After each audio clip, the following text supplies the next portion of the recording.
Good morning, everyone.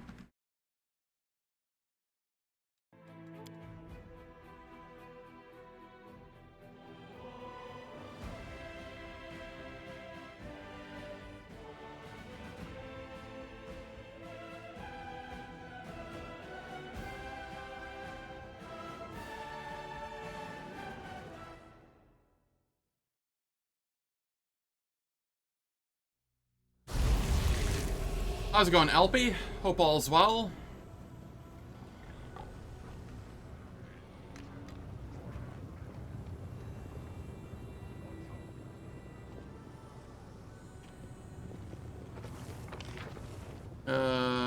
Where the hell am I? What the hell was I doing?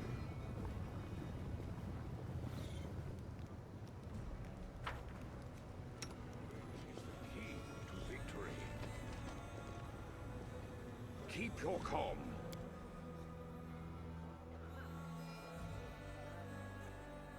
The weekend and you have bean water. Very nice.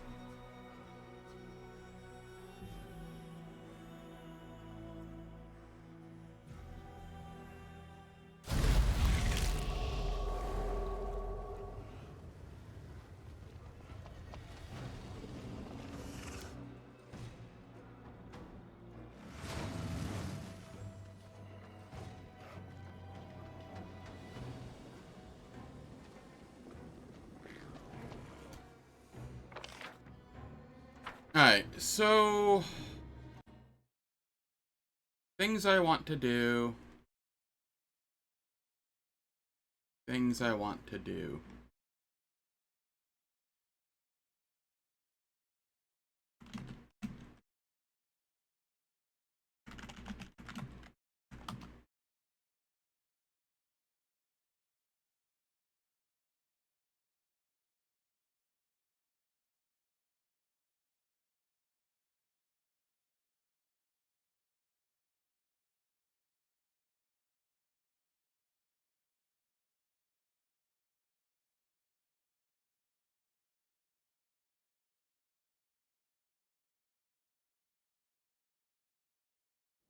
I want to take care of the slave market, but I don't know if I'm ready to do that yet. Let's go do Battlebliss.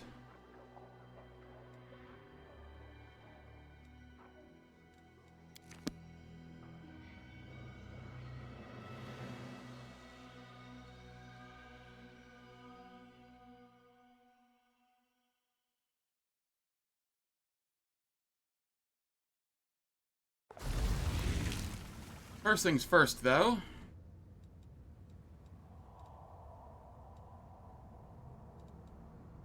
Daeran.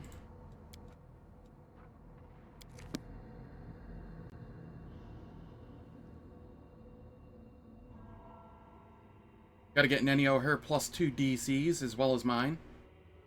I think it's +2.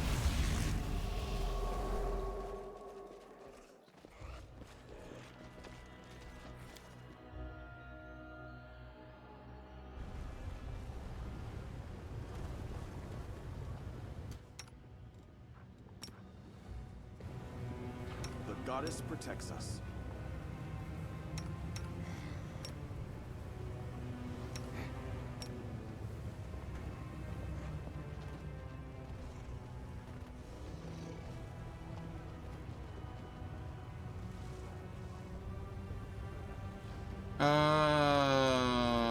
This is gonna be annoying, isn't it? This isn't what I meant to be doing.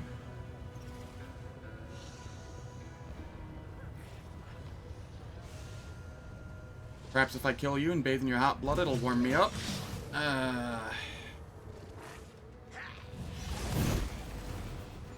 Alright.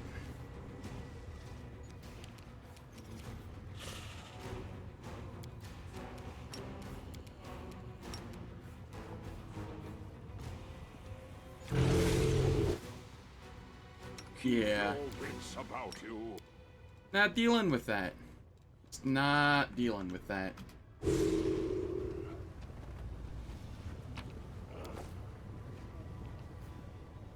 They chose the wrong person to fight.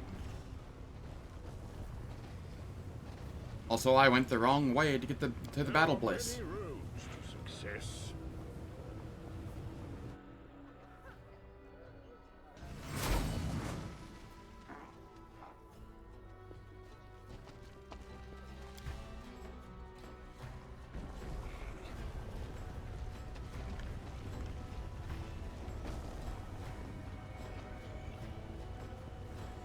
Okay, I've rotated full 360 here. There it goes. Did not want to open. Yeah.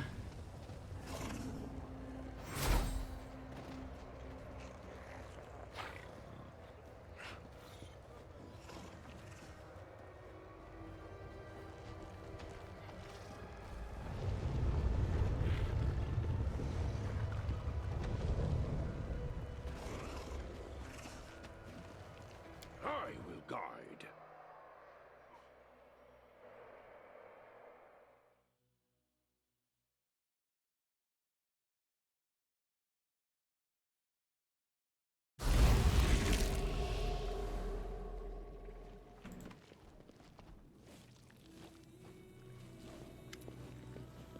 A handsome young man with tousled black hair strolls casually toward the demon surgeon. O master of stitches, artist of the scalpel, and genius of surgical profession, tell me, is your heart free? The young man has a glove puppet on his hand, a dragon made of rags with buttons for eyes. He raises it up and begins to ventriloquize loudly. His voice is surprisingly deep. Also, do you have an hour of free time tonight? How about a romantic dinner?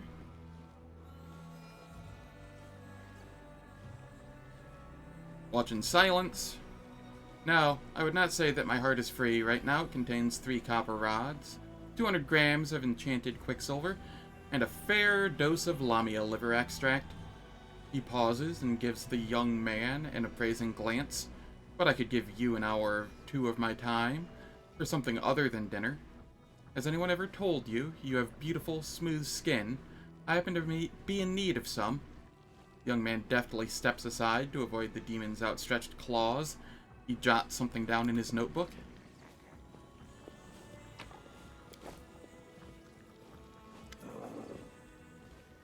A demon in blood-spattered apron fussily shoves a few foul-looking chunks of flesh into his apron pockets.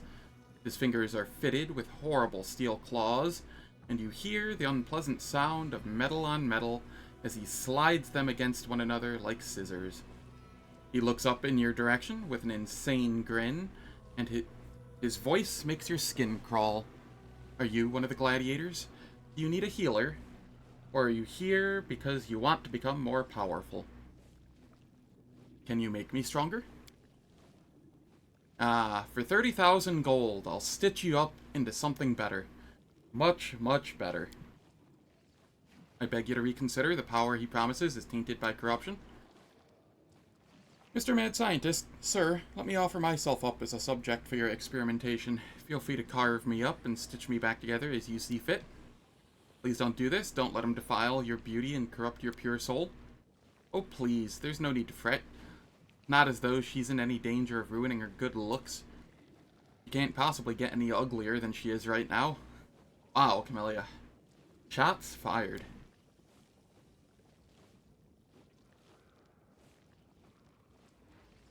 You'll do nicely. The price is still 30,000 gold, but we'll talk about that later. Let's get started. This will be magnificent. You will be a brilliant operation. Splendid surgery.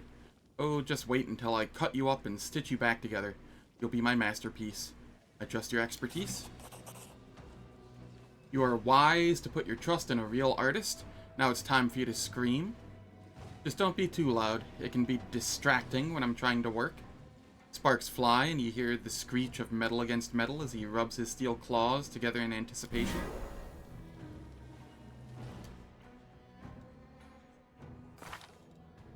And I now should have Demon Graft.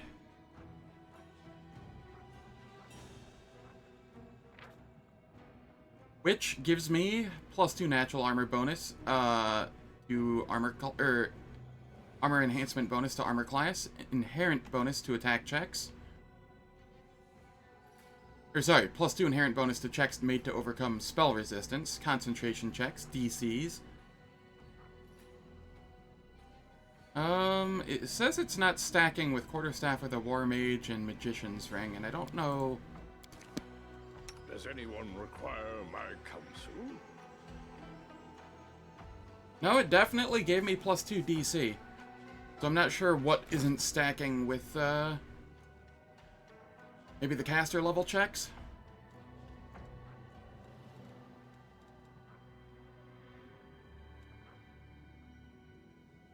I don't know.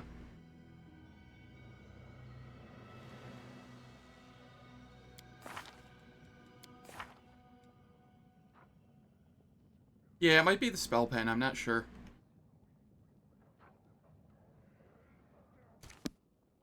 It's fine. I got my DCs, that's what matters. Well?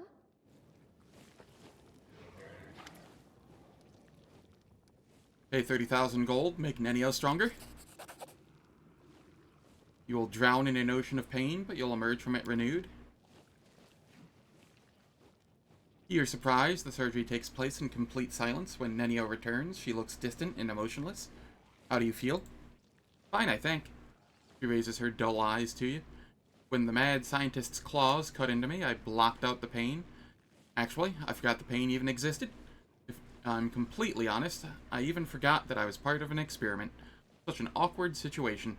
Maybe I should do it again? Oh no, that's enough for you. Your body already bears the mark of my genius. Don't tell me I've just wasted 30,000 gold on a failed experiment. Science requires sacrifice. When something results in failure, it often leads to progress and prosperity in the end. Hope it was worth the cost? Nenio nods, but then she shrugs uncertainly. I presume it was. Hard to say for sure, because I don't remember anything. Still, I hope that in the near future, I will observe the effects of this surgical intervention so that I can write an article about it for the encyclopedia. I would be disappointed if the experiment failed due to forgetfulness of its subject. Alright, now I can go get rid of Nenio. I hope you appreciate this. Ooh, acorn pie.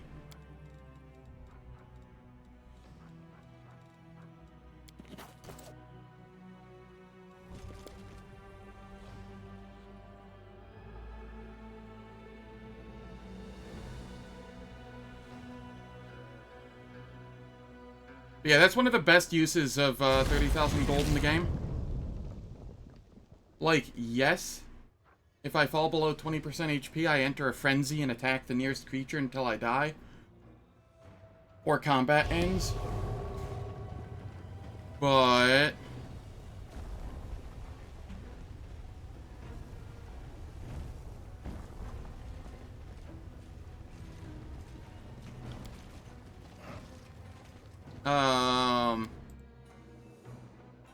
if I enter a frenzy like that, it's not the biggest deal in the world. Watch out for trouble.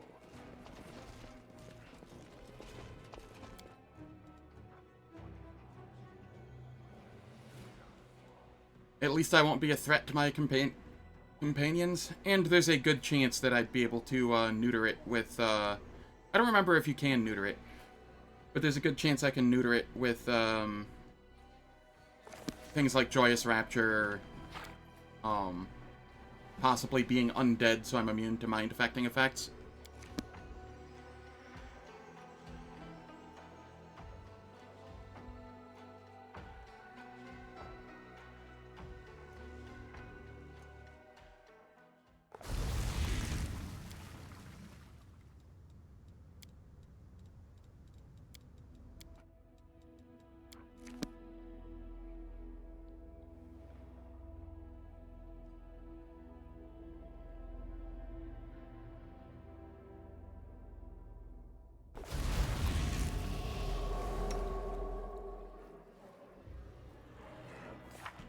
Alright, things I want to do here, buff setup-wise.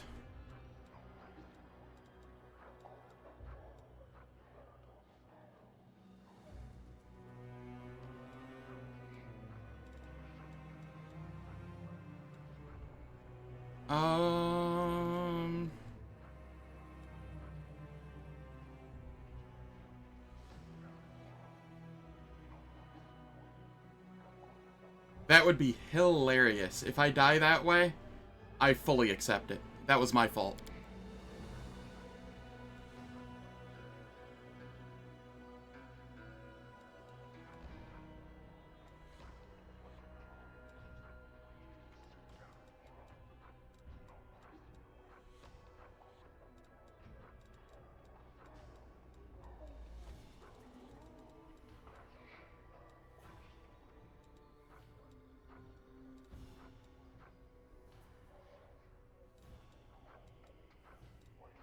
Um...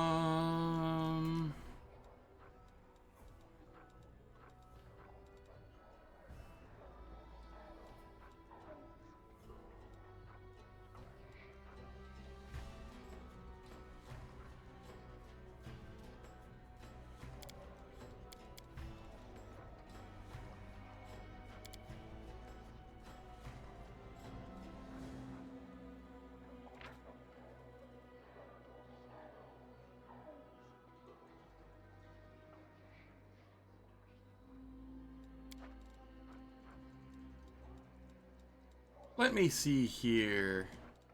This is what I want.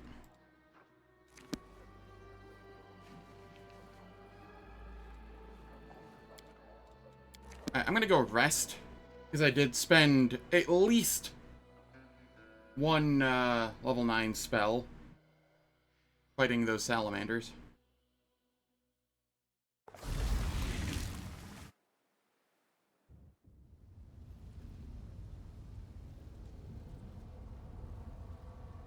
I don't think it's plus 60 speed. I think it sets it to 60 speed.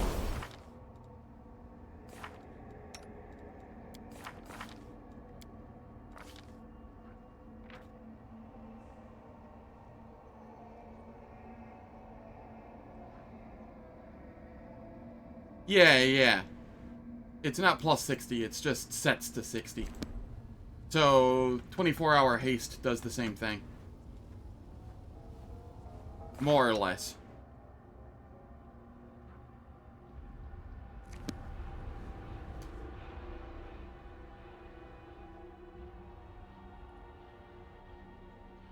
Gotcha. By the way, someone was talking about haste and whatever stacking. Nope, they do not stack. Had to test. As such, the genetic predisposition of an individual for magical abilities is not an overriding factor in the manifestation of said abilities in said individual. Hello? Have you all fallen asleep?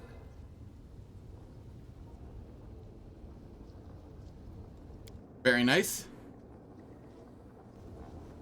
Yeah, I get like one more level 9 spell, I think. And I'm really torn on what to get.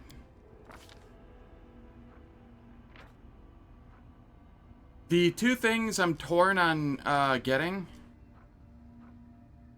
are Winds of Vengeance, which is speed, total concealment against ranged attacks. Gases and most gaseous breath weapons cannot pass through the winds, so it helps me against breath attacks.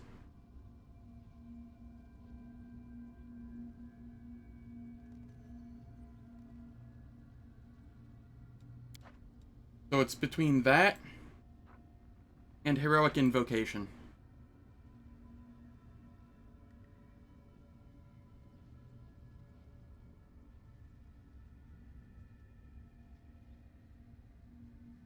Now, my issue with Heroic Invocation is it's kind of like an AoE Greater Heroism, except it doesn't give the +4 morale bonus to saves. And, yeah. Because of that, I feel obligated to throw out Greater Heroism still.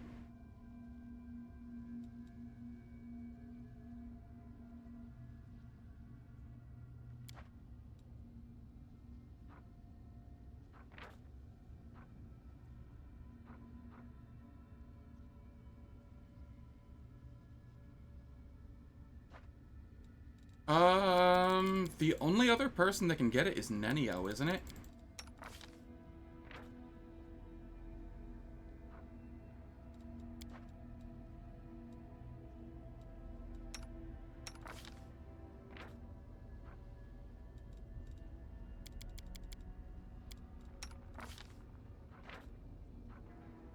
Emperor can get it.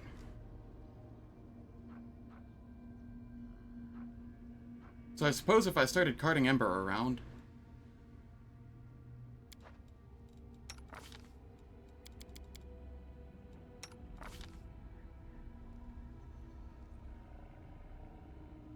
But again, I'm likely to just go with Winds of Vengeance and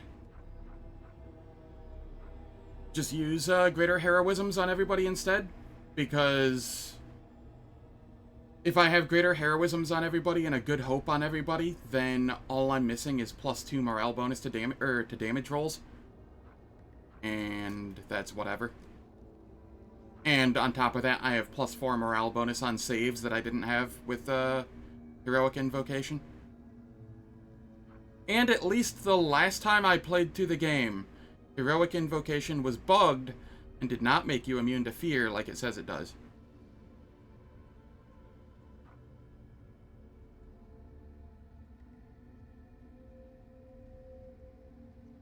Meanwhile, Greater Heroism 100% does.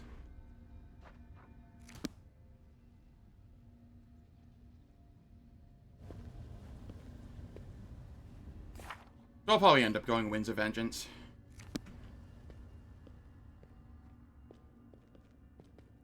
And just end up burning spell slots for Heroic Invocation. Or for Greater Heroism, sorry.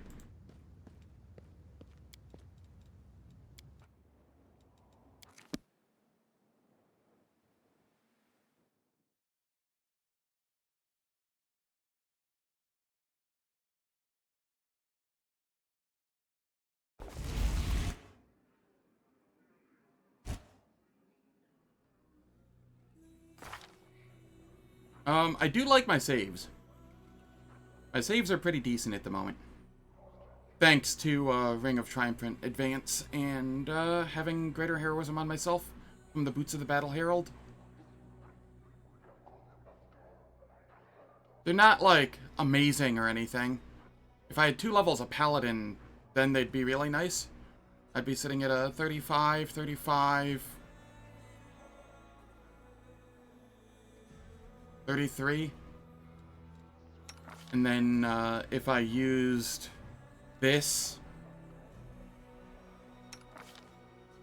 I'd get like an extra 6 on them. So I'd be up to like 41, 41 something. But there's no point in me having 2 levels of Paladin on this build.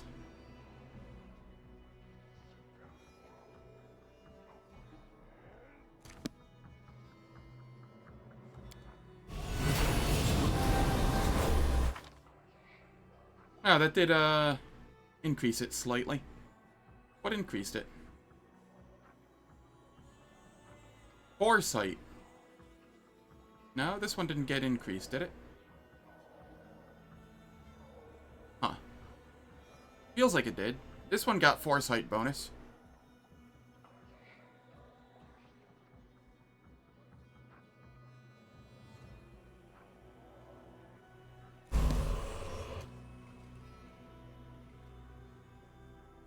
I'm up for an adventure. Rules I are heed the made voice to of the be broken. spirits. The world has suffered enough.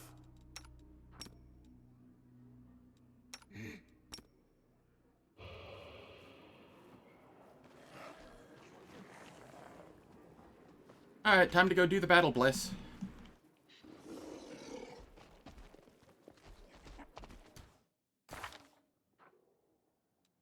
Yeah, I'm pretty sure I did too, but I'm not seeing anything that changed here that would have made this... Oh. Oh. No. I thought maybe going undead would have done something to my base fortitude.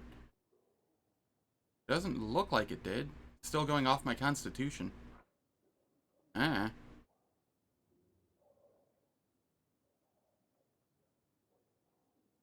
I can't figure it out.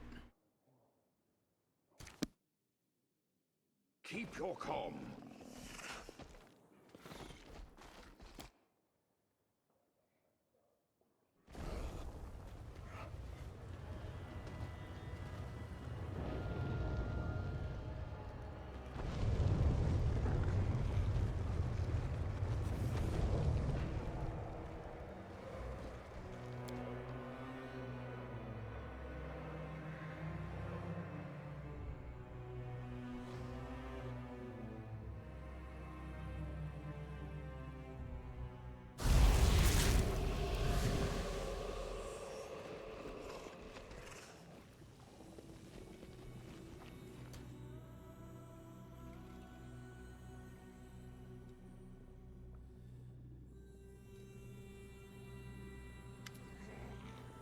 A stern but tired-looking tiefling observes you politely.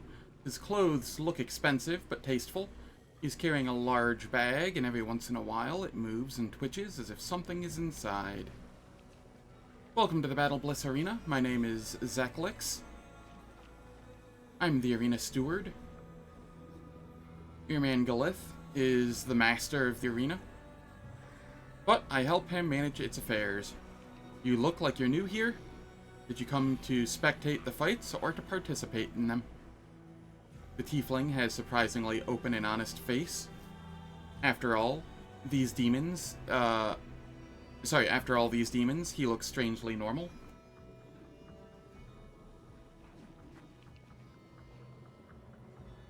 Yeah.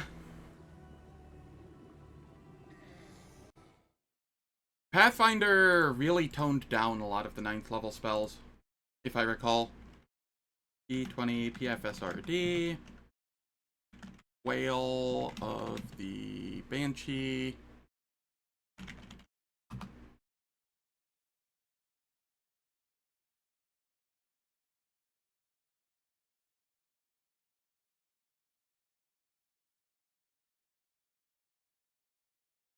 No, yeah, it's just that way on base.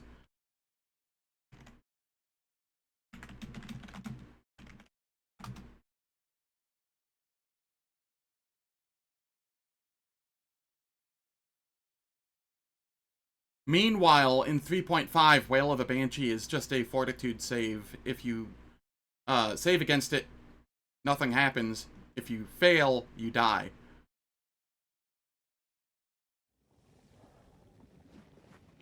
How's it going, Filemon? Hope all's well.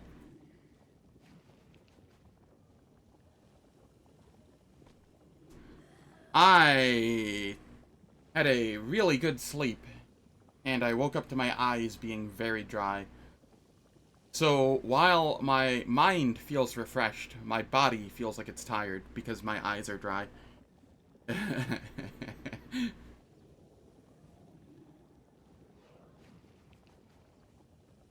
Yeah, the old dry eyes special.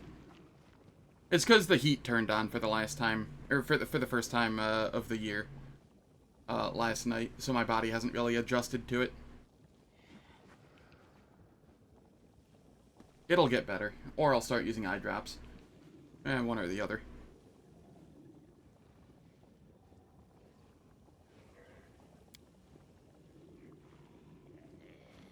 The tiefling looks you up and down with the calm professionalism of a person doing an unpleasant job with diligence. The arena is more accustomed to melee fighters than to spellcasters. Please don't take this as a sign of disrespect. Only a fool would underestimate the power of magic, but the audience loves a show. Athletic bodies, straining muscles, claws, and blades carving up flesh. And although most of our gladiators do use some supernatural tricks, there are few pure spellcasters among them. Perhaps you are destined to reverse this trend. I like how in this chapter so far, I've already had a first level check with the Aasimar calling me a marshal. And then in here, they do a primary level check. Like, what do you have the most levels in? And it sees that I'm a spellcaster. Little consistency, Owlcat, please.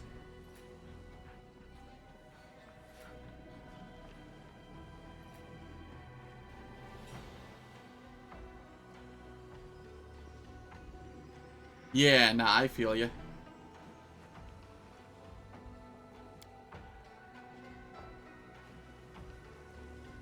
Your Mangalith, I remember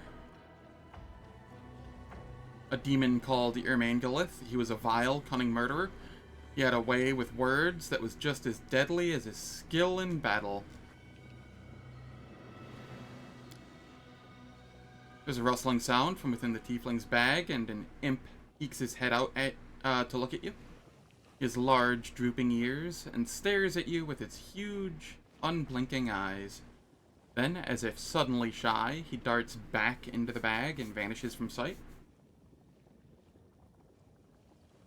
Oh, I need to do a shave so that I feel alive again. I keep being lazy and not doing it. I'm looking for one particular slave. I suspect he passed through the hands of a slaver wearing a black mask. You've come to the right place. Tell me more about the slave you're looking for. You're in luck. The gladiator you're looking for is still alive. He's even earned a place in the Nehindrian League. We call him the Dire One. However, it won't be easy to arrange a visit.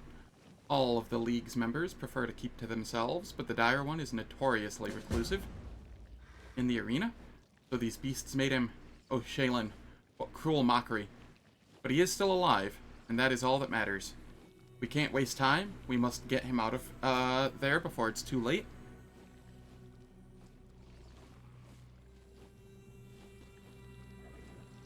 I want all of Elutionira to know my name.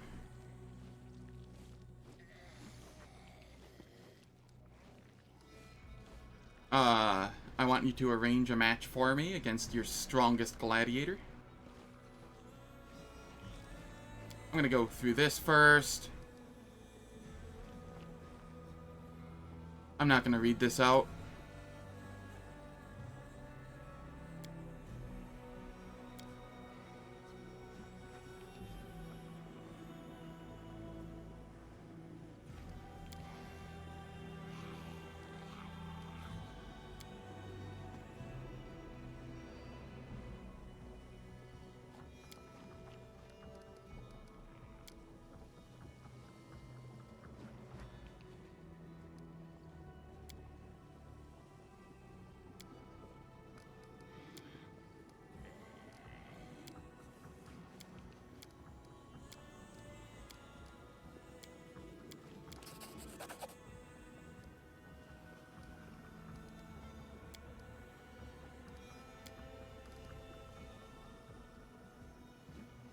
How's it going, Alpy? Hope all is well.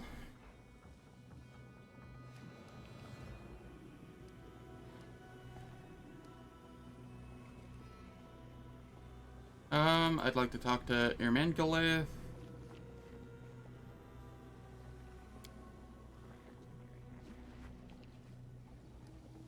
Alright.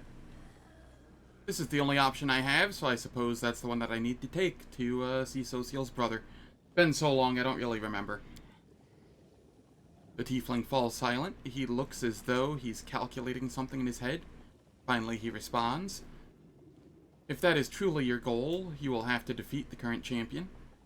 If you kill Gelderfang, your name will be on everyone's lips. But you'll have to prove yourself if you want to face the champion. A fight with Gelderfang is a big deal here in Elutionira, and only members of the Nehindrian League, the elite gladiators of the Battlebliss, are considered worthy opponents. Killing others just to entertain spectators. These creatures of the abyss sow death and destruction in a careless, casual manner. Oh, right. You were here earlier. You've been here the whole time. I'm just... Maybe I'm not as awake as I thought I was.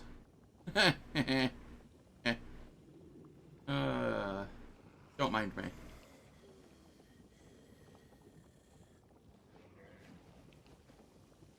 But it is extremely difficult to join the League.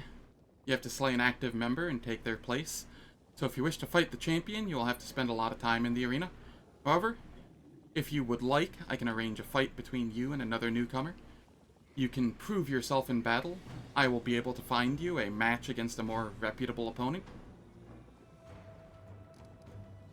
Very well, I'll prove myself. I'll fight another newcomer.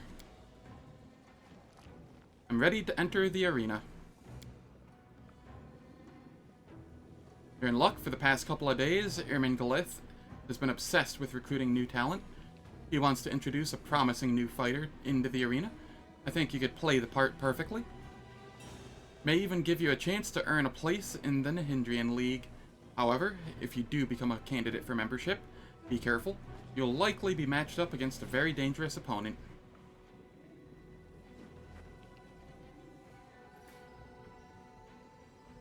At this point, it doesn't really matter, since I'm, like, equally tanky. Who is my opponent? Some nameless newcomer. I'm ready to enter the arena.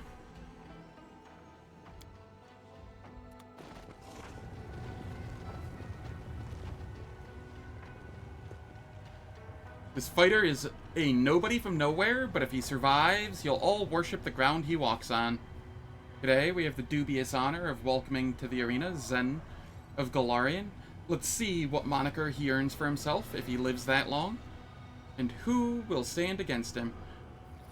Well, they may be small, but they're far from harmless. If you underestimate them, they'll bite your family jewels off.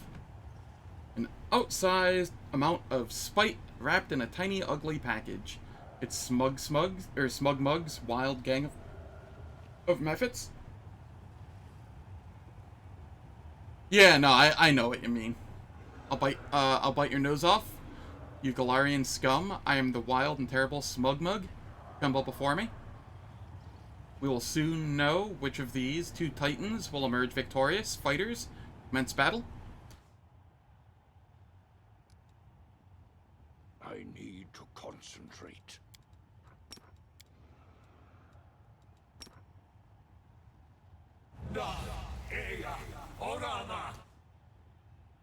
Really? It doesn't hit yellows? Well, fine, be that way.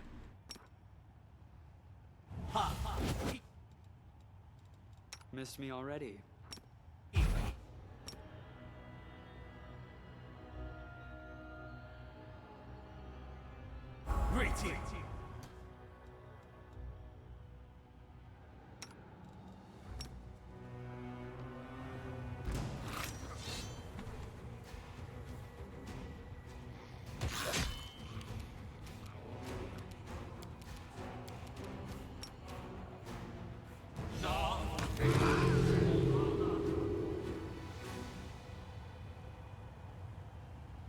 Oh yeah, Mephit Slayer. Cutscene? Are you gonna do anything? Hey, who knows? Maybe someday he'll get a chance to fight against a member of the Nahindrian League once they start accepting Mephits into their ranks. Ah. It went through on here, but it didn't show up here. We have a winner. All hail our glorious fighter. He emerges triumphant in this dangerous, violent conflict. He decorated the arena with Mephit guts. Give it up to Zen, the Mephit Slayer. There are many roads to success.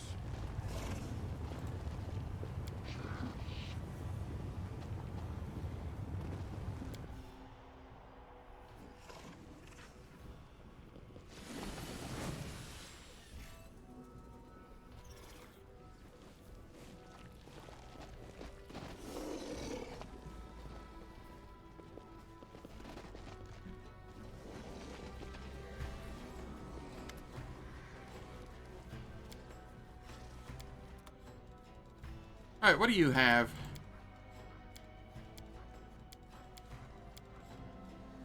Nothing I care about.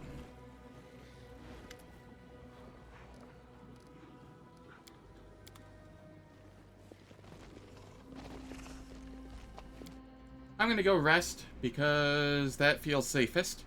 Just rest between every fight. The number of rests does not matter to us.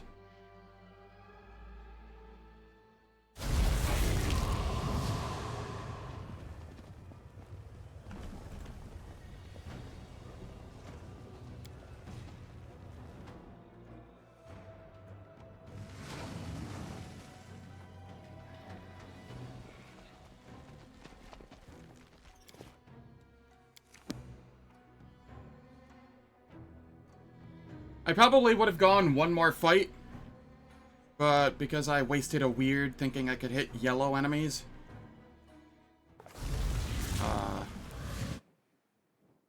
I will take this rest. A thief once broke into our house. His hands were cut off in punishment for his audacity.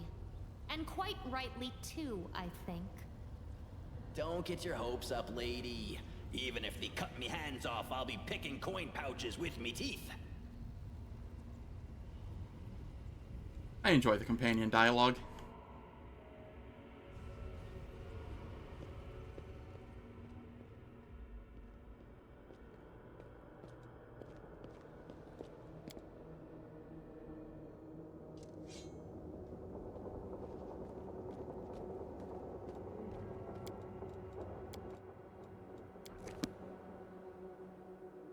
When I do an Azada run, him and Ember are 100% going to be on the party.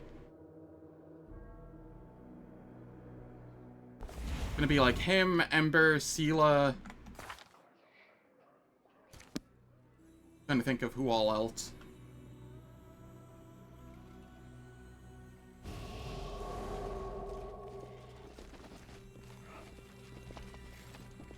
Should throw Regil in there just to make him uncomfortable.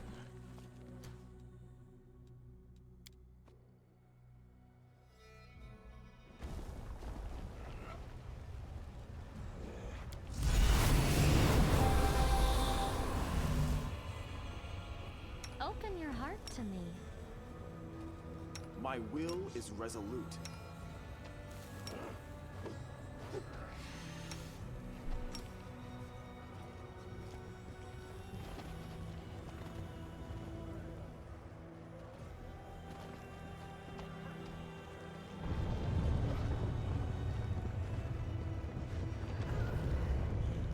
I don't know who I'd have in there for my divine. Sosiel, Daeran. Neither of them really fit the Azada vibe.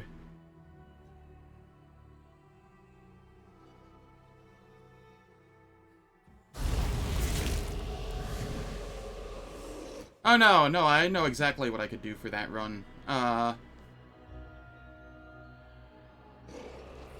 For a divine, I could just make Sela and Oridon.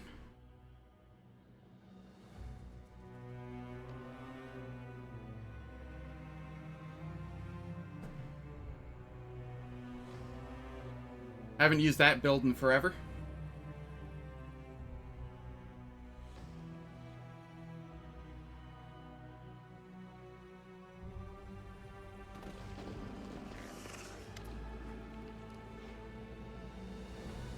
Is this your idea of some joke? Were you trying to humiliate me? Why did you put me up against such a ridiculous opponent? Yeah, Oracle Sela. I think my build was 2 Paladin, 18 Oracle. Let me go find it. It is in my builds. It is outdated. I'd have to, like, update it probably, but...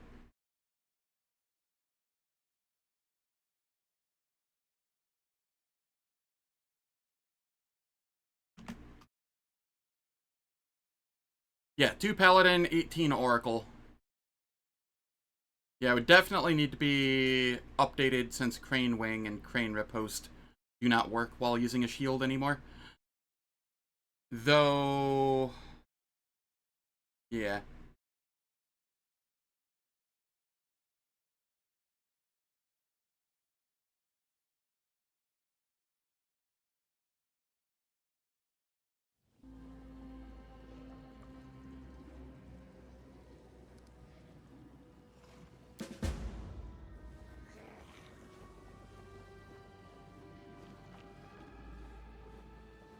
Your conversation is interrupted by an eccentric-looking demon with suspiciously bright eyes, judging from the slur of his words. He's under the influence of some kind of mind-altering substance. Ah, look at that. That's the Mephit Slayer. Train hard, boy, and maybe someday you'll be strong enough to fight a real dretch. Zeklix frowns in irritation. With astonishing speed, he produces a dagger from his sleeve and cuts the demon's throat in one swift, clean movement. The insolent demon gurgles, staring at the tiefling in surprise. He slowly sinks to the floor beneath the contemptuous gaze of his killer. The tiefling cleans his blade with what is quite possibly the only handkerchief in the abyss. His face is pale, and he looks slightly sick as he glances at the corpse. What a brute. He mutters quietly to himself, then he turns to you. Please listen to me before you draw your weapon.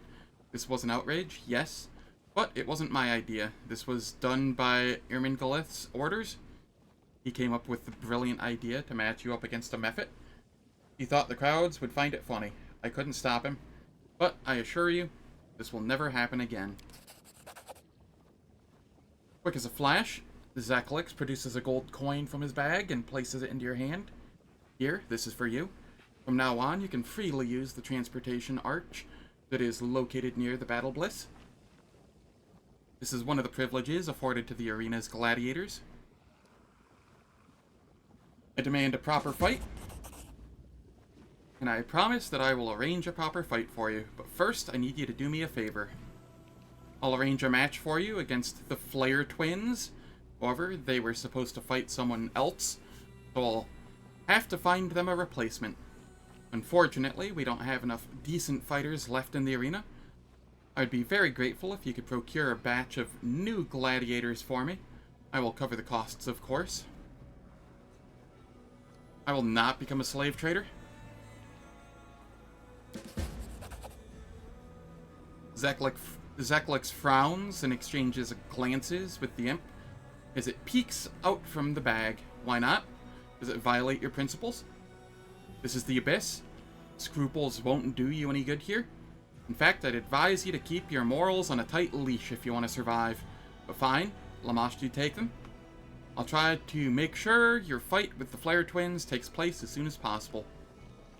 I'm ready to enter the arena. The steward looks slightly worried, but nods. As you wish. It will be a difficult fight. This opponent is more dangerous than the last one you faced, so make sure you're fully prepared before you enter the arena. However, if you win this fight, you'll be one step closer to earning your place in the Nahindrian League. The Flare twins, a dangerous duo with an impressive number of victories. They have a reputation in the arena, so defeating them will bring you honor and prestige. However, you should remember that their stage name was given to them for a reason. I'm ready to enter the arena.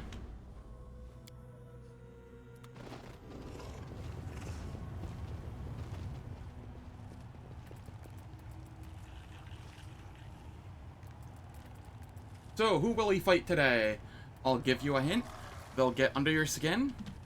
Oh yes, one day they decided to get under a gladiator's skin. So they killed one, flayed him, and wore his skin as a suit. Meet the duo who makes all twins terrifying. Today they're going to dress themselves in the height of Galarian fashion. The Flare twins. I'll make a pair of shoes out of you, you soft and spineless outsider. We'll see which contestant survives, and which one decorate the arena with their dead bodies. Fighters, commence battle.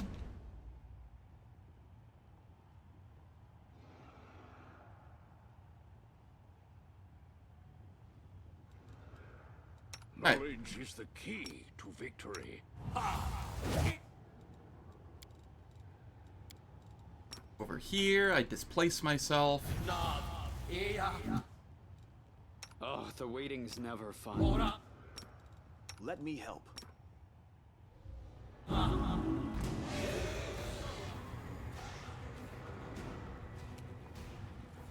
Why is my skeletal marksman? What the?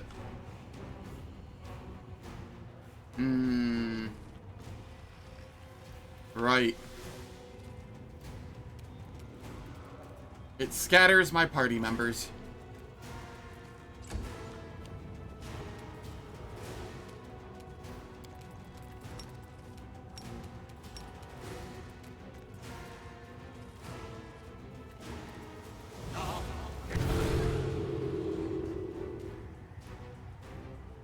What a heavy blow to Elutioneer's fashion scene, but what a magnificent fight. Despite my cunning schemes, and despite the extensive experience of his rivals, the victory belongs to the Mephit Slayer. Keep your wits about you. I will guide.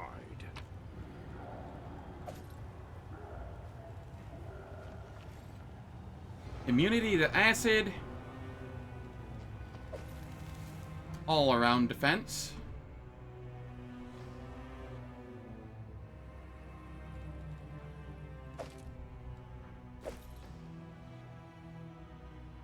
Such a weird fight indeed.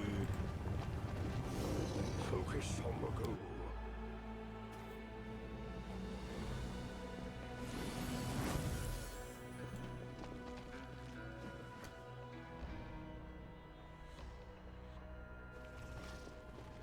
Watch out for trouble.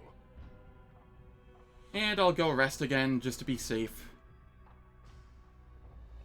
I know at some point I get separated from my party and I want to have maximum spell slots for that, so that I don't need to rest as often then, and I can still have my divine buffs.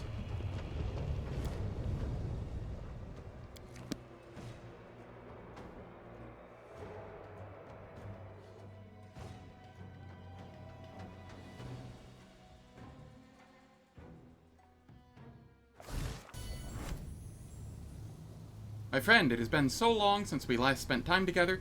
Wouldn't you agree? We haven't even gone for a stroll. I've missed your company. Where do you want to go together? I'm pleased you understand me. No one understands me better than you. Melia bares her teeth in a predatory smile. I would like to suggest a little adventure. Take me to the brothel. Are you serious? Have I ever given you cause to doubt my seriousness? Camellia raises an eyebrow.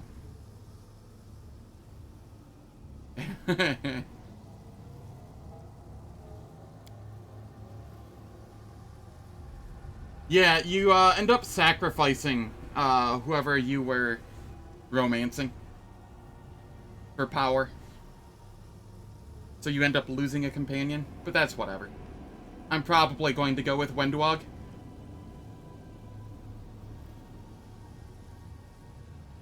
My request is not as simple as it may first appear.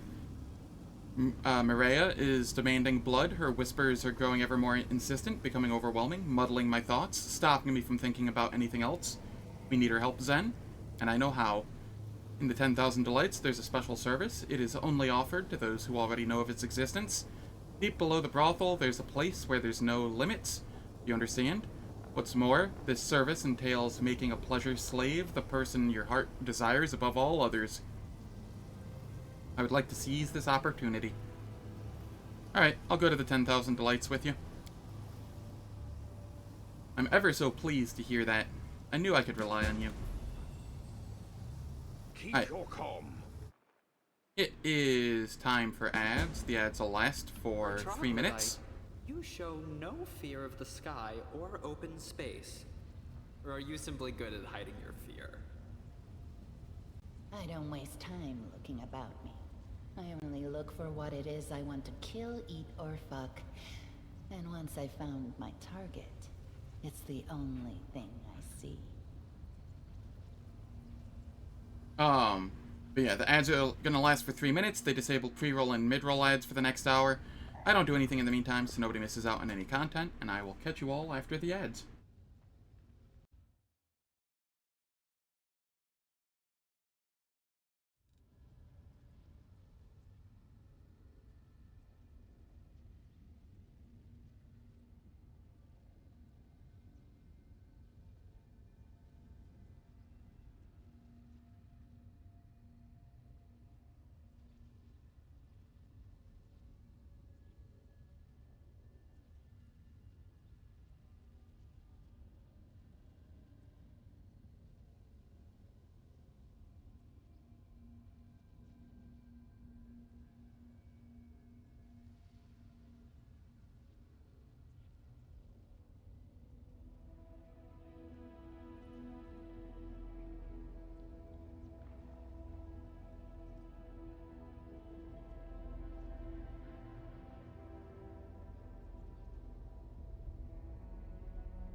Alright, the ads are finished. There are many roads to success.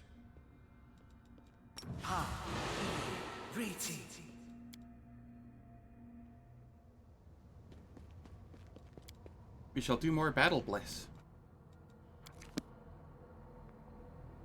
Thank you, thank you.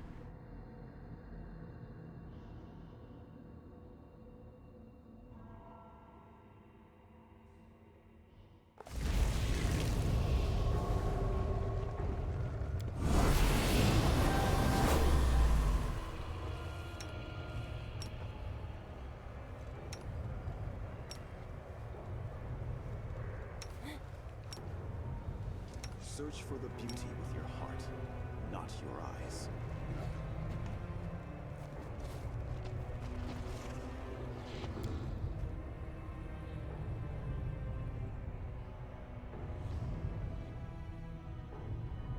So, where do we think I'm going to die here? On this playthrough. Like, there's only a handful more enemies where I think I could, like, potentially easily die. One of them being Baphomet.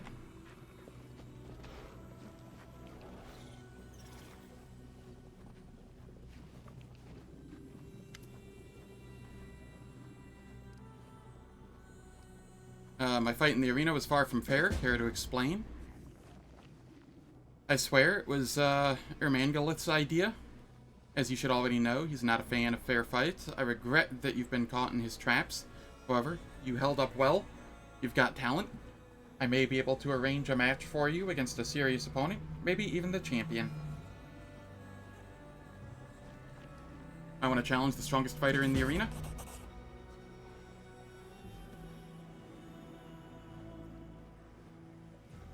I do have 2 of the rings that make you immune to mind-affecting effects.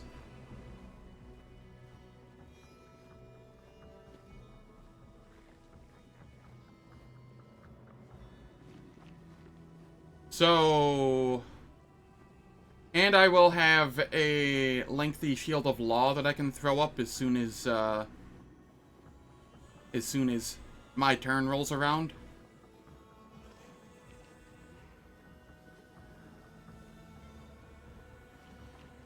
Or a Joyous Rapture from somebody else if need be.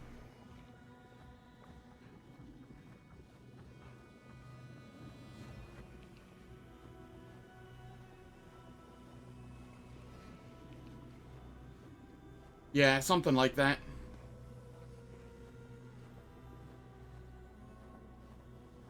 But yeah, things don't work like that around here. Gelderfang only fights members of the Nahindrian League, and a fight with him is a big deal.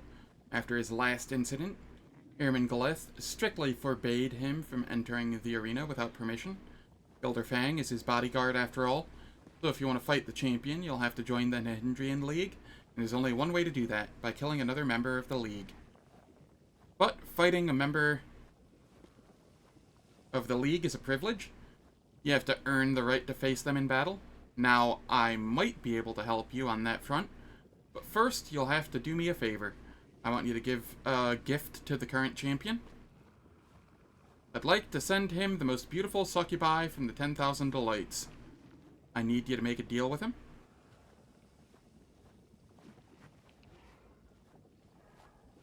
And convince them to provide their services to Gelderfang. If you do this, Gelderfang will be happy for me to arrange a fight between you and a League fighter without delay. You want to buy whores for Gelderfang's amusement? Do it yourself? Really? That's a shame. However, I won't insist. I'll go ahead and start making the arrangements for your fight against a member of the Nahindrian League. I do not feel like doing fetch quests right now. I'm ready to enter the arena. I hope you came prepared. The members of the Nahindrian League are formidable opponents. At Salim, your next opponent has claimed the lives of over 100 of her opponents. She has been slain in the arena on 3 separate occasions. However, she never stays dead. It's quite mysterious, but she always comes back to life, ready to fight in the Battlebliss once more. Ready to enter the arena.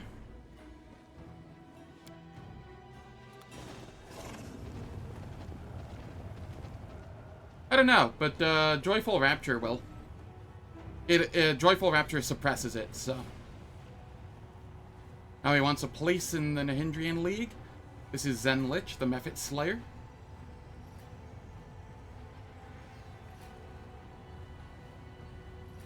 The Nahindrian League proudly presents its fighter. You all know her, you obsess over her, and you all fear her. We've enjoyed her hundreds of victories in the arena, and 3 times we've enjoyed her defeat and painful death, but every time she has come back from the dead, an artist of suffering, Azlanti thrice killed. I'll cut out your eyes faster than you can blink. The winner of this fight will be granted membership in the Nahindrian League, and the other will die. Or, in the case of Azlanti, not die. We will have to find out. Fighters, commence battle.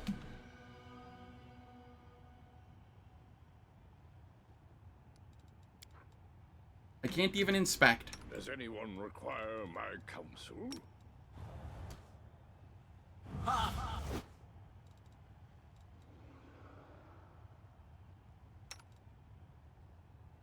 Smile. The world's not ending just yet.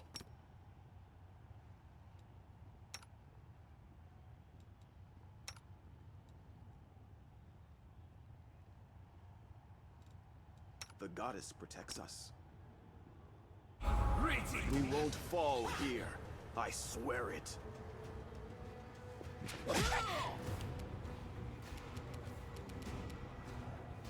Alright, what do you have? Whole lot of nothing.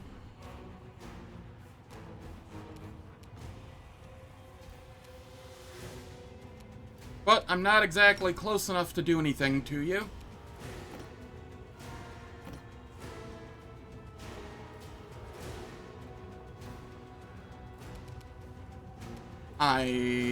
What the shit was that? It just ate my movement action and did nothing. Okay.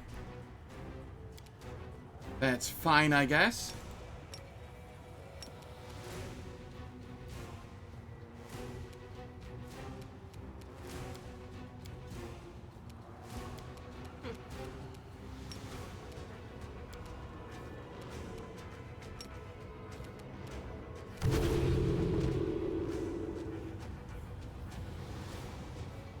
Arena, I'll be back. I always come back. This is not the end.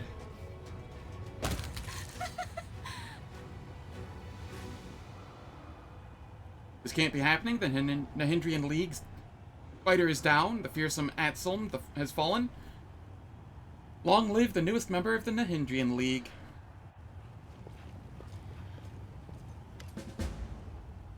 Airman Galith solemnly raises his hands for silence. His eyes sweep across the arena before coming to rest on you. There's a sly look on his face, and he gives you a cheerful wink before quickly resuming a pompous and dignified expression.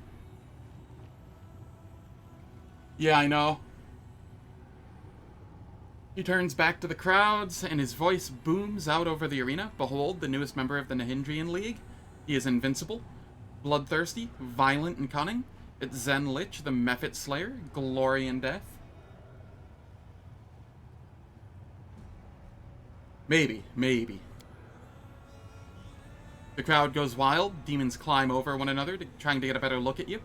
The roar of the spectators grows so loud, you can feel it in your bones. The audience is utterly enthralled.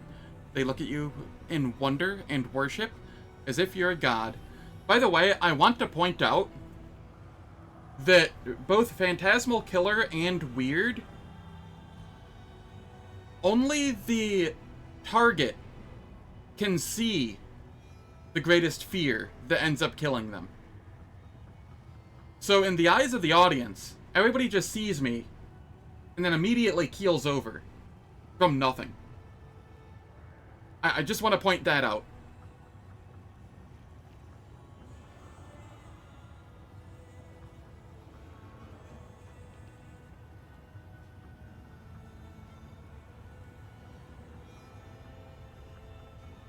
Others see vague shapes. Gotcha.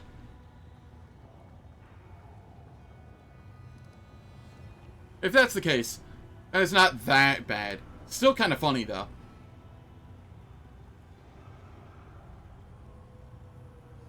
You swine, you pieces of shit, come down here, I'll kill you all, I'll crush you, I'll tear you to shreds.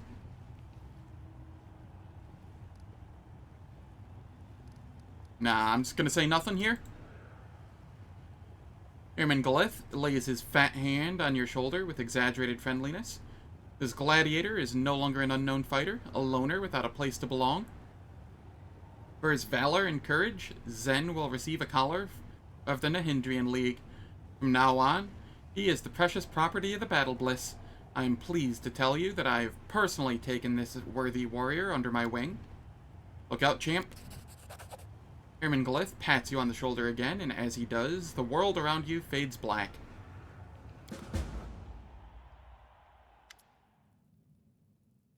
That's enough fooling around. You have more mephits to defeat. Airman Galith looms over you. The arena master's massive, bloated torso wriggles wildly as he bursts into a fit of maniacal laughter. As the Cambion howls in amusement, you realize that your neck feels stiff. You reach up a hand and discover that you're now wearing a jewel-studded metal collar. The hand's voice is filled with sorrow and remorse. I've let you down, champion. That fiend has taken you captive, and I was unable to stop him. I could not perceive his motives through the veil of insanity that shrouds his damaged mind. I knew we were in the abyss, a place where you can't even trust your own shadow, but I failed to be vigilant. Well, what's done is done. Stay strong. We will find a way to free you. I expect an explanation. What did you expect? You were so desperate to join the Nahindrian League? You're now a member? Did you think I'd let you wander around Alushanira and risk your ass out on the streets? Well, think again. I don't want anyone to slit your throat and leave you bleeding to death in some back alley. A death without any spectators? Absolutely not. No, when you die, the crowds will be screaming from the stands. That's a promise.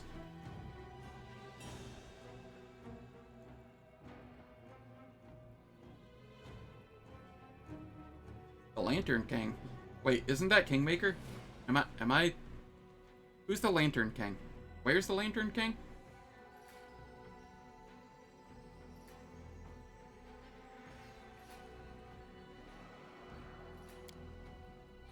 The Cambion points to your collar with a smile. Please accept this small gift.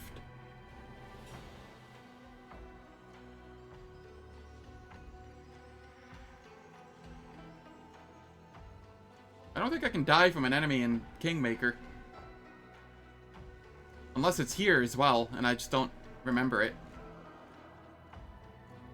It will guarantee your safety. This collar will make sure you do not leave the Battlebliss. I don't want you out looking for trouble on the streets. It will also prevent you from picking fights with other gladiators outside the scheduled fight times. It would be so wasteful if you started killing one another outside the arena. The crowds would miss out on all the action. No, there will be a time and a place for fighting, but here you can experience other kinds of entertainment. You'll enjoy all the pleasures according to a new star in the arena. The best food and drink, the most passionate succubi, and throngs of adoring fans. You'll love being my property, I promise. Well, I think your actions were very reasonable. Of course, I'm a very reasonable person.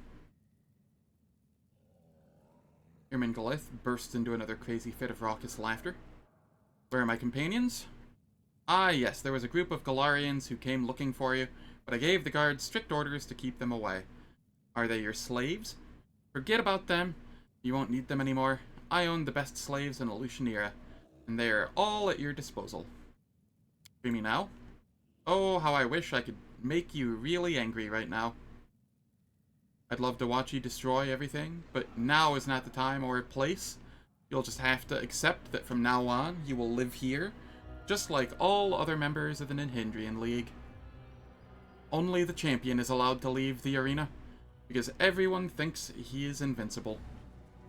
No one wants to pick a fight with someone who can't die. That's why the champion can do whatever he wants. Perhaps you would like to fight Gelderfang. Or perhaps you'd like to fight Gelderfang? If you take his life and title, you can walk free. The chances to become the champion. Why, it's the opportunity of a lifetime. Too bad you won't survive. Take off this collar right now. You don't know who I am. You've made a big mistake. You do realize you're not the first obstinate guest, don't you? Some of the creatures who have worn my collars once aspired to become demon lords. Trust me, I'm very prudent. My collars are designed to restrain all manner of creatures. Not even a Baylor could escape. But Baylors aren't even scary. Now we can fight Gilderfang. Excellent. You're not afraid. I can see it in your eyes. This is going to make for wonderful entertainment. Gilderfang hasn't had an opportunity like you in a long time. Normally, everyone he fights is scared to death of him. The preparations for the fight won't take very long. Get some rest, work out, and enjoy every pleasure you can afford. Because all of this will be over soon. You'll become a legend, a dead legend. This collar reminds me of the seal we broke back in Dresden. If I try to break it here, its powers will be unleashed, and the collar will likely kill you. I don't want to take the risk, at least not right now.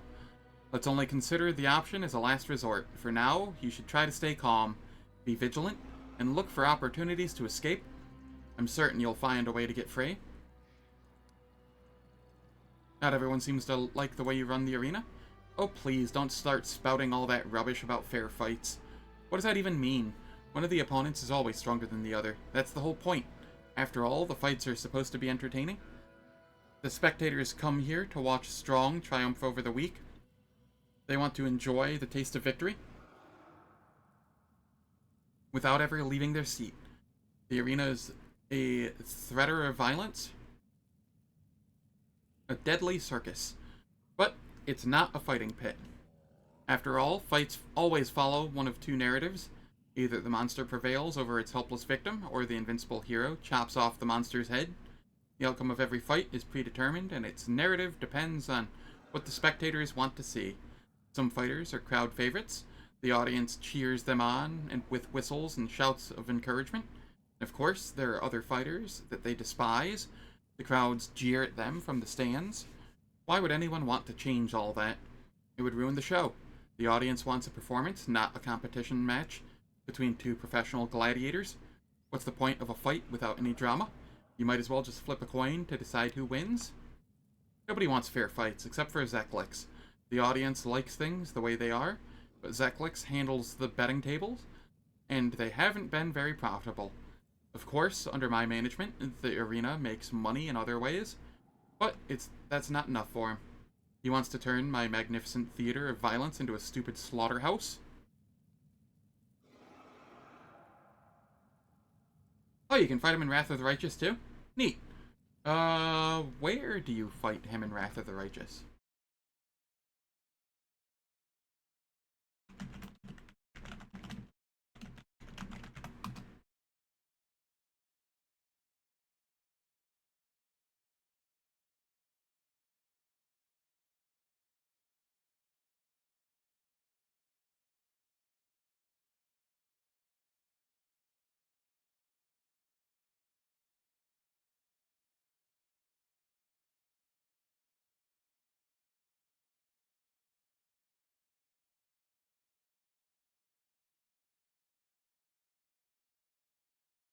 Google's not telling me anything.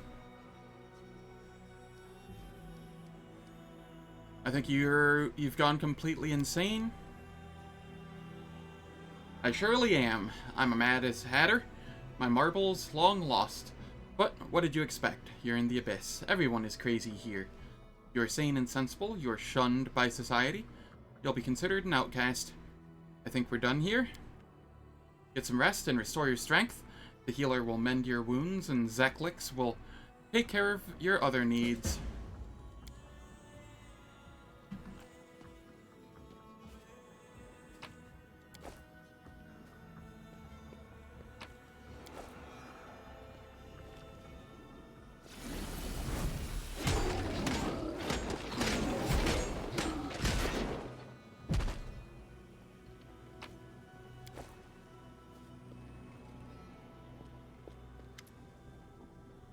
A massively scaly demon greets your arrival with a roar of fury. She spins her weapon toward you with practiced ease, stopping the blade an inch from your chest. Galarian, new blood. You've not been in the League for long, but you've already been given the chance to fight against Gilderfang. And I've been fighting in the arena for over a year now, but Galith protects his champion from me. Pathetic cowards, the both of them. Who are you? The demon twirls her weapon in the air. The blade comes within a hair's breadth of your face. Surely you already know. I am Ruxa, the future champion of the Battlebliss. We Vivakia are the greatest of the races. Even among my own kind, I am considered the best and strongest. The power that roars within me was a gift from Lamashtu herself. She gave me the strength to conquer the entire universe. What can that pompous weakling Gilderfang possibly do to me? I'll take him by his neck with one hand, and I'll grab his wings with the other, and then I'll tear him apart. We'll have to fight against each other soon. I have to go.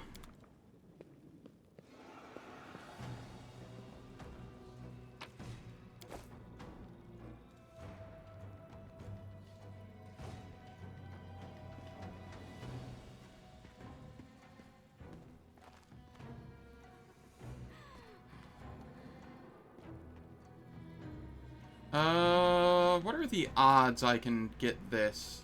1 in 3? Can't pick locks. Damn. Where's Knock? I want Knock as a spell. The one spell that I really miss having in this game.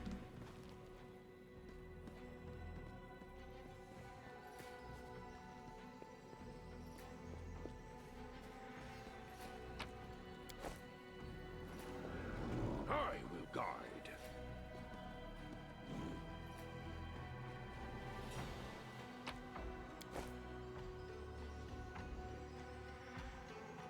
Young Atzelm? Atzelm? Old Atzelm? Heh.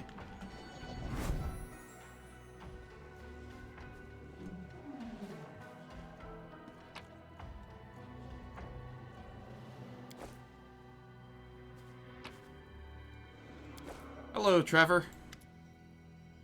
A huge, dark-skinned man is quivering in the corner. His giant body's covered in scars. Many of his injuries look like they should have been fatal, yet somehow he's still alive.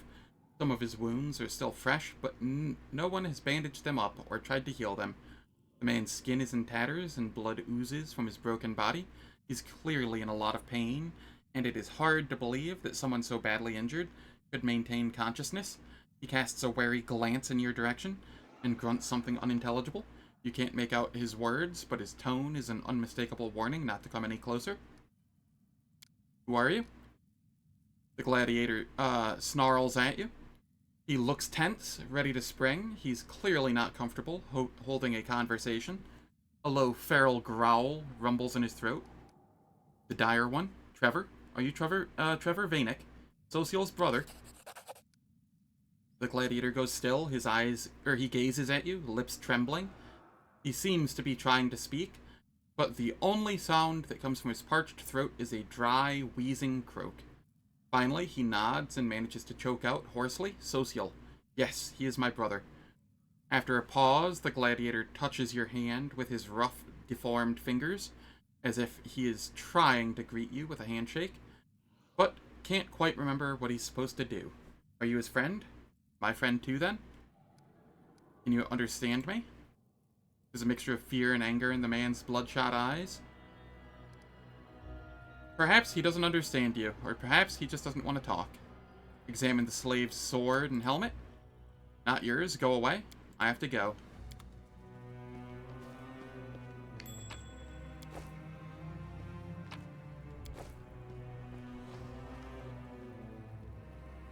Shame I can't get the really nice full plate that's here just because I don't have pick lock. That's fine though.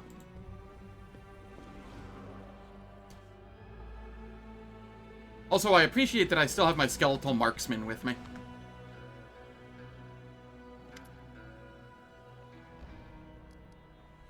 Will you help me escape? I thought I had convinced Galith not to take you captive, but clearly I was wrong. But he's a raving lunatic. He constantly changes his decisions. You should direct your anger toward him. Of course I will. I have a plan that will free you from the collar and help you defeat Gelderfang. And trust me, and you will need my help. While you were unconscious, Irmingalith managed to find a Nahindrian crystal. Gelderfang has been obsessed with getting his hands on one, and his wish finally came true. A demon called Mudasafin took the crystal into Gelderfang's room and locked the door. For the next few hours, the sound of the champion's screams shook the arena. When Gelderfang emerged from his room, he was covered in blood, but he also looked stronger and more powerful than ever. Irmingalith is confident that you don't stand a chance against his champion, but I disagree. I think you can win. I want to overthrow Irmingalith and take over the Battlebliss. Irmingalith is terrible at his job, and he's standing in the way of my ambitions.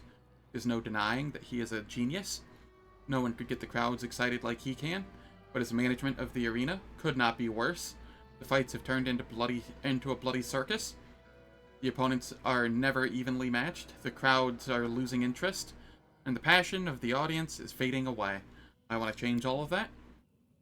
But it won't be easy to kill Irmingalith. The current champion, Gelderfang, protects him. After his last escapade, Irmingalith has forbidden Gelderfang from leaving his side. That means Irmingalith is only vulnerable when his champion is fighting in the arena. So I want to offer you a deal. I'll help you eliminate Gelderfang if you'll help me overthrow Irmingalith. If you agree to my proposal, I'll make sure your companions join you in the arena when you need them. Then you can kill Gelderfang together. You can have the title, all the glory that comes with it. You'll become the champion, and I'll take over the arena. Deal?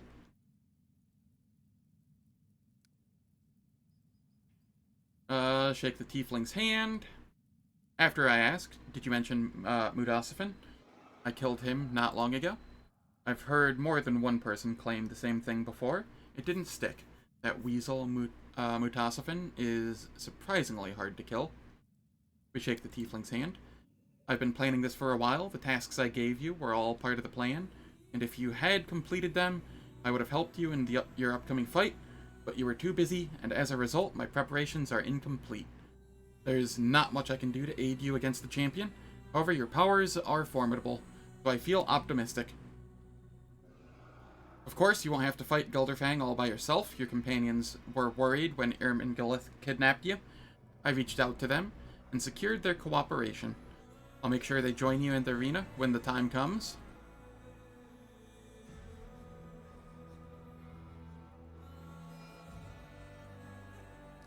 The Battlebliss will be ours.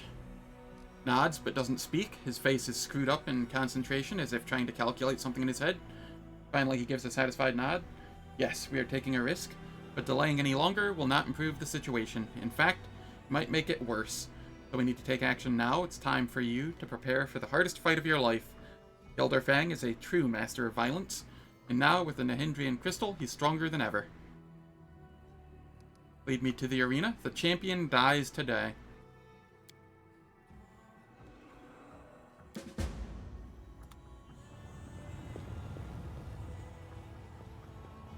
Time for a glorious fight. This ambitious Galarian wants to fight the champion of the Battlebliss himself, the deadly Gelderfang. How exciting. Who will emerge victorious? My bet is on the Galarian. No one can defeat Gelderfang, especially not a soft and squishy mortal. This isn't entertainment, it's just boring. I'm sure that the Battlebliss arena will be able to entertain you, my dear Hepsamira. Today, the Mephit Slayer will fight Gelderfang himself. How about a warm-up? Look at all these Mephits scurrying around. Think it's time for his signature move? Let's hear it for the Mephit Slayer. We'll tear them to pieces. A fight with the champions? Screw that. Whoever kills the Galarian gets double ration for dinner. Now please give a warm welcome to Lamashtu. Who's that? Zeklix. Ah, never mind. Give a warm welcome to the Mephit Slayer's friends.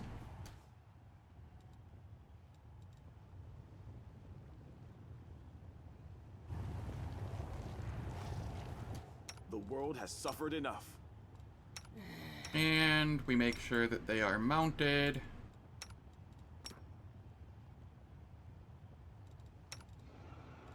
What's on your mind? I wonder. It should work. Is it flawed?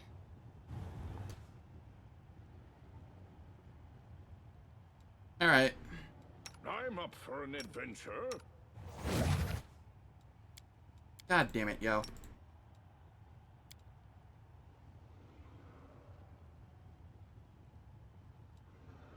I hate that it keeps the rods active after fights.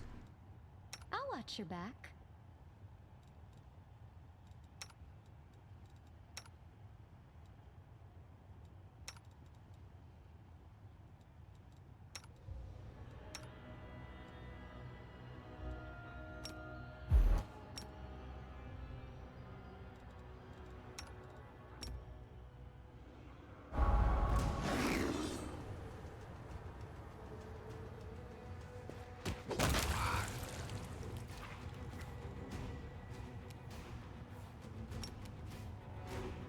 I'm not even gonna persistent weird here.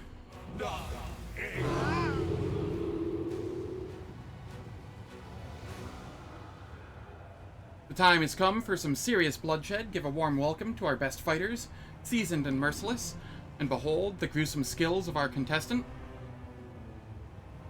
Let's take down this Galarian upstart and get our gold. Let's go. Oh, these aren't yellow. I need They're legitimately red. concentrate.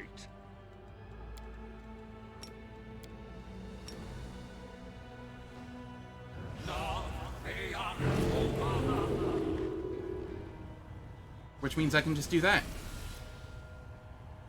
Who will bring an end to this contestant's string of victories? Behold the fighters from the Nihindrian League. Give it up for Azlanti and Ruxa.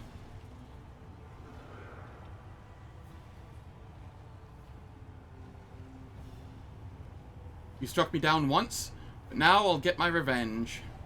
I'm Ruxa. I will rule this place. Kneel before me, you pathetic maggots.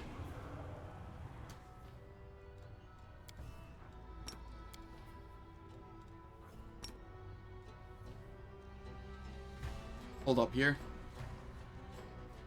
Yeah, this is fine.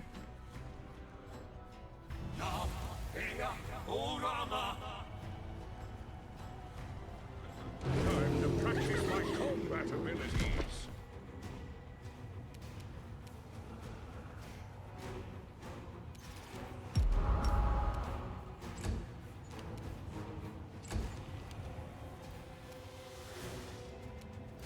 You are a melee, so I don't really care too much. You'll come to me.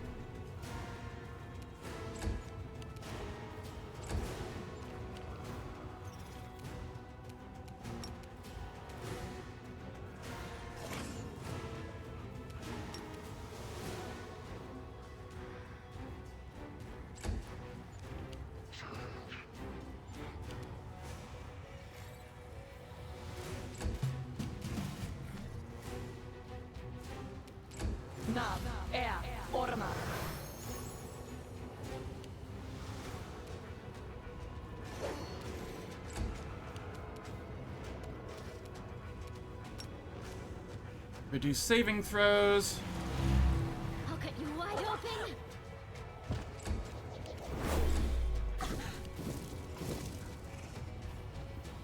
Seriously?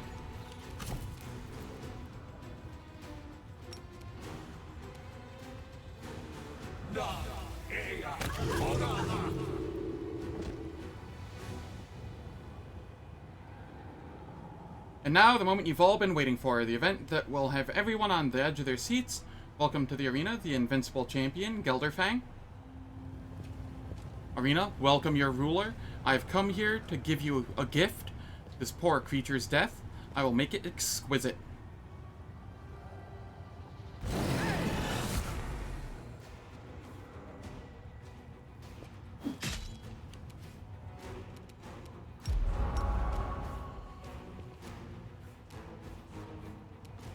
Do you have a greater heroism? Out of my sight! No. You are not immune to fear.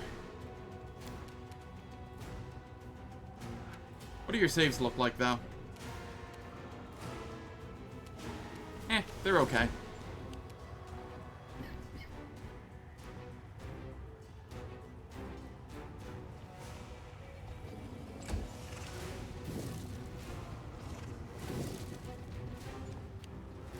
Bismuth over there really trying to croak.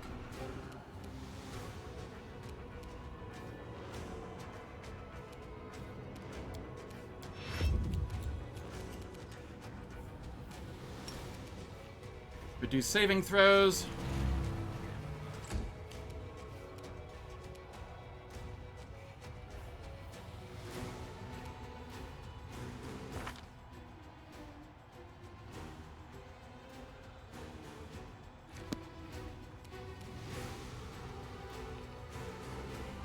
Why is this still a 46?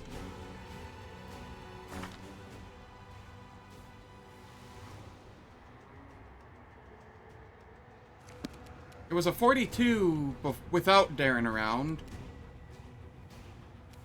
But now that I have Insightful Contemplation, it's...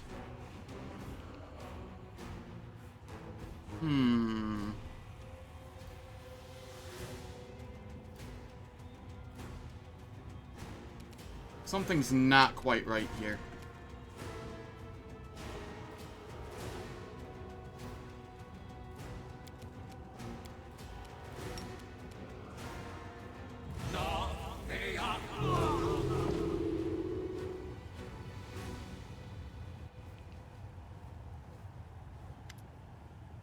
Zeklix has Ermengalith by the throat. The injured Cambion is on his knees, and blood seeps from his wounds.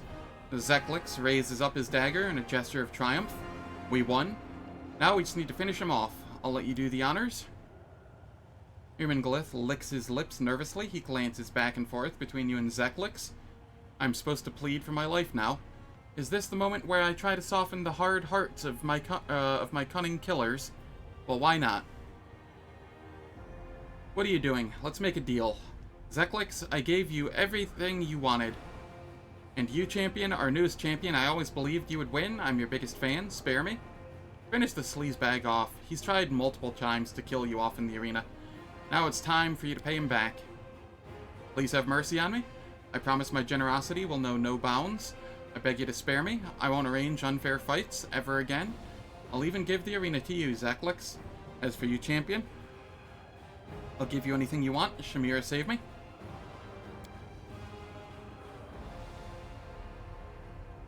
A rather tasteless performance, but you cannot deny his dedication to the role. I attack Ermengalith. Ermengalith is dead. I, Zeklix, lay claim to the Battlebliss. The arena is all mine. From now on, there will be no more dirty fights, no more sham rivals, and no more dull shows. The fights will become unpredictable. Opponents will be evenly matched.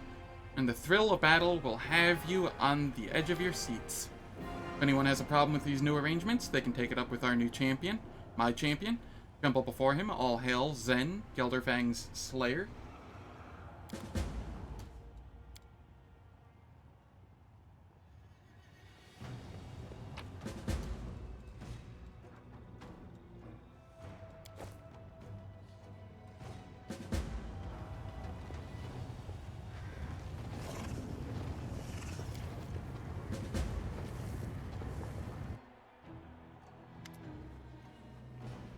The Battlebliss has a new champion. The demons sing your praises. You've won their respect. Tell me, champion, do you enjoy their attention? Are you basking in your newfound glory?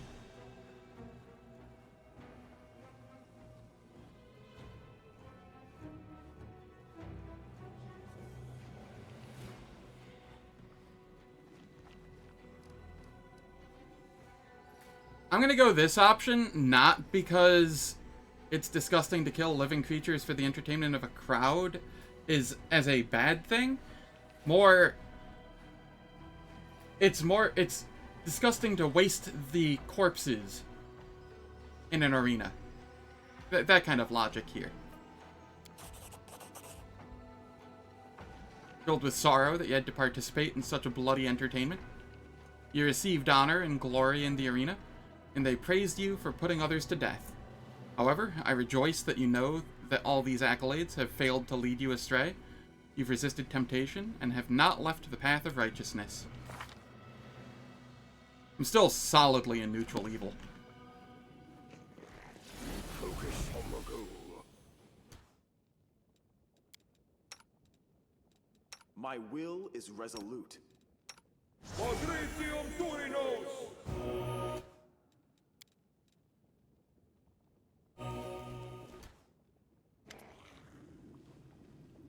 There's a wounded fighter called the Dire One among your gladiators. I want you to set him free. My companion, Sosiel, needs to meet the Dire One. Forgive me, champion, but rules are rules. You can talk to the Dire One whenever you'd like, but your companion cannot. However, with your permission, I can arrange a meeting for them in the arena. And by a meeting, I mean a fight. Is this option suitable for you? I agree. Trever is my brother. You would never raise a hand against me. I wouldn't be so sure of that. The arena has changed him. But who knows? We certainly can't rule out the possibility of a peaceful outcome. So let's make a deal. If the Dire One, Trever, really does recognize you and refuses to fight, I'll send someone else into the arena. The two of you can fight against your opponent together. After all, the spectators paid to see a show, and we can't disappoint them. It would be bad for business. The show. Fine, I agree. After all I've gone through to find him, what's another fight? But if we win, you'll let him go free. We'll leave the arena together. Are you trying to bankrupt me? Zeklix looks as though he's about to object, but a glance in your direction seems to change his mind. Fine. Unfortunately, I'm not in a position to argue. Let's make a wager. Your life for your brother's freedom. Do we have a deal? Is this just Sosiel?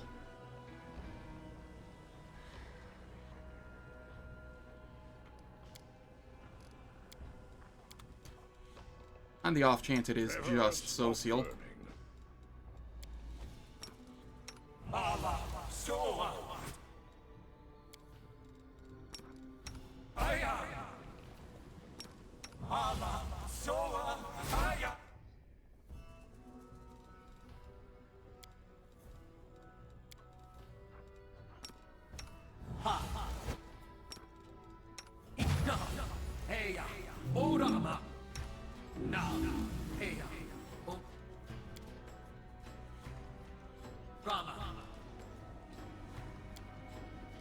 Sosiel's ready to enter the arena and face Trever.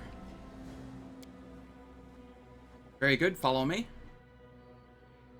And before, this is how I lose? Because it's just Sosiel? Sosiel steps into the arena, his eyes wandering around the stands full of clamorous spectators. The faces of demons and mortals alike blur, merging into a horrendous multi-eyed monster which roars at the top of its many lungs in an endless thirst for blood. They're chanting. The Dire One. The Dire One answers their call.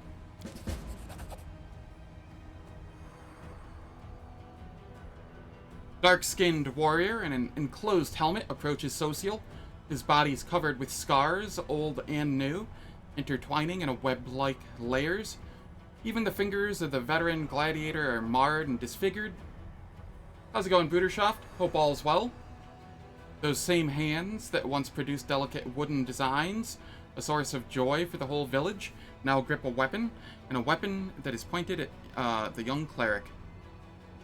Trever, brother, is that you? I'm sorry to hear that. I hope things improve for you.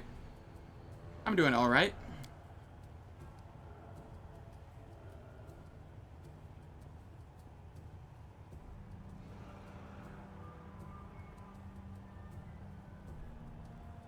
The helmet prevents the gladiator from hearing anything not already drowned out by the crowd.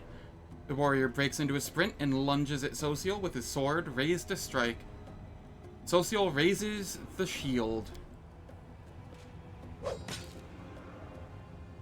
The gladiator's weapon hits the shield with a sonorous clang that sounds like a lament. He raises his blade again, but suddenly freezes. After several seconds of examining the shield, his eyes slowly track up to the face of the man holding it. Sosiel? Trever lowers his weapon slowly, his disfigured fingers unclench, letting the sword fall to the arena floor. The gladiator collapses to his knees next to the blade. Brother, I'm so sorry.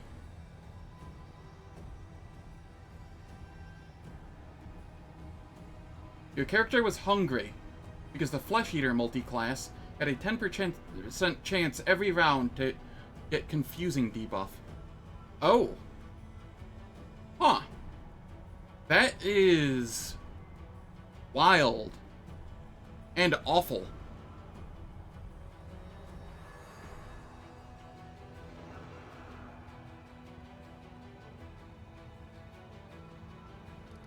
Trevor, what have they done to you? No. That's not what matters. You're safe now. It's over. I've come for you. Let's go home. Brother, the gladiator takes Sosiel's hand in his calloused palms, which now resemble the clawed paws of a beast, and squeezes them. Now that's an unexpected turn of events. The dire one meets his brother in the pit, and they refuse to fight. Don't worry, we promised you a thrilling spectacle, and you'll get it. Will the reunited brothers stand strong against a common enemy, or will they die together? Trevor eyes the ring of demons closing in around them and emits a low beast-like roar. He picks his blade back up and stands between Sosiel and the enemy. Trevor, take this. Sosiel holds his shield out to Trevor. He hesitates for a moment, not sure if he's allowed to touch the shiny metal, but there's no time left to think. So he resolutely takes it. His brother puts his hands together in a prayer behind the gladiator's back, and the goddess seems to have heard this plea even in the depths of the abyss. An iridescent glow begins to emanate from the shield.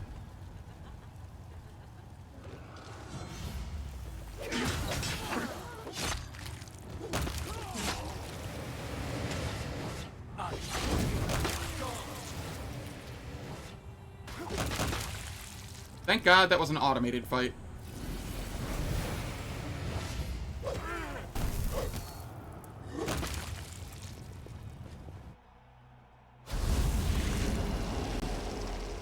The crowd cheers and howls as the brothers stumble out of the arena. They are wounded and covered in blood, both demonic and their own, but joyful smiles light up their faces. They look like those two innocent boys who once played in the peaceful groves of Andoran many years ago. Freedom at long last. Yeah! Beware, monsters of the abyss! The Vainik brothers are together again! Let me introduce you, Trevor. This is the commander, my trusted leader, and my close friend. I never would have found you without his help. Commander, then. Thank you for looking after my little brother while I was gone. Why do, like, Sosiel and Trevor have, like, the worst quality voice actors?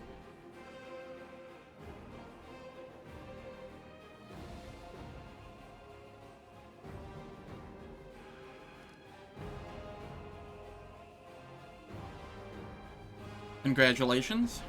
Thank you. This is all possible because of you. I'm free. I can't believe I'm finally free. Sosiel, have you forgiven Trevor? Who am I to forgive him or not? Only Shaylin and he may judge the weight of the burdens on his heart. I have never had the right to paint myself in the colors of righteousness. We both are just fragile feathers falling from the tails of songbirds, so to speak. That the winds of war carried me here and blew him from his path. That is just an accident of circumstance. Nope, Trevor's not dead. What are you going to do now? What say you, Trevor? Do we head home? I have the feeling that you've had more than enough of this war already. Home. No. I have no right to hide at home, knowing that my brother is still bleeding on the battlefield. Then we will stand together, give each other strength, make the world a better place, and both return home. Welcome to the Crusade, Trevor. Thank you, Commander. Trevor raises his disfigured hand in a salute, his stilted movement indicating how long it's been since he had cause to offer one. Yes, brother. We will win this war and then finally go home. I will answer that for you here in a second. When we go to camp and I show you Trevor.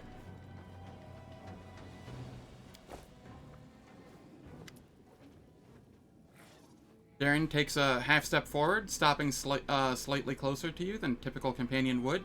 but not close enough for you to be considered an intimate gesture. It's finally over. He makes a move as if intending to touch your hand, but restrains himself at the last moment, noting grumpily, "How could you let them capture you?" Those demons only thought they'd captured me. Little did they know they'd bitten off more than they could chew. Poor demons. I shall try to pretend that I feel sorry for them. Do I look convincing? Daeran smiles broadly, looking delighted. In any case, I'm glad that it's all over, and we are happily reunited. Seems I've developed some kind of addiction to your presence. Not a fatal illness, but still troubling. I hope there will be no more sudden disappearances in your future. My poor nerves could not abide it.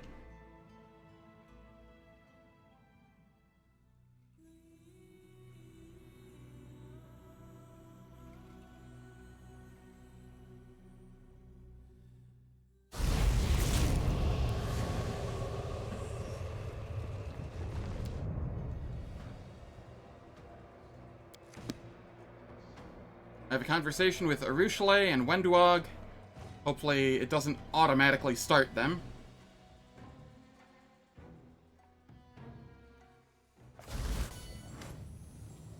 A muffled, rage-filled groan emerges from Wenduog's lips. He's shaking like a hound, catching the scent of a prey. Tears, black like tar, are gathering in the corners of her eyes. Meeting your gaze, Wenduog frowns and struggles for self-control. I can feel him, Master. Zev Melik is here in Lushanira, and his poison is seething in my blood. What do you feel? The area around Wenduog's eyes is smudged with black tears. Rage. Blood is pounding in my ears, and I hear whispers calling me to fight. I feel a desire to rip out someone's throat, claw at someone's face, gouge out their eyes. I want to fight. And the smell? Oh, that sweet smell of the poison I tried once before. I want more. How do we find him? I will tell you if I sense he's near. I was the best hunter in my tribe, after all.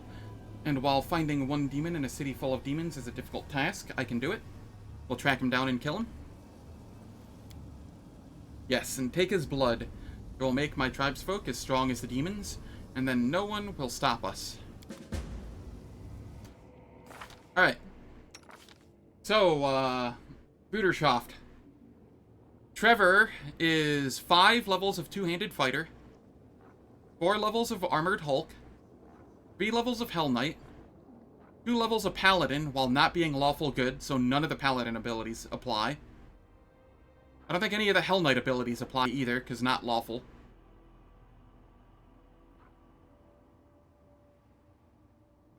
So, no, he is absolute shit.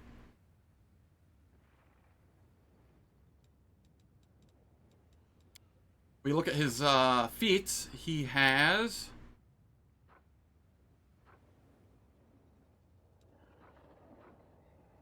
He's not going Vital Strike, but he has, like, Cleaving Finish stuff.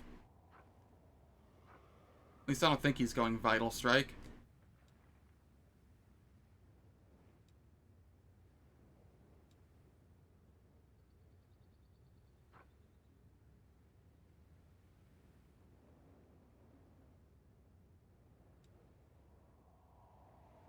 The 2 levels of Paladin are wild as well, considering 10 Charisma. Like... Favorite enemy, aberrations, not even demons?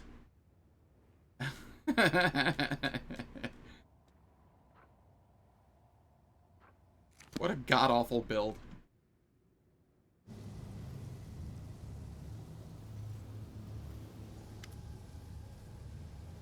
Arushale shoulders are stooped, staring at the floor. She hands you a scented letter and whispers, "Take a look."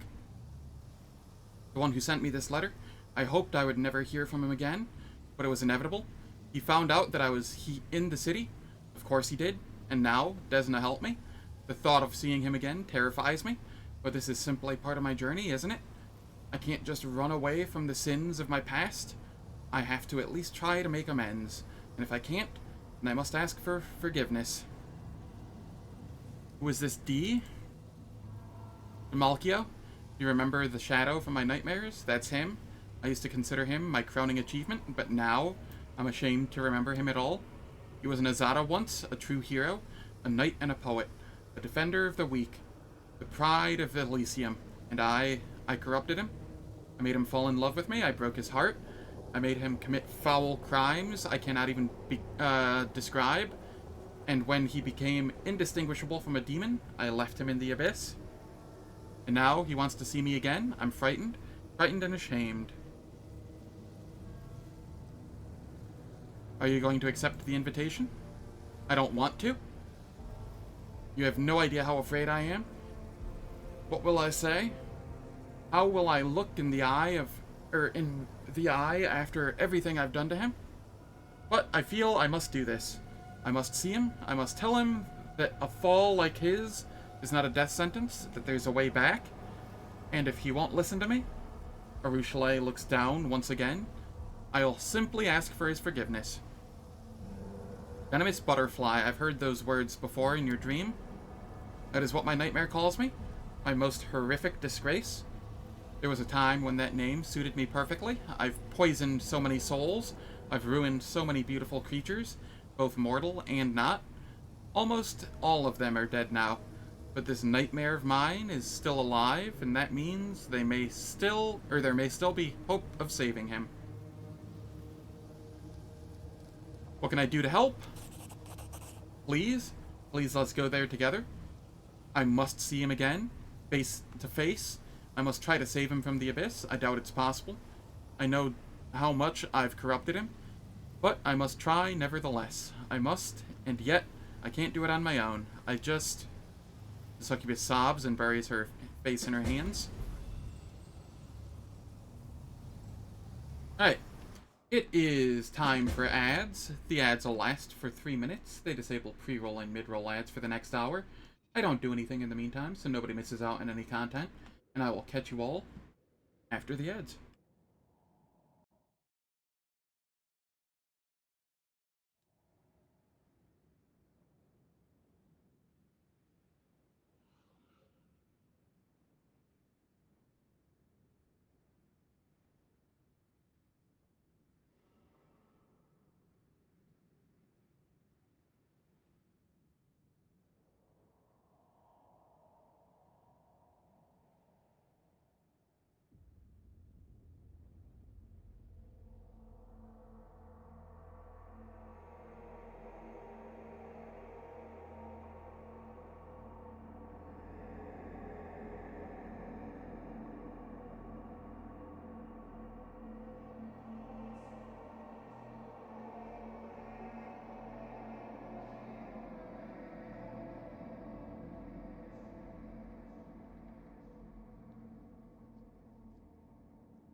Alright, the ad's finished.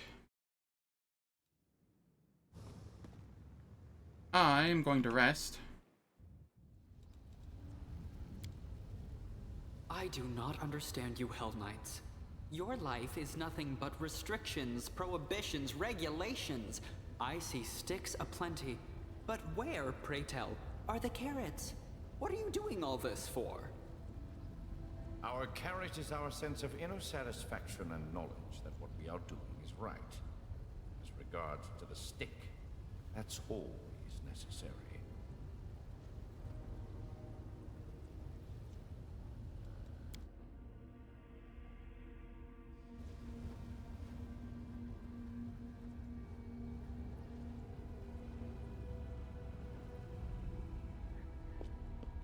Alright.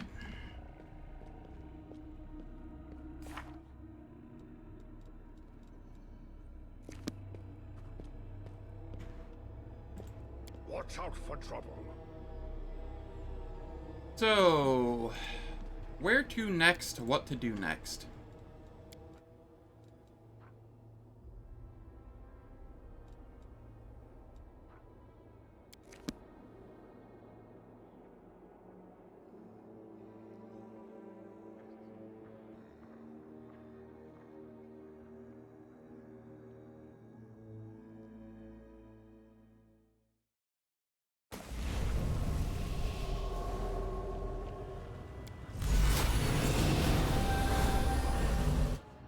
Knowledge is the There's key beauty to hidden victory. in the darkest of places.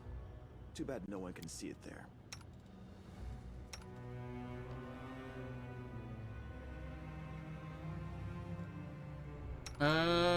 Something like this.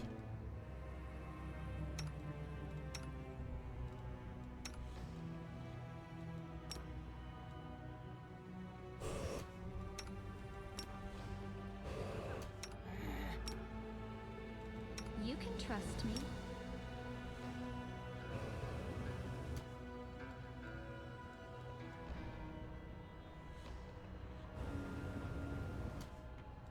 Does anyone require my counsel?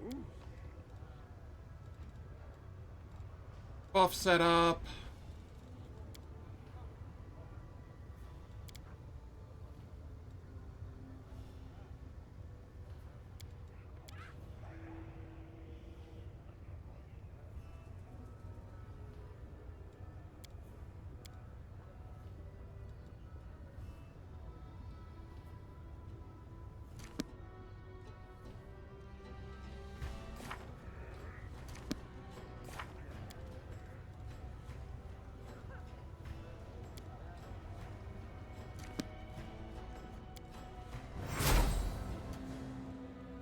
Alright, so most have greater heroism now.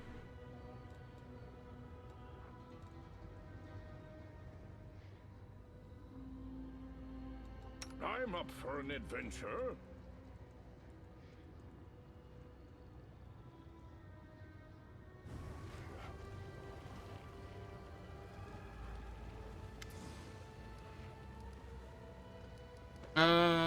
Show me the weapons you're selling.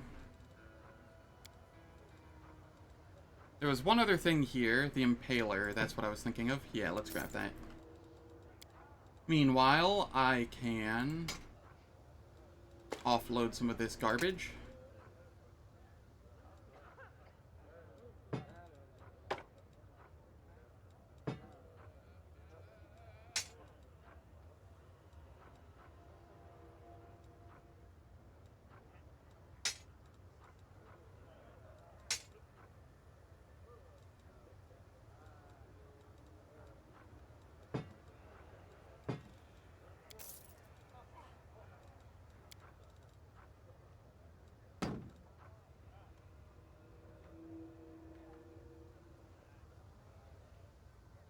+4 heavy shield. Negative energy resistance.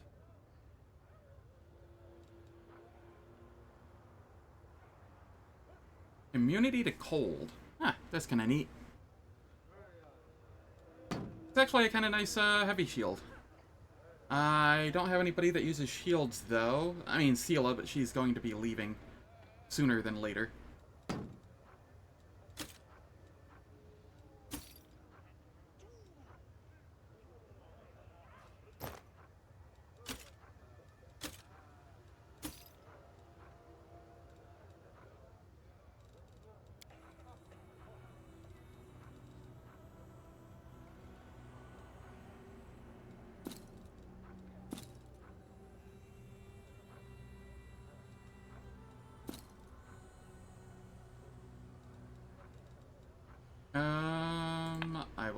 these.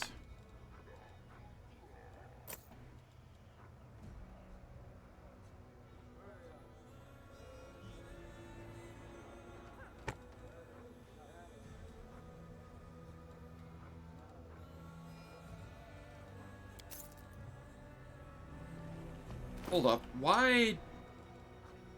Oh, I have the Nahindrian League collar. That's why my DCs looked lower than they should have.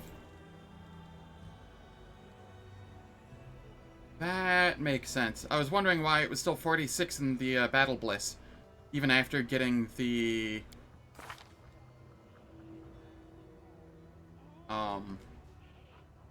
Demon Graft.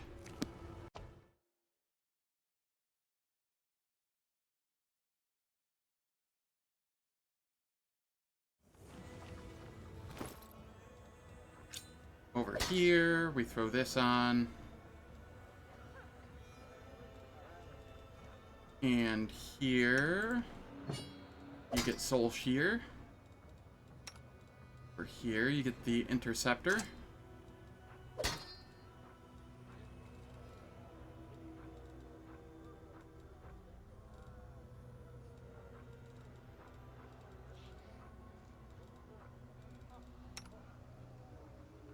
Am I missing anything else?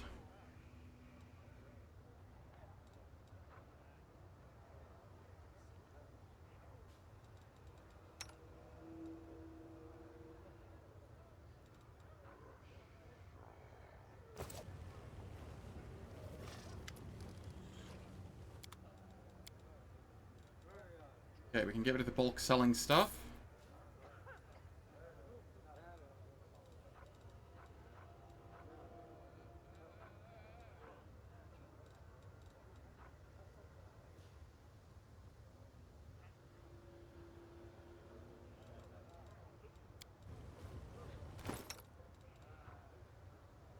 You can wear the Assailant's Belt.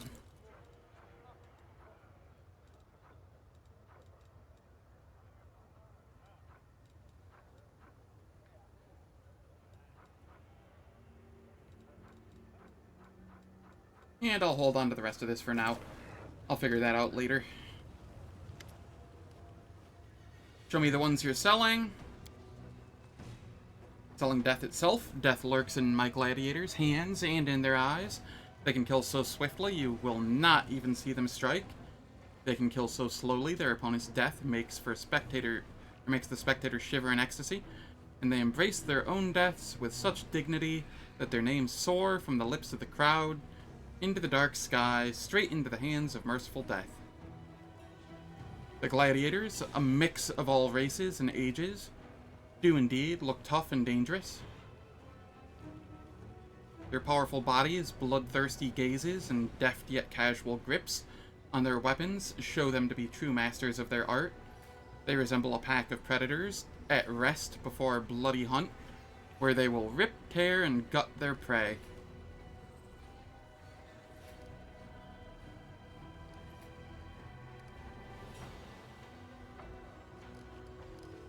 If your slaves are that good in a fight, why don't they rebel and free themselves?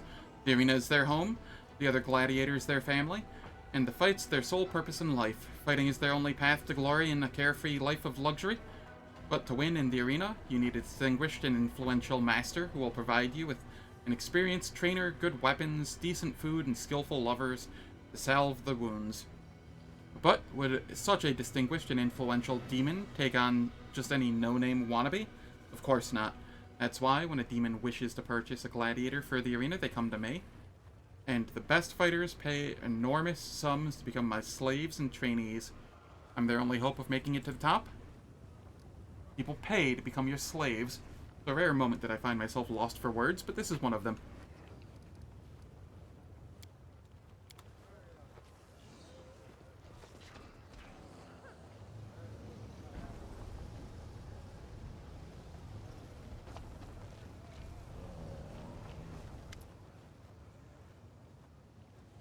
Greetings, I'm Count Gristoff Rolano.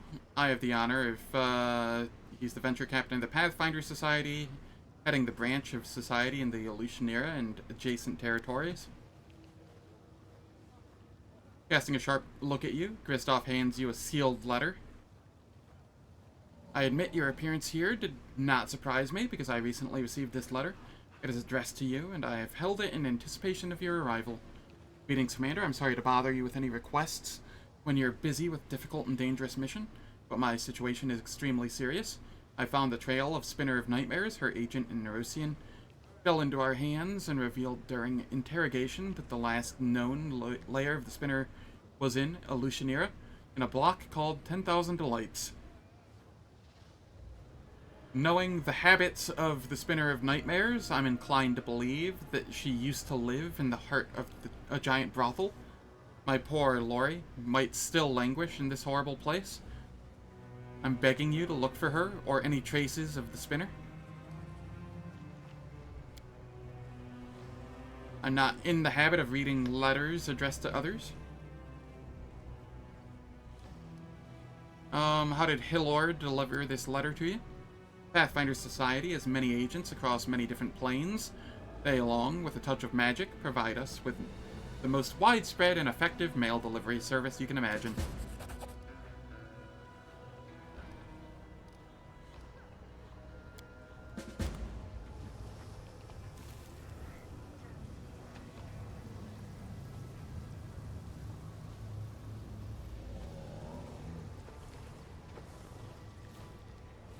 Keep your calm.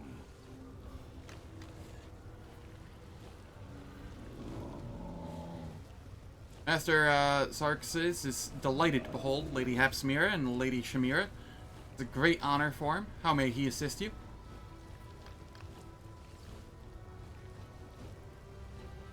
Hapsmira is looking to buy some slaves, the best slaves, for an important job. Allow me to present this fine specimen. An extraordinarily belligerent, destructive, and vicious slave. He killed 7 hunters before his capture. Shut your mouth, meatball. Your breath stinks, and I don't need gladiators or bodyguards. I'm looking for a pack of strong demons. Ones who are not very bright and can obey orders. In that case, perhaps my lady would be interested in this batch of creatures recently captured in the lower city. They're all strong and quite stupid. Hapsmira, what do you want with these puny creatures? They're small, fry, fit only to be cannon fodder for the Crusaders. I would suggest, they seem fine to me, finish the preparations, send them to the Harem of Ardent Dreams, and be quick about it.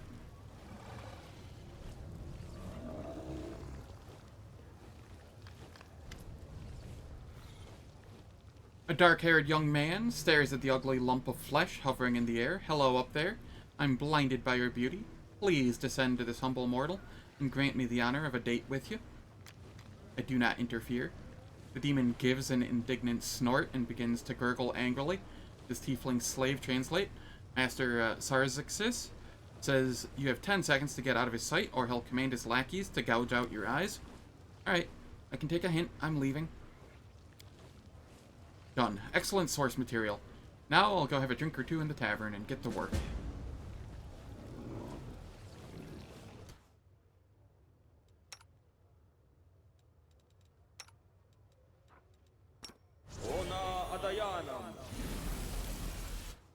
Keep your wits about you.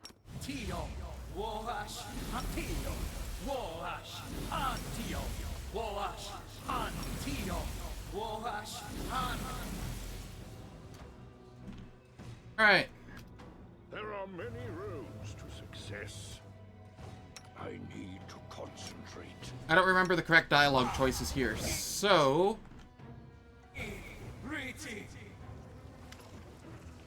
A demon who looks like a ball of lumpy, melting flesh hovers in the air. He clenches a whip in his hand. The demon emanates an aura of confidence and authority. He snorts sternly at the skinny tiefling standing nearby, whose eyes are skillfully sewn shut with black silk thread studded with diamond chips. The demon mutters something incomprehensible to you. The tiefling speaks to you in a soft voice devoid of emotion. Master Sarzix welcomes you to the flesh markets, visitors from another plane. He noticed right away that you are a person of means, though he himself has no interest in doing business with you. Your presence benefits the flesh markets, so Master Sarzix is prepared to spare you some of his time. This slave will interpret his words for you. or he loathes speaking in any language except the one used in his homeworld. The Suture's hideous face is marked with desperation. Overcoming his pride, he reaches out to you with his gnarled hand, beseeching your help with his humiliating gesture. Point to Suture, sell me that dretch. Xerxes begins to snort, spraying saliva. He babbles quickly, which causes short, uncertain pauses in the slave's speech. This dretch, like the other demons in this shipment, is set aside for Lady Hepsmira. Without a doubt, this lazy waste of flesh caught today in the lower city will never prove to be a useful worker, but he still belongs to his new mistress. She is a very influential person. Therefore, trying to deceive her would be disrespectful and dangerous, and Master Xerxes would never commit such a foolish act. He resents your suggestion and is capable of doing that he is capable of doing anything of the kind. He is insulted and outraged. There are not many vices that can surpass the greed of demons, but pride is one of them. Imagine that tremendous power it has when the two are combined. As disgusting it is for me to give this advice, listen to me. If this scoundrel feels insulted, offer him gold, not as part of the deal, but rather as compensation for the insult and recognition of his high status. Perhaps I can compensate for the insult I've inflicted.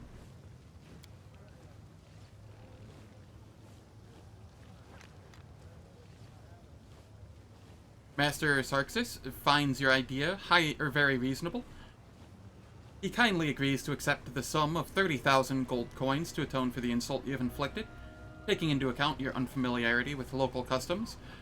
Will not demand your hand or eye in recompense. For his part, Master considers it undesirable to keep the stretch in his stock, for he was the cause of your disagreement. As a gesture of reconciliation, he would like to immediately release him and drive him out of so this unpleasant incident might be considered settled and forgotten. Let's leave all grievances and misunderstandings behind. Master Xerxes congratulates you on a successful purchase. The dretch approaches you and glancing cautiously around, he mumbles in a quiet voice so only you can hear his words. I have no idea why Hepsmira needs slaves, but from what I've heard, they don't live long. Becoming her property is a death sentence, no doubt about it. Meaning you saved me? So, I guess. Suture appears confused. It seems this miscreation is not accustomed to being shown mercy, and simply doesn't know how to express his thanks. How were you captured? I've been wandering the lower city, searching for something. Never you mind what. I mean, that's not what I meant to say. It's a personal matter. Yeah, that's the right way to put it. So, I was roaming around, chatting with all and sundry when the slave hunters appeared and started chasing us. They threw those who survived in a cage and brought us here. This is a typical occurrence in the Abyss. Social dynamics, it's called. The strong enslave the weak. What will you do now? I'll continue my search. I will. It won't be easy, but I'll prove to her that I'm smarter and wilier than she thinks. What are you looking for? Don't ask. That's none of your business. Farewell. You... Just be careful. That's what I'm saying. With a martyr's sigh, the Suture turns around, relieved to lose himself once again in Lucineer's warren of the alleyways.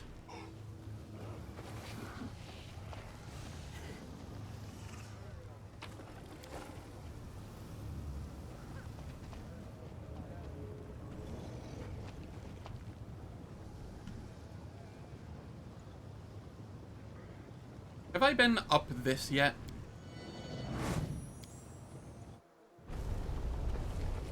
No, I hadn't been.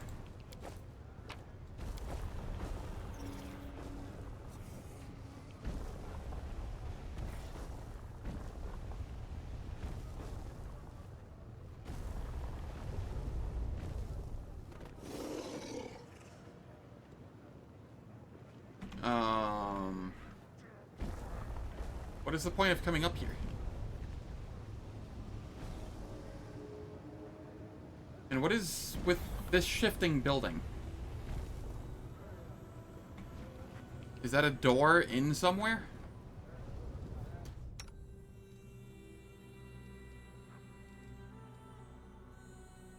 I remember what this is. This was something concerning the Trickster. There was something up here. The Trickster mythic path. Okay. I don't think I need to be here then.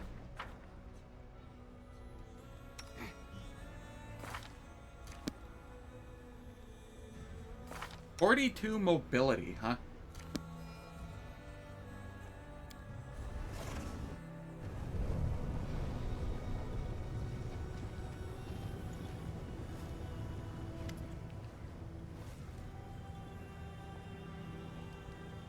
What were you arguing about with those with that demoness? Who are you?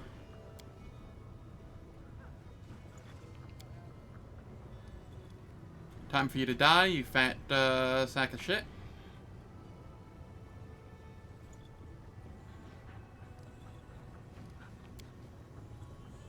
A trainer's work is never done. I'll make a fine slave out of you.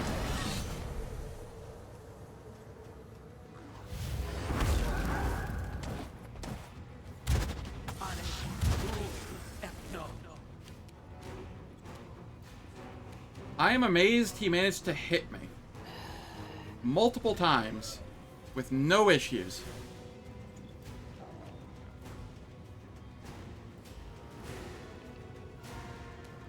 That said, you do have a greater heroism. Do you have a greater heroism? I'll just have to resort to brute force. No.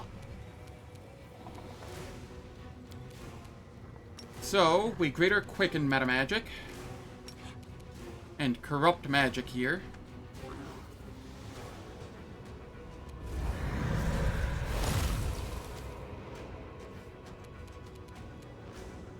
And then we greater persistent into a weird.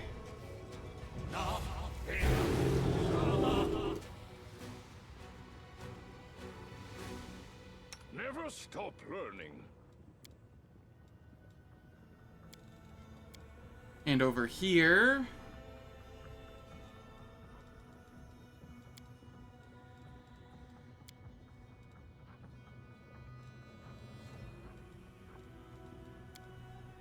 where the hell is it?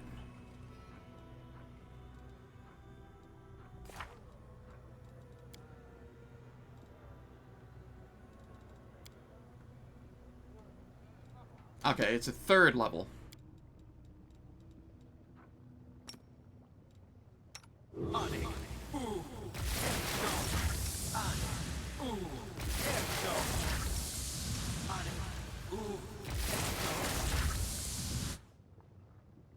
There we go.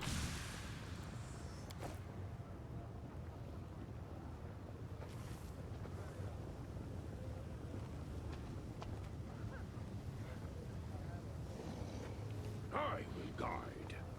I heed the voice of the spirits. Okay. There, it didn't want to let me loot that at first.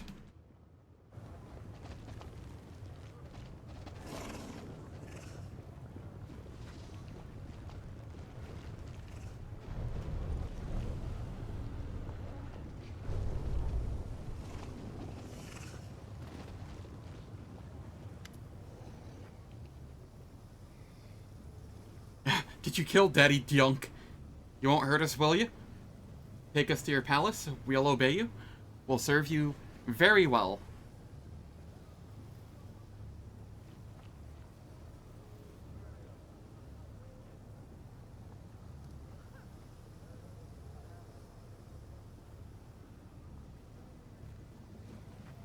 Explain how to get to the Nexus. It's my camp.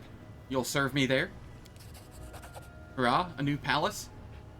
Is it somewhere high in the mountains, I wonder? Are there many guards? How's the food?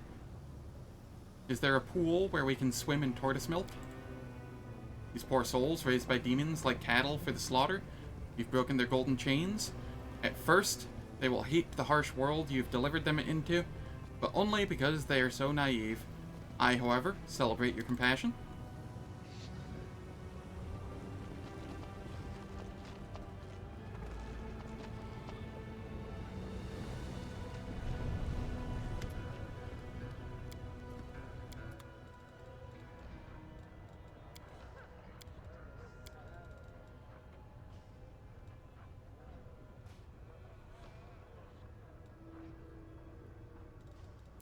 Yeah, none of this is really all that good for me. You do have some decent scrolls. Anything I care to pilfer? I could grab another Greater Quicken.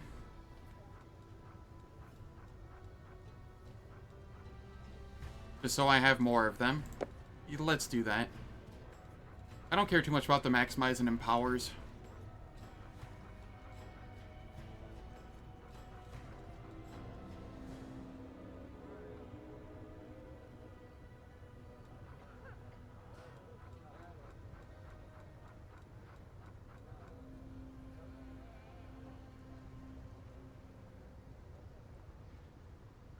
I already grabbed a wand or a Pearl of Power 9th from him.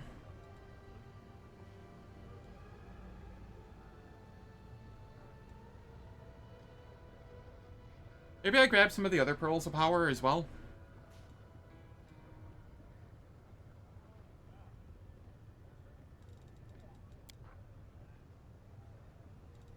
Alright, what do you have here? 7th level and 8th level? And a 6th level. We'll take those.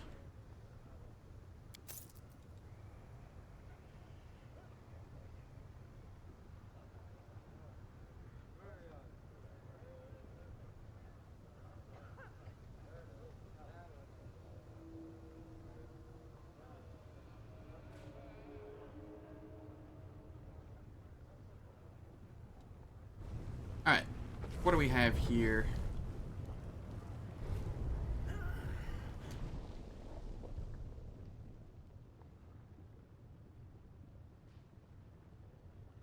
So, do I want to fight them yet? Let's come over here.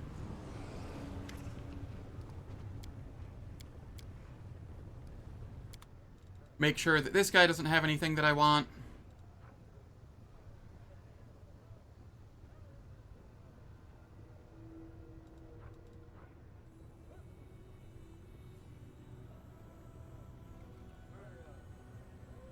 Yeah, no, this guy doesn't have anything that I want. So if I attack this one and does anyone require my they become incensed. Oh, skip the pleasantries.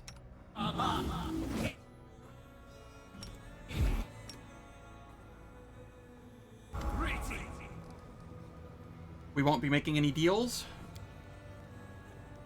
Two small projectiles whiz past your ear. The glass eyeballs have popped out of Krebis's eye sockets.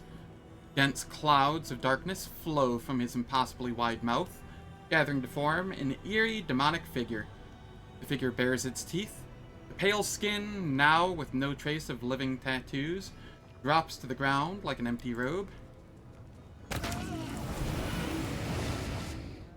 The lunatics ignore the horrible metamorphosis their master is undergoing. They stay lost in their magic trance. Let's have some fun.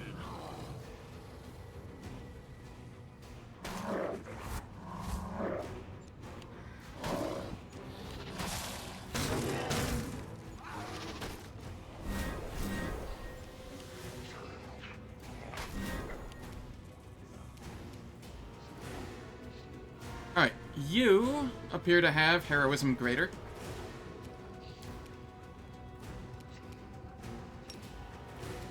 We know how to deal with you.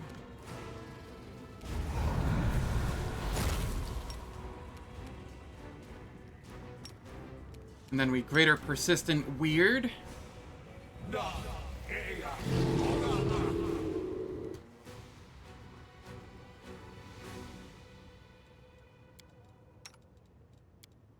I will lend you my aid.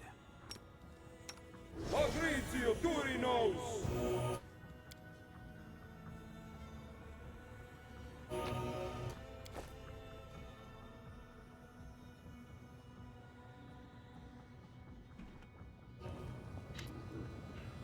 The faces of the lunatics are dotted with blood, but their empty gazes show no change. One slave's cheek is pierced through. A sharp rock hit him during the fight, but the slave does not pay the slightest attention to the wound. Champion, heed the advice that I give you, though I do so with a heavy heart. Do not let these unfortunates into your camp, for darkness has branded them with its ominous mark. They pose a threat, and my heart tells me that any attempt to show them mercy will lead to great loss and bloodshed.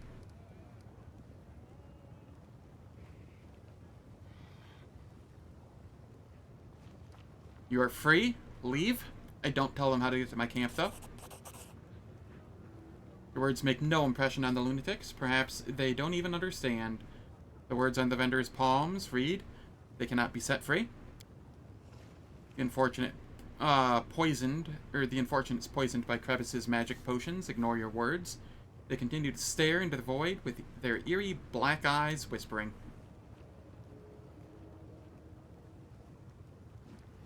You have a star in your heart, a strong one, it's beautiful.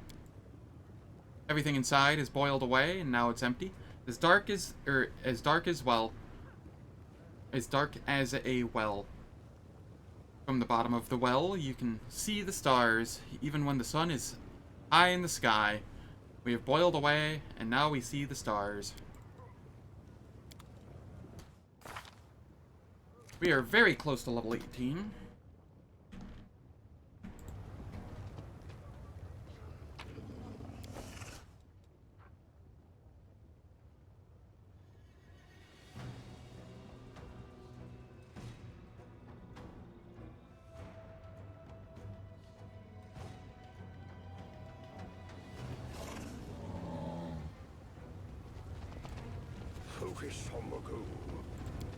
We will go back and rest.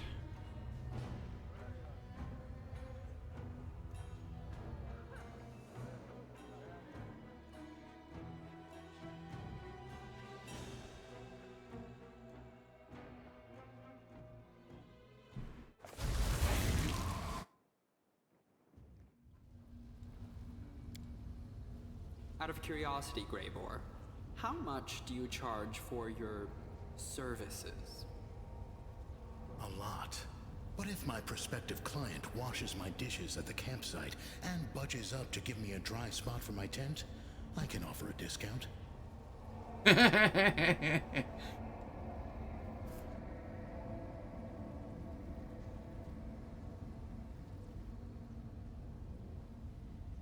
really do enjoy Greybore.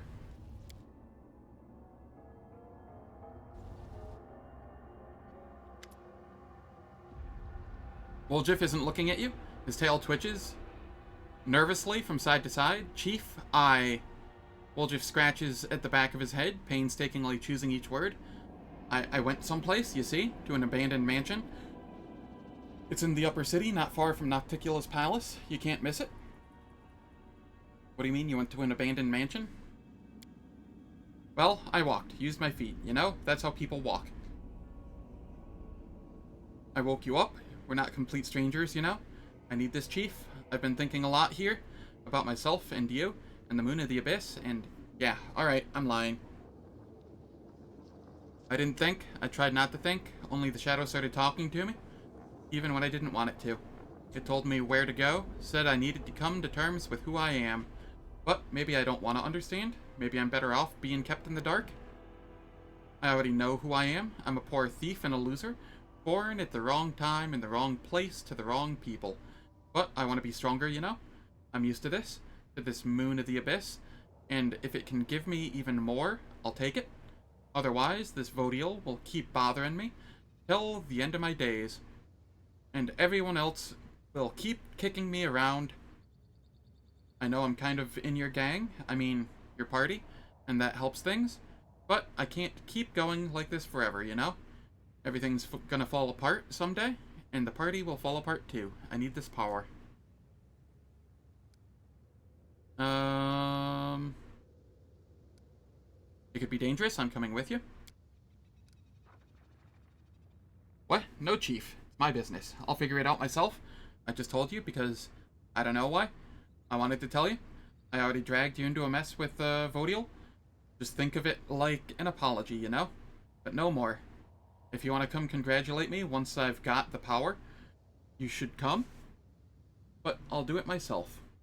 I don't want to get used to always running off to someone as soon as I need help. It's not normal. Friends don't abandon each other in difficult situations. I want to go with you. Friends? Oh, come on. Woldriff turns away in embarrassment, trying not to grin. You know, I don't believe in stuff like that. Come on. Then, if you're so desperate, you can stand and watch. You can act like you're my bodyguard if you want. I don't mind.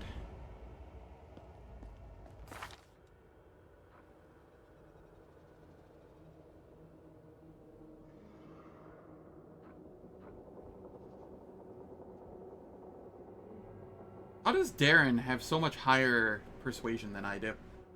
9, 3...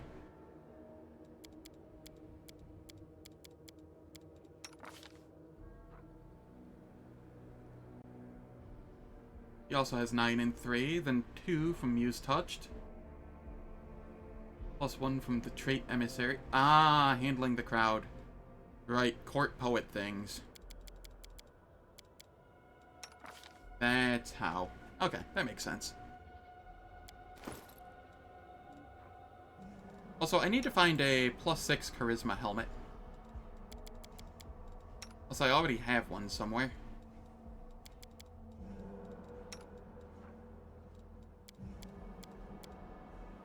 How do I not have a +6 Charisma helmet yet?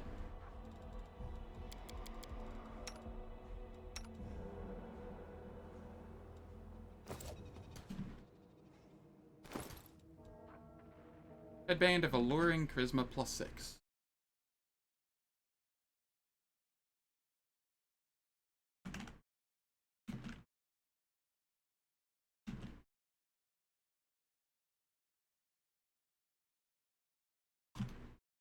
Where can I get one?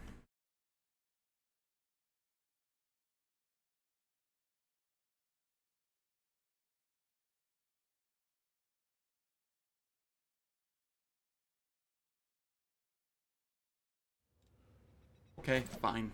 Watch out for trouble. I think I know where to get one.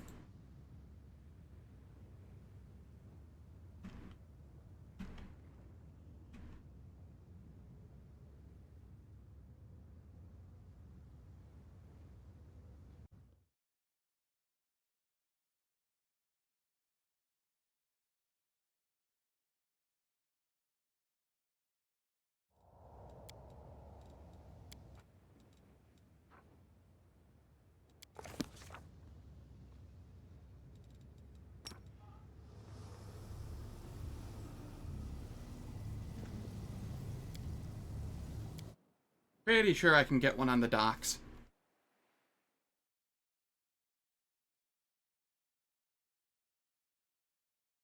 It is only +1 Charisma, or +1 DC to my saves. Might also give me some spell slots. Uncertain.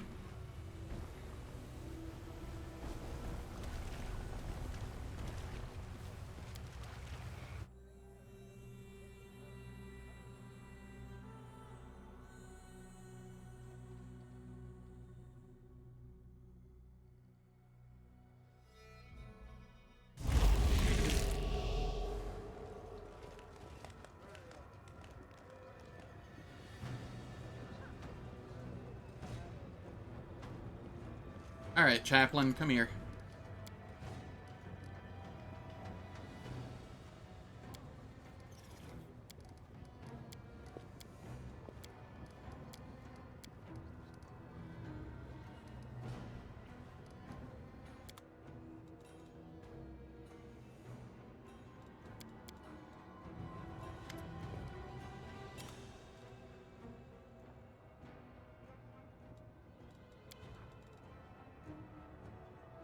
I didn't sell one to you, did I?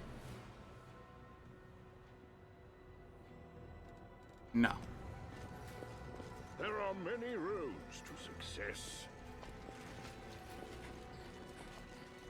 I thought I could buy from his magical gear at one point. Maybe it's the greedy chest.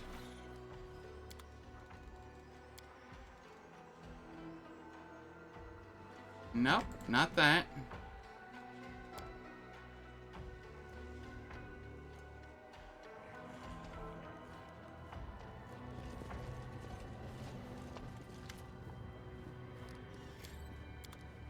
Huh. I was certain that I had another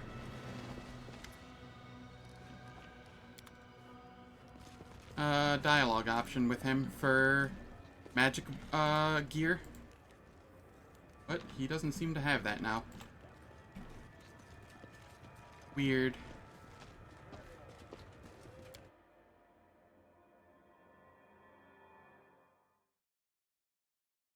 Well, I guess I go without for now.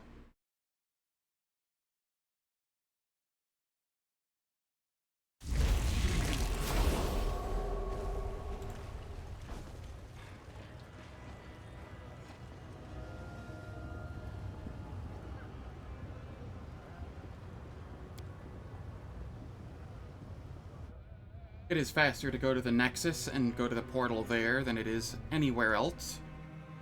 So that is what I shall do. And then we will clear out the marketplace some more.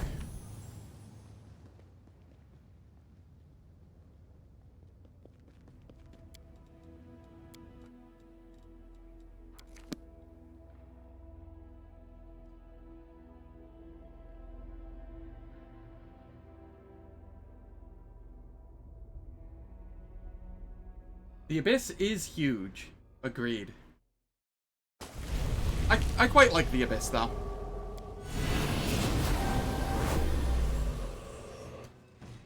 I think I like Acts 3 and 5 slightly more, but the Abyss I'm up for an is adventure. very much either tied for second after Act 3 or I don't know. God, it's so hard to say which acts I like the most.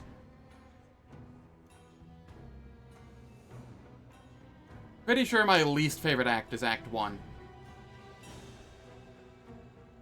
Just because I don't have any toys to play with, and it's just a bunch of, swing and miss. Pool noodle fights until, someone comes out victorious.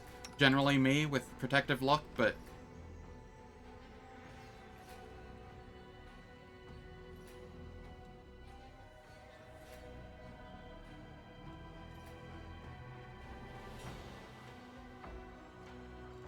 Open your heart to me.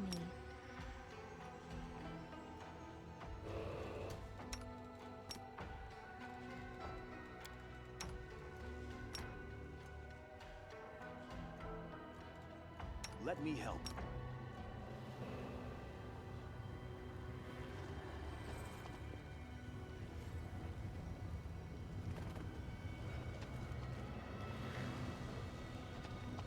I will guide.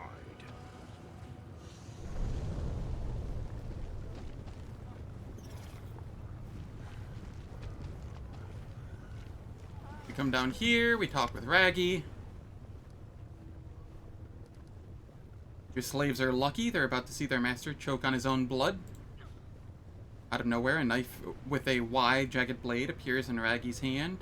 Spinning the knife skillfully with his too numerous fingers, he leers at you without fear. You want to dance?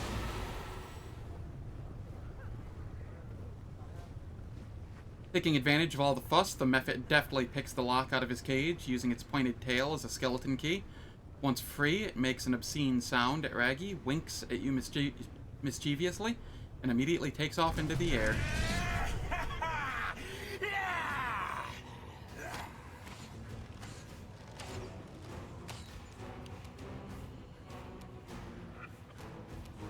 You also have a greater heroism, don't you? No. Why are you not feared?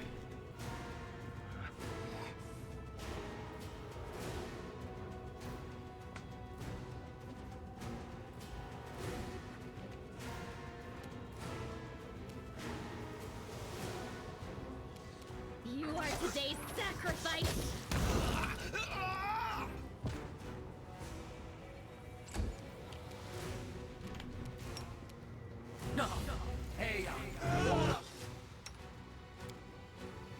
God damn it. It doesn't get double persistented. Don't you waste this if it's already a persistent version of the spell. Stupid ass game.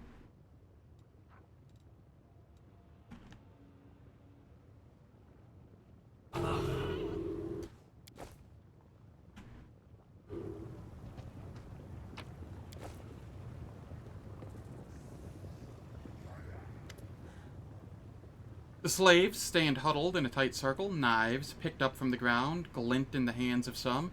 It's almost as if the scent of demon blood has imbued their exhausted bodies with new strength. They are clearly no longer willing to simply watch their lives be bargained away. So what's next, sir? Should we run? Should we face death here? We won't go back in a cage. We've had enough of this demon filth.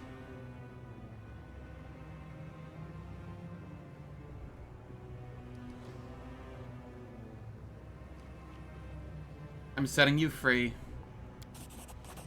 Aomade bless you. Thank you for standing up for us. We'll never forget your kindness. You did as every true Galarian should by saving the people from your homeworld from slavery.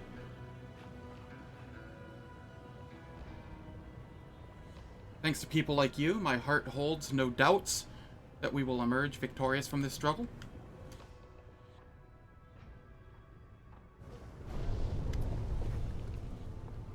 You know what? If these are people from my own plane, I will let them take refuge at my camp.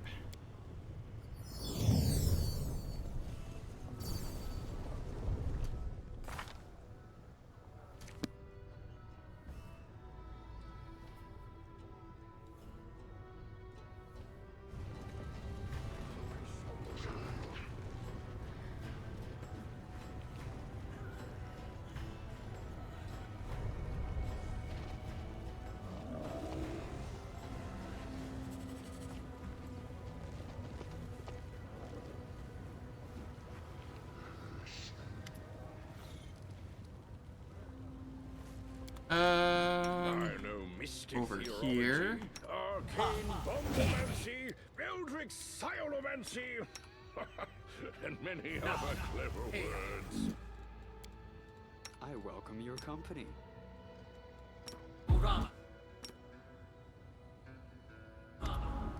What happens if I try to kill you? I'll outlive each and every resident of Evolutionera. Your attack causes no visible harm to the projection. The Marilith yawns theatrically.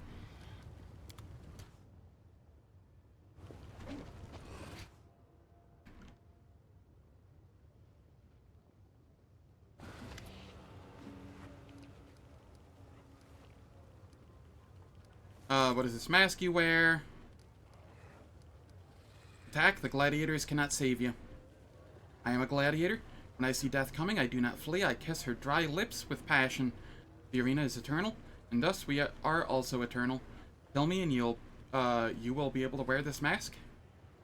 Defend your master, brothers and sisters. Show them what you're worth, and the crowd will fight for the right to buy you, and the arena will bow before your might.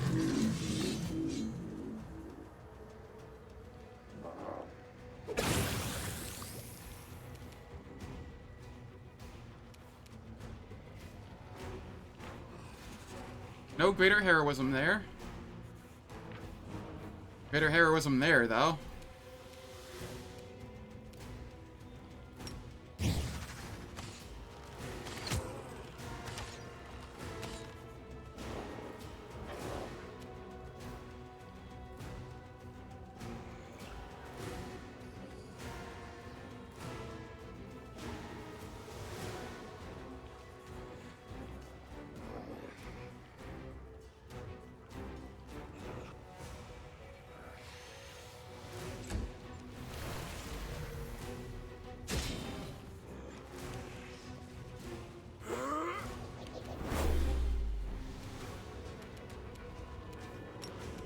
Saving throws reduced.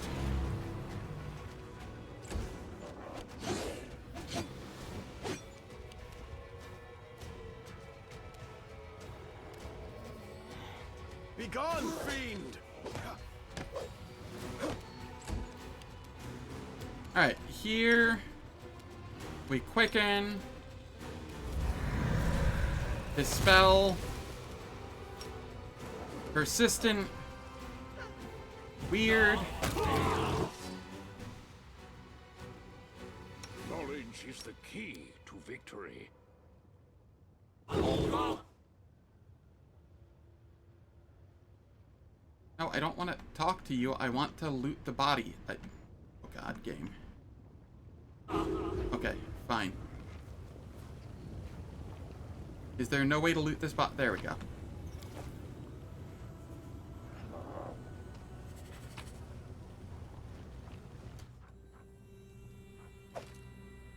Dagger +3, Buckler +4, Mystic Grace.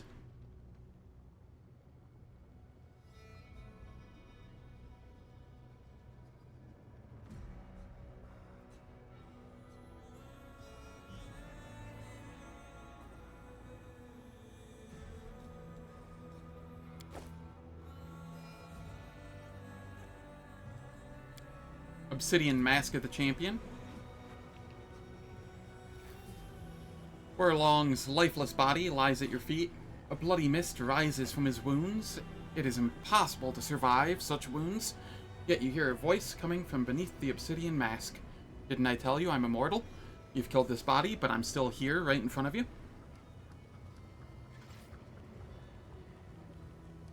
Sense the soul that hides within the mask. From the black polished stone, a restless, spiteful, and bloodthirsty soul glares suspiciously back at you. It is skilled enough in the art of puppetry to manipulate the bodies and mouths of those who once wore this mask. You can see the dozens, perhaps hundreds of faces of those who wore this mask and gave their bodies to the ghost, willingly or not. Subjugate the lesser undead who dared to show you disrespect. The mask is in your hand, and you feel the black polished stone heat under your fingers until it starts glowing white. This doesn't cause you any pain, but the ghost dwelling within the mask starts howling wildly. You are the master of death, you are her lover, and you are more precious to her than anyone else. Forgive me, I had no idea, spare me, and I will serve you, I swear. And that nets me a mask. Somewhere. Here we are. Wearer of this mask gains +10 competence bonus on intimidation and mobility checks. In addition, whenever the wearer of this mask lands a killing blow, they gain temporary hit points equal to the killed enemy's strength modifier for 5 rounds. Yeah, it's kind of neat. Will I be using it? No, probably not. But it is kind of neat.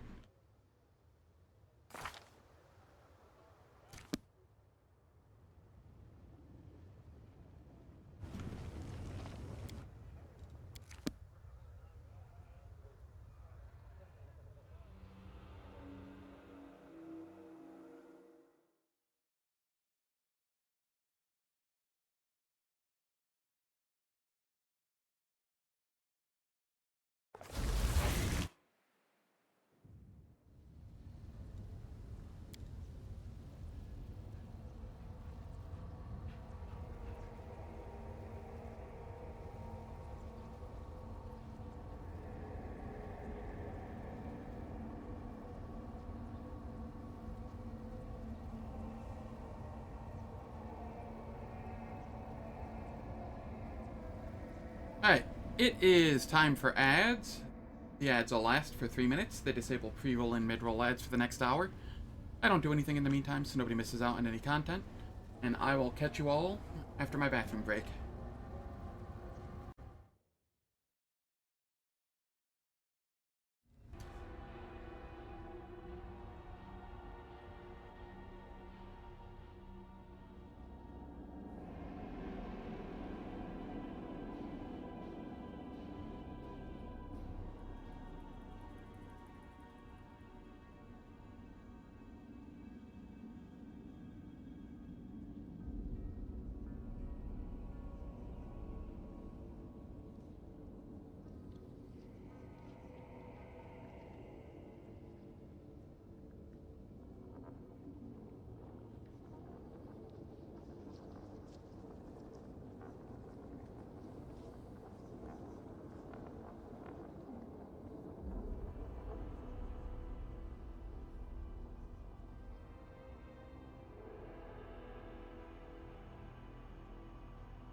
I have returned.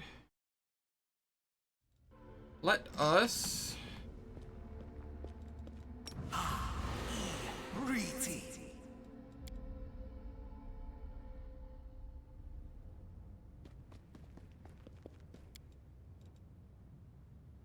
Let us head out here.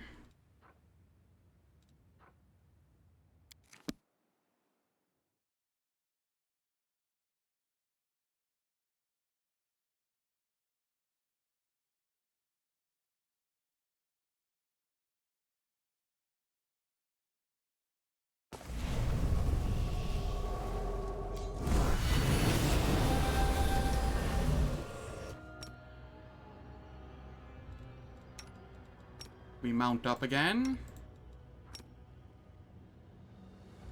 Missed me already. I feel like this is one of the easier acts, too, just because you can rest so much and so quickly without hassle.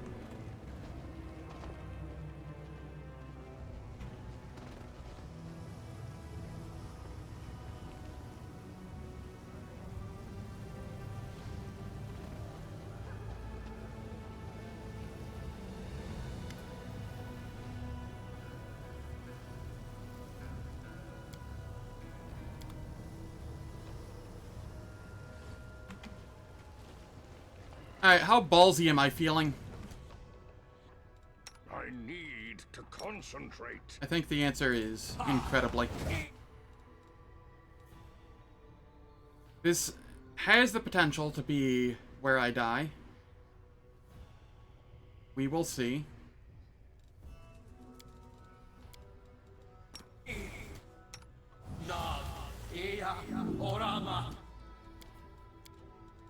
Oh, the waiting's never fun. Watch out for trouble. Smile. The world's not ending just yet. Never stop learning.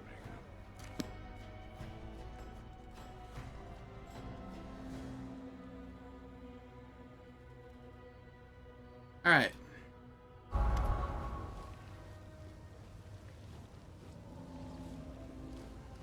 Let's see how good you are in a fight.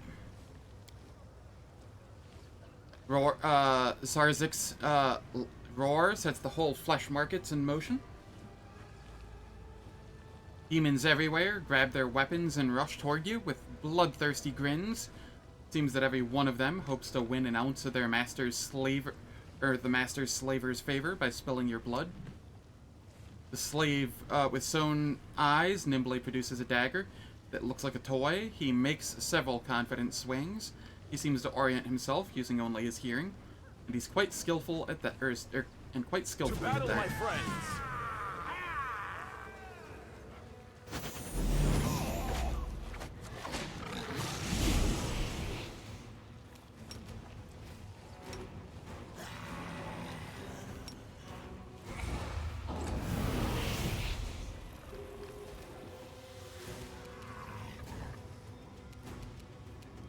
So many toys.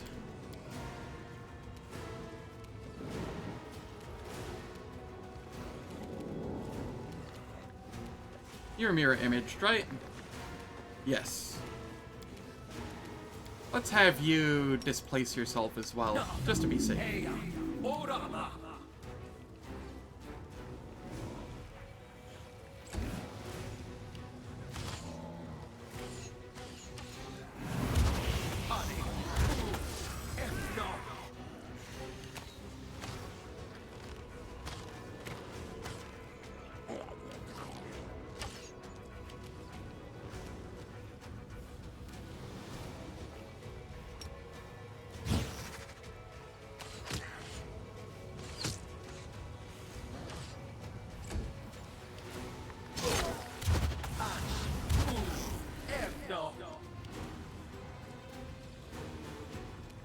Do these have greater heroism?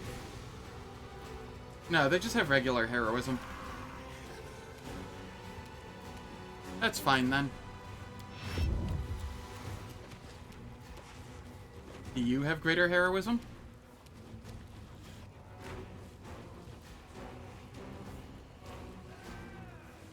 No.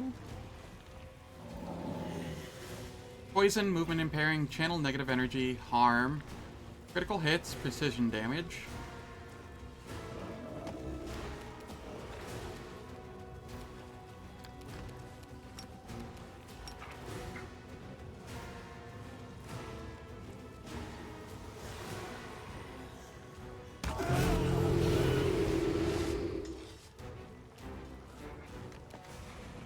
Were you immune? Oh no, you just double saved on the will saving throw. Holy, do you have a lot of, Alright, fine. You get a corrupt magic. Just for you.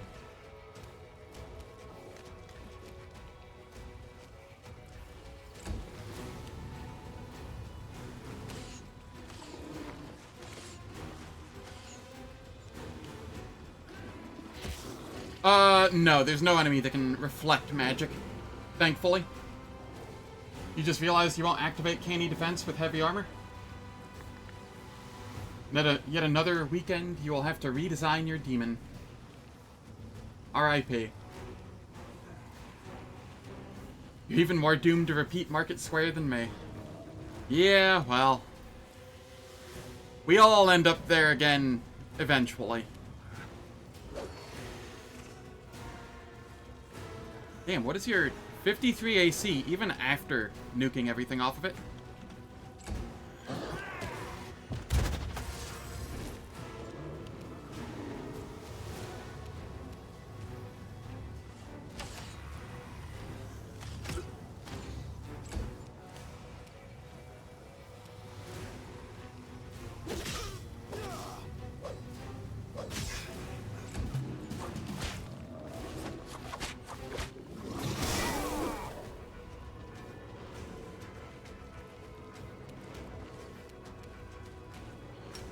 Alright, we reduce your saving throws.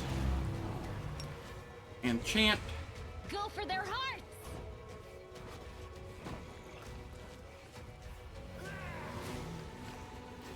Yeah, you should be easy enough to take out now.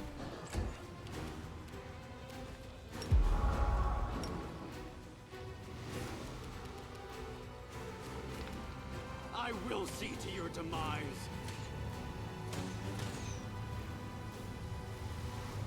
Slightly curious about the War Priest class after it was discussed here. Yeah, the class abilities are just kind of awful. Like, Oracle's just better.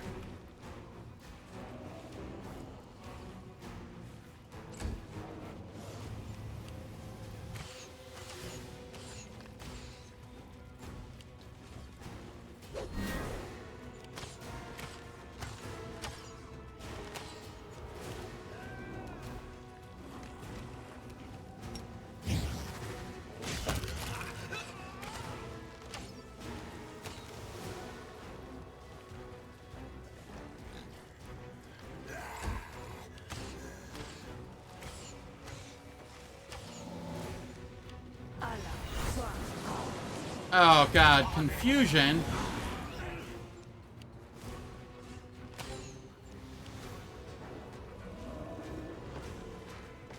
What did it throw here?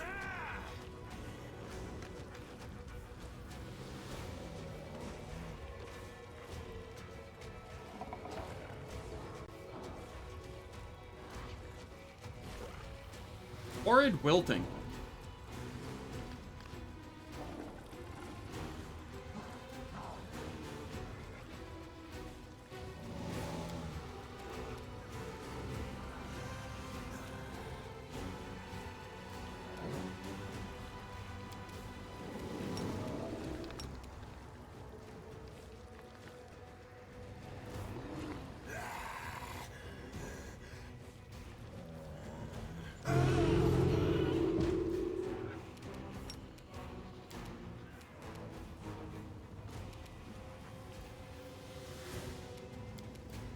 Over here.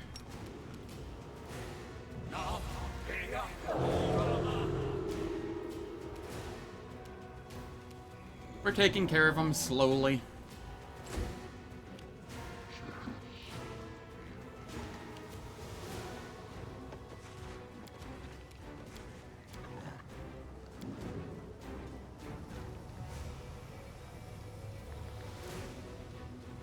Are there only the 2 left? I think there are.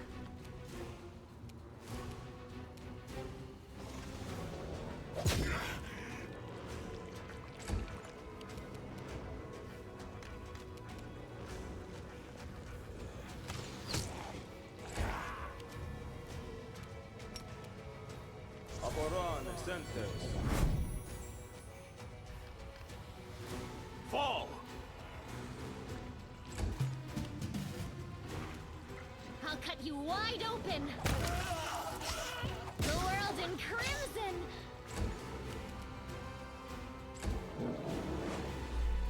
Your pain is my pleasure. That was a fun fight.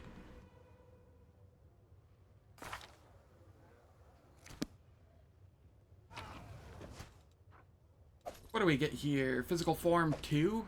That's kind of worthless. Lure and Charisma 4. What is this? An immunity to necromancy school spells while in demonic rage. Worthless to me.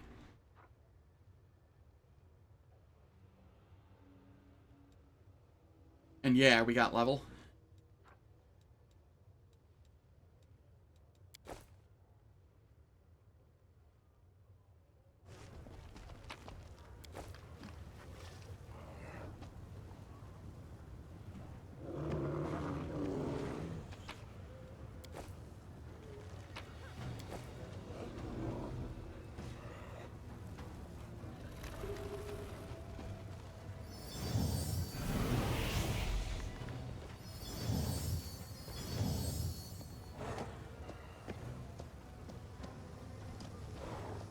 Just to piss Hepsmira off.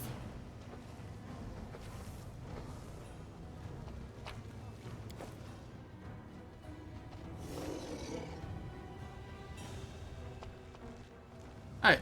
The slave quarters are relatively free now.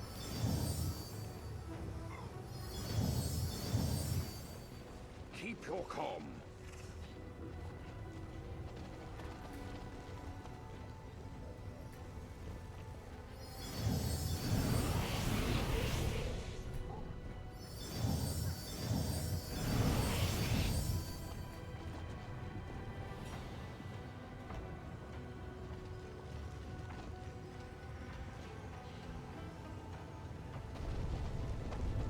Yeah, it's one of those, if you know the enemy's going to be throwing those, you equip it for that fight.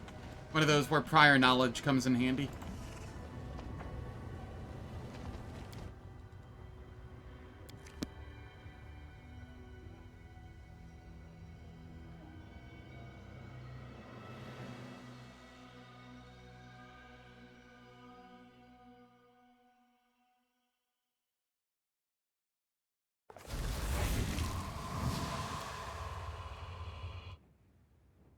Now, here's the thing. If I take 2 more levels in Sorcerer, I get a new spell. Any spell I want from the Sorcerer list. If I take 2 more levels in Lore Master,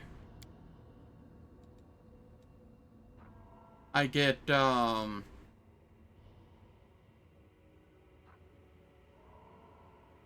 another secret, which I could use to get essentially the same spell that I want. I think I'm going to go Lore Master so that I get lore here. So I add half my... When it says it adds half level, does it mean half Lore Master level or half character level?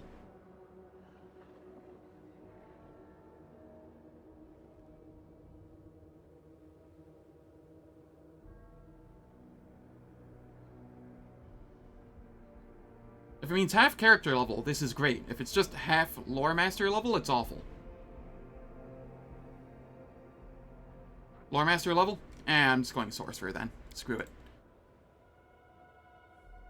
Also, I do apologize. I will take care of the leveling up here after I get back. I really have to go to the bathroom.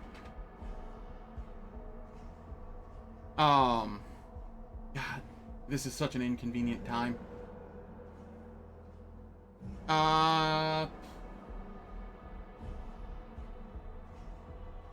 I hate doing this because the ads just played, but I'm going to run ads again because they do stack. So that means the next one will be out of the way. And we won't have to worry about it for a while. So, I gotta go to the bathroom, though. I will catch you very soon.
I'm back. I do so apologize about that.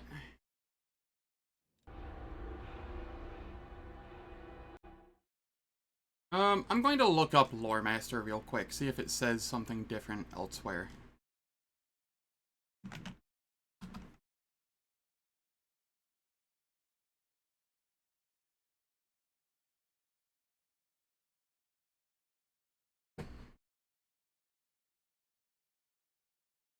You know, there's no real point in me going, Sorcerer. I'll go Lore Master. I don't gain anything extra from going Sorcerer.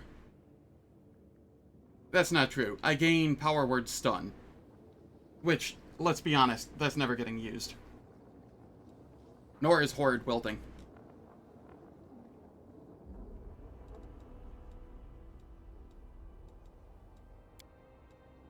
So we'll take Lore Master and see if the lore actually makes a difference there.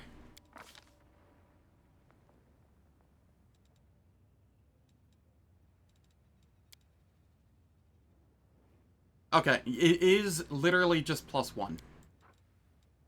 You can see it in there. Okay. In that case, we're just going Sorcerer.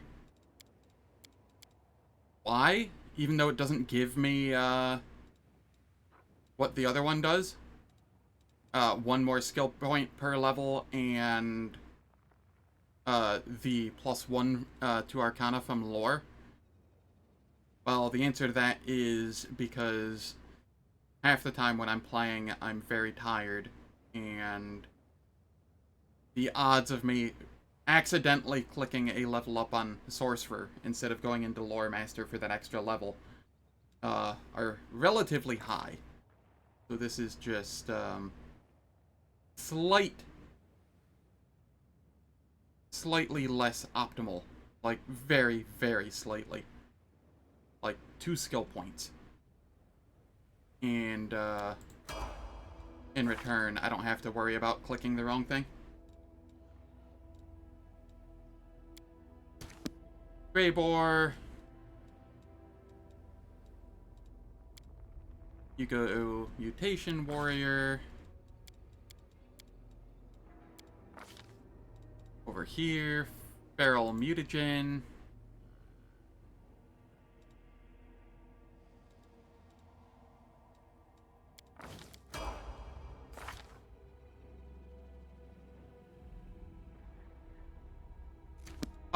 So most of what I would want from the second Lore Master secret is Winds of Vengeance. But I get this from, I get that from this as well. So, no, there's not really anything I'd like from a second Lore Master secret.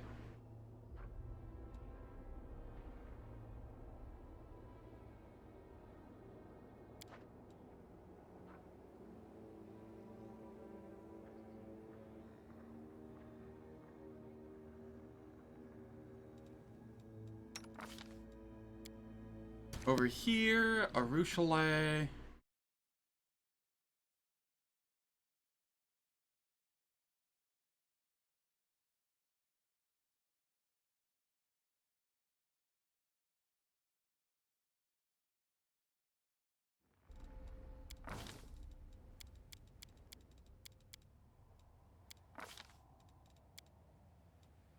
We'll take Point Blank Master.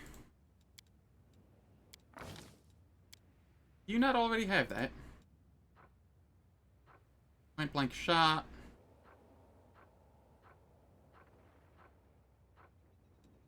No, okay, you don't.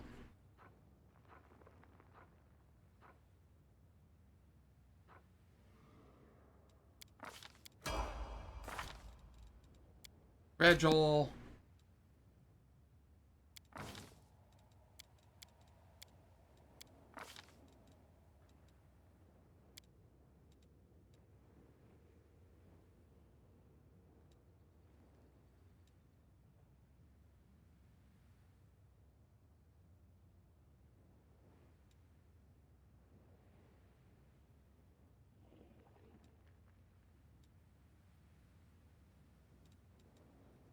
Okay, we're gonna go Fighter's Reflexes, just for extra reflex save. And then Weapon Training, double weapons.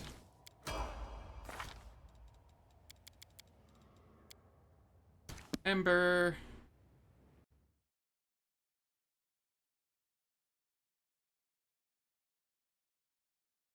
Level 18 is more Stigmatized Witch.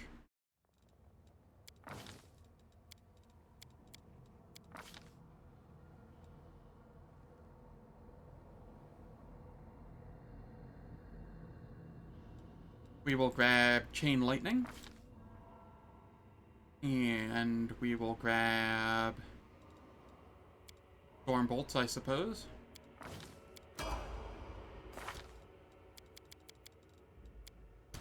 Old Rig.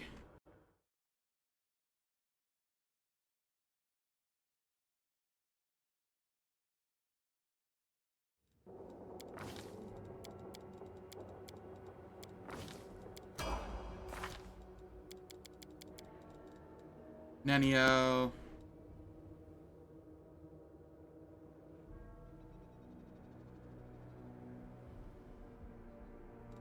Yeah, I'm just taking you down Scroll Savant more.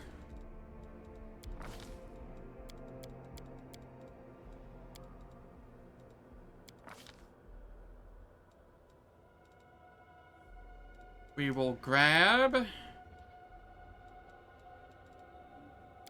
Foresight.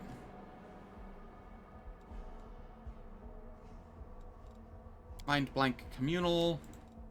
And Winds of Vengeance.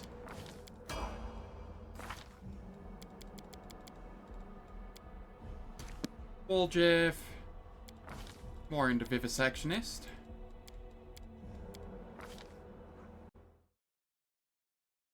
Woljif. This is level 18. Greater 2-weapon fighting.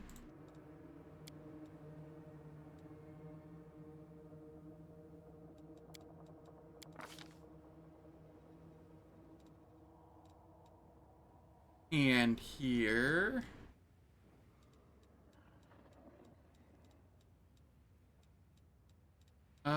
invisibility greater? None of the level 5s really look all that great.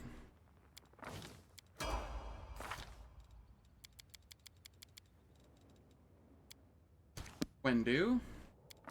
You go on Slayer.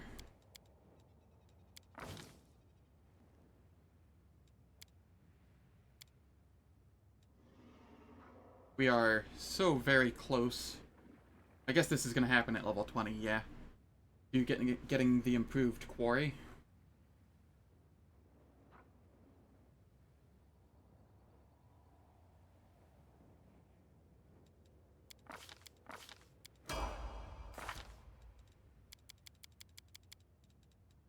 Sheila.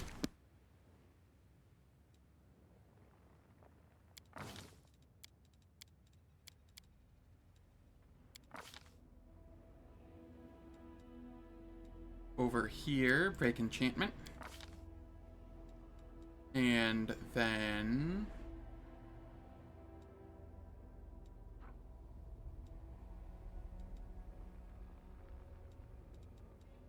none of these are likely to stick, so we'll go summon Huge Elemental. Brilliant Inspiration.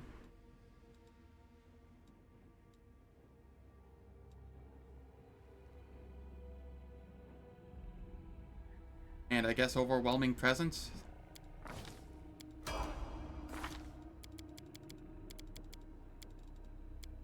Sosiel.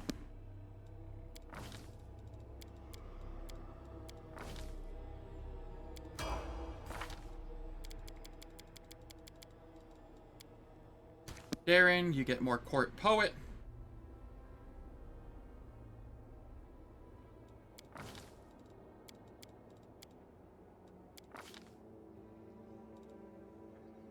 And I will give you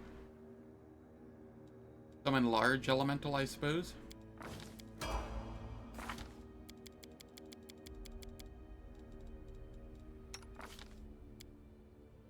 Staunton. Forever Worthless.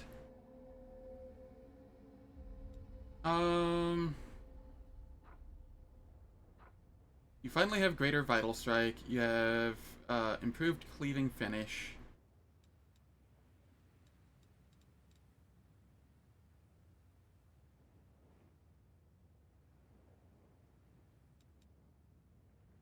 Let's go greater weapon focus.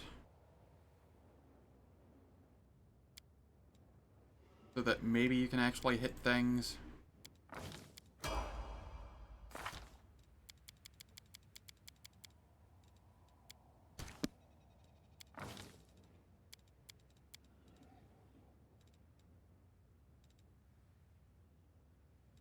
Wait, what?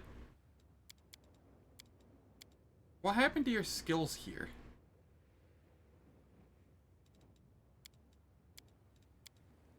Why are none of them maxed out?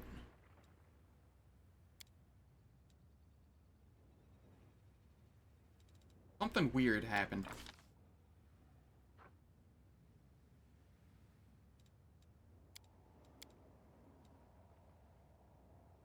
Okay, I know you have point blank master.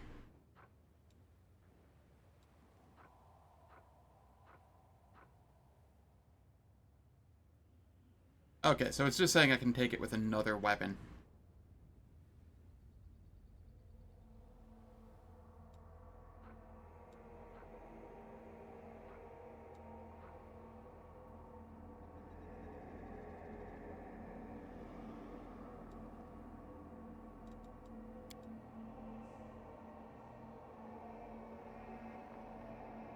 I do think so. I think that's normal. Though it could be not toy box, tabletop tweaks.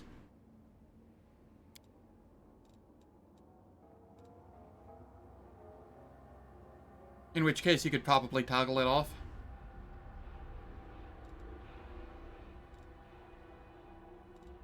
So I could grab improved precise shot. I could also grab opportunist.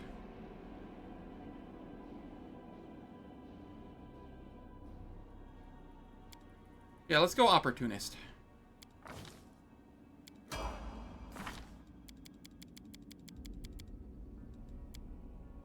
Over here. Oh, wait, hold up. KM at level 18. You go a level of witch. Why do I give you a level of witch? For the lizard? That seems worthless. We'll go another level of Spirit Hunter.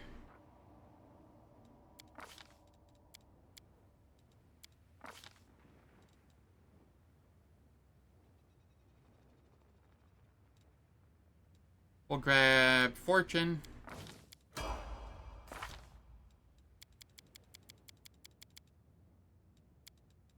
Over here. The Night Porter.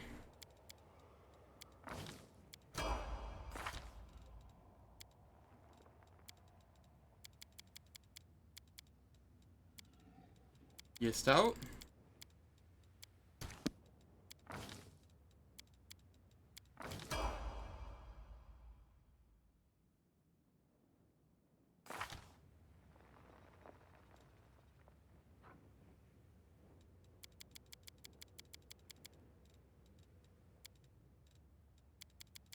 And I don't think I have any other animal companions to level up.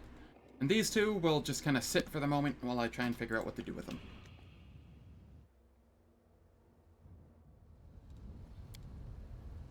There is unique beauty in you.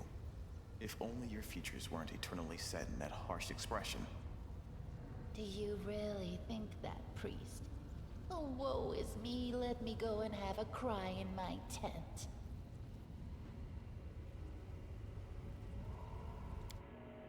You know what I forgot to do? I forgot to set up spells.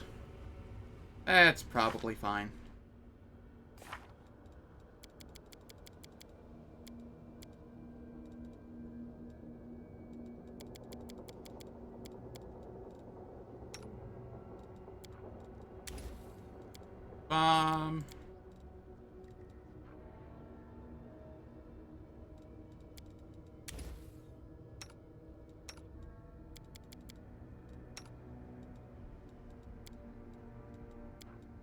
weird. Heroic Invocation, Foresight, Winds of Vengeance. Why? Because she is a buffer for the group. She is not my weird caster. I am the weird caster.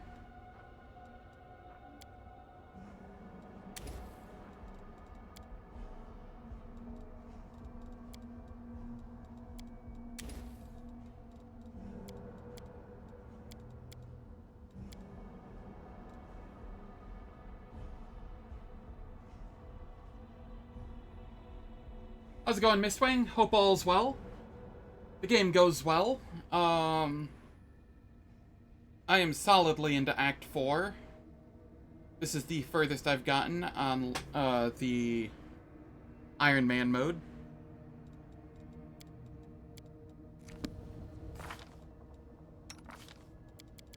We just got done leveling up, so I am applying spells to people's spell books.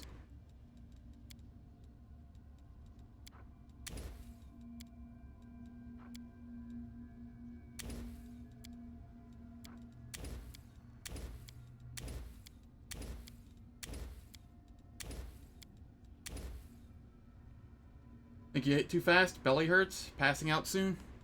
Oof. I do hope that it resolves during the nap.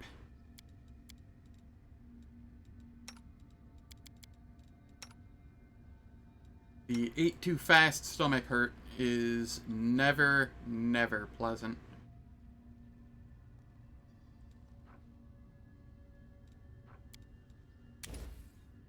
I'll go another Polar Midnight, sure. Over here.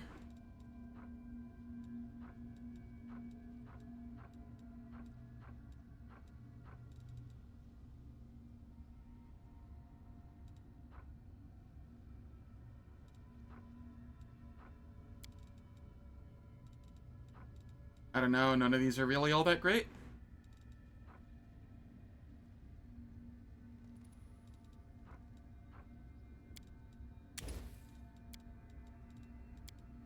Like, Shield of Law would be the choice if I didn't have Shield of Law.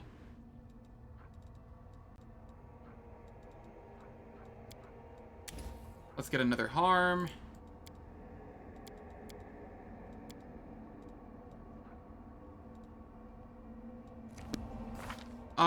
There are no Fae's playable characters. There is a Succubus, though. And if you do her quest, her personal quest, you can have her redeem herself and become an Eladrin. Which is...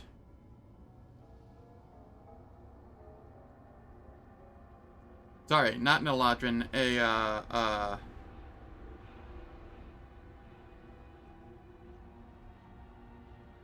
an Azada, that's the word. I think. Is it an Azada? Is it an Eladrin? Fuck it, I don't remember. It's one of the two.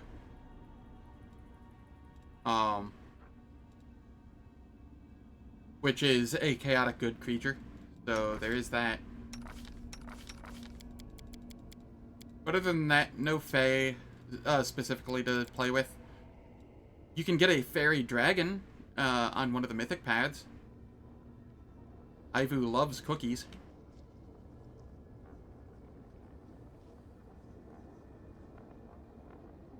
Her race says Succubus for you still? Huh, weird. It shouldn't. It's supposed to change. Or maybe it's just redeemed Succubus or something. I don't know. Lore-wise, she's no longer a Succubus.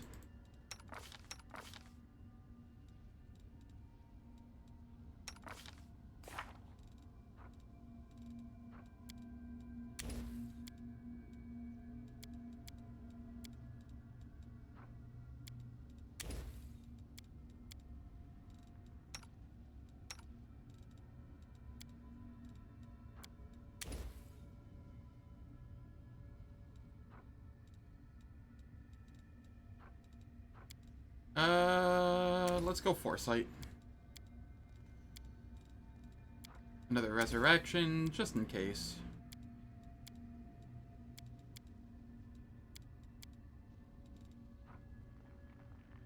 Morning, Wolf Fuzzies. Hope all is well.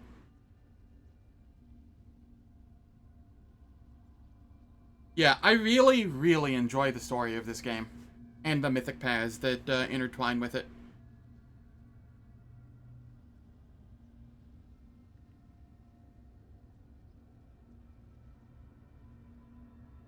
Gotcha. I don't think it works because you are not... I think you'd have to use an enlarged person because you are not... It's still you. You are not animal. You are person. I think. I think that's how it works.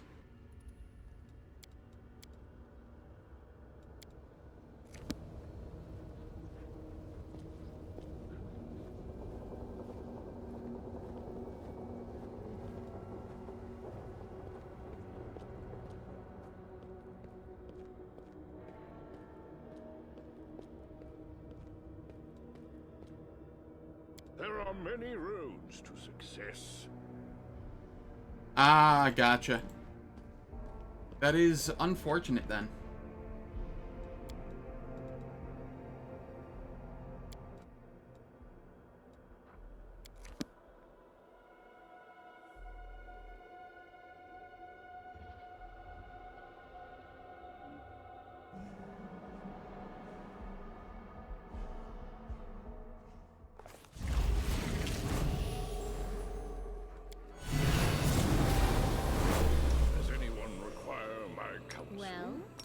Alright, everybody mount up.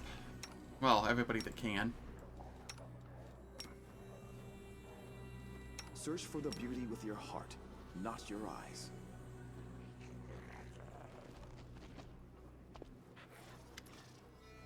The young man sifts through the pile of papers scattered across the table in front of him. He jots down notes excitedly, pausing occasionally to take a sip of nondescript liquid in his mug. As you approach, he looks up from his work and gives you a cheerful smile. Hello, my name is, Jeocot. I'm a wandering bard, researcher, and scientist. I study both the natural and the unnatural. How can I be of assistance?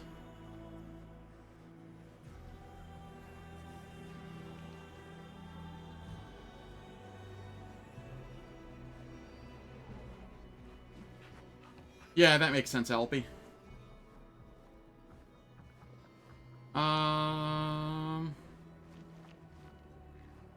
Who are you? What do you mean, who? I just told you. Perhaps I was speaking too quietly. Just a moment. Jeocot, wandering bard. I'm famous on 3 planes and banned on 4. You want an autograph? Get in line. Why do you have a dragon puppet? Ah, this? The young man holds up his crudely sewn glove puppet. The dragon glares at you with its button eyes. This is for my performances, and for everyday use too.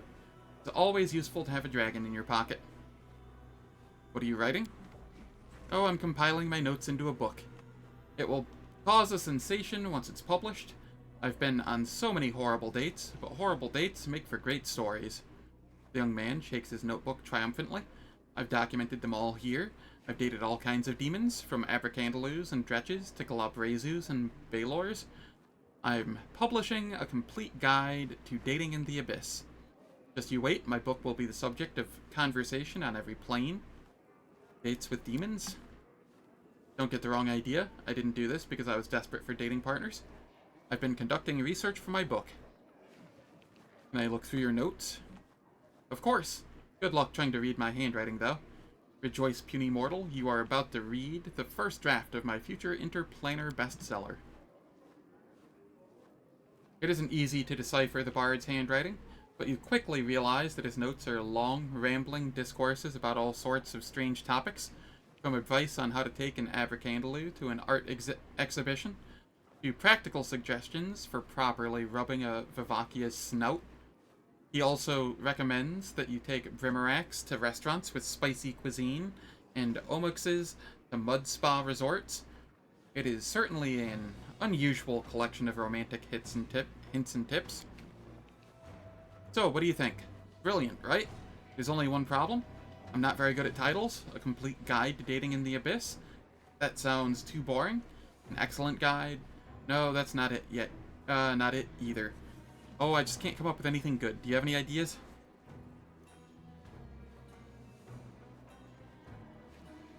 You need the title to sound authoritative. Something like Dates with Demons, an unabridged, unbridled, and untamed guide to dating in the abyss. I'm gonna go with 1 here.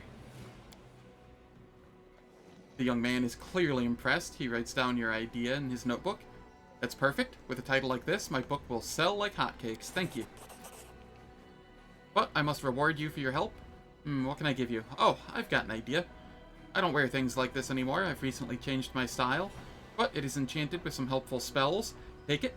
It might be useful, and after my book is published, feel free to come back for an autograph. I got a shirt.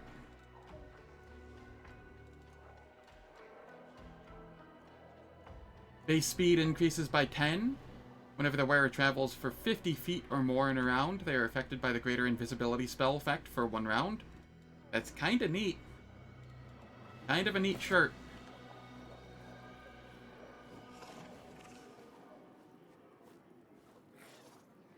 I wonder if that counts if you're on a mount and the mount travels.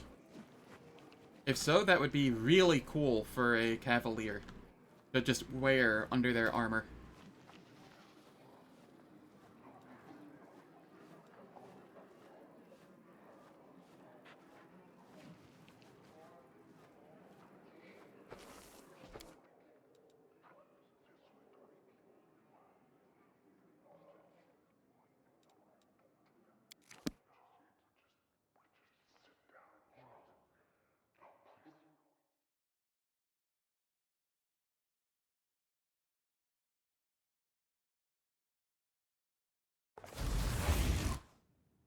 Alright, so I'm coming back here. I'm dumping off Delamere and grabbing Grey Boar.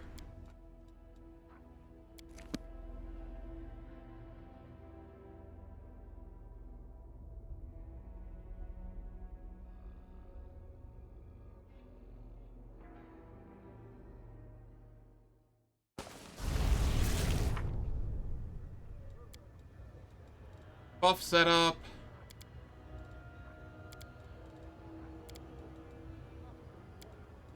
Blur on Grey Boar.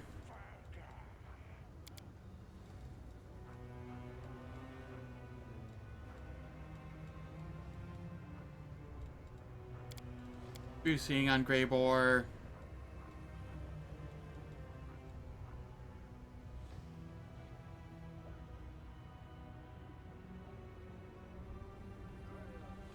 Yeah. I was saying it could be good for a, for like a cavalier who normally wouldn't have, you know, invisibility.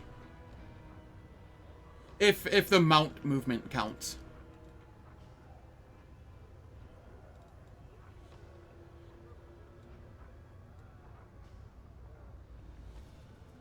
Oh, Foresight is not self-only. Shit. Okay, I need to keep mind of that in the future, because Cam can use Foresight. As can Sosiel.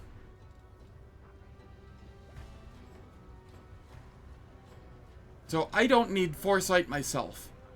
Anybody else can have Foresight and give it to me. Okay. That is good to know. That means I should have taken Heroic Invocation instead. But that is okay.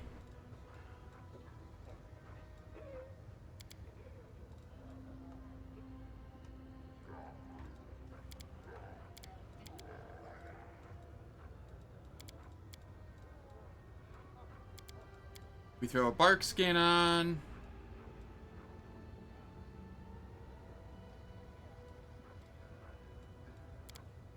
Guild of Faith on. Death Ward. Spell Resistance. Heroism. I don't have an extra Crusader's Edge, sadly.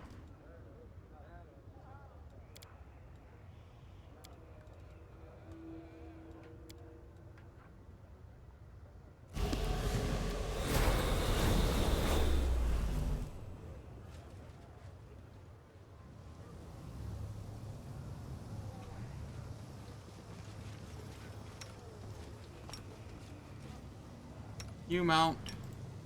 You mount. My will is resolute. You mount.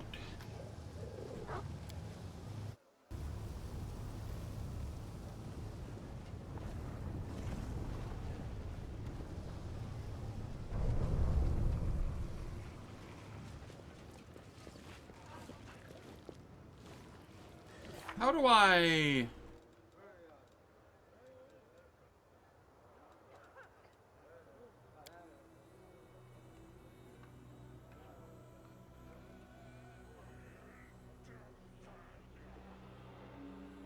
Ah, okay. What is the art of making friends, then? Ah, secure audience at the Harem of Ardent Dreams. Okay. So I don't need Greybore with me yet. That'll be when I go to the upper district.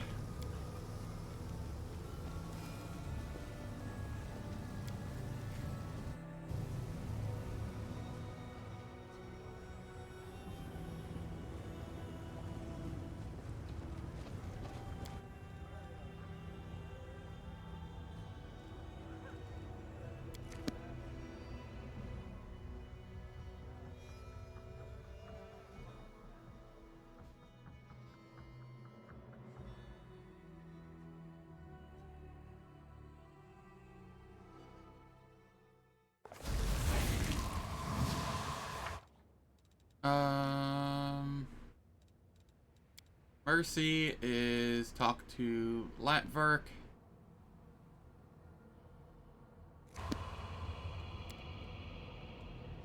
Alright. Here.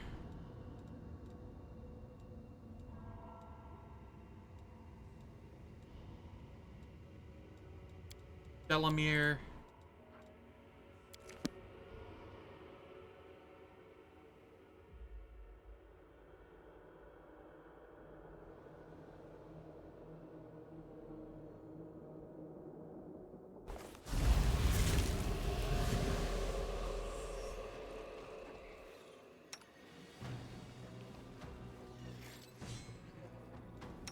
What's on your mind? I wonder.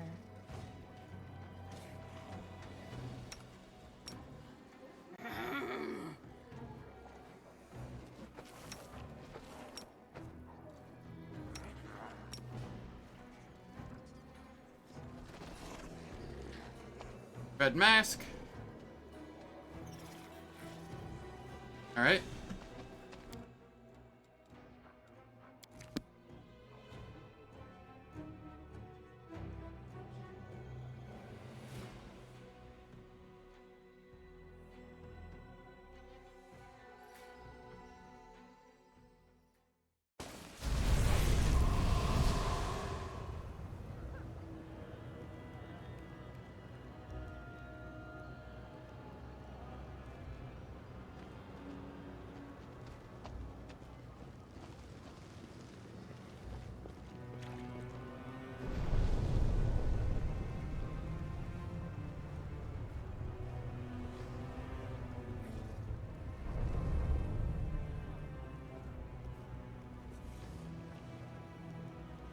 How's it going, Fileman? Welcome back. I think you were here earlier today. Things are going well. I'm level 18 now. We've cleared out the slave market.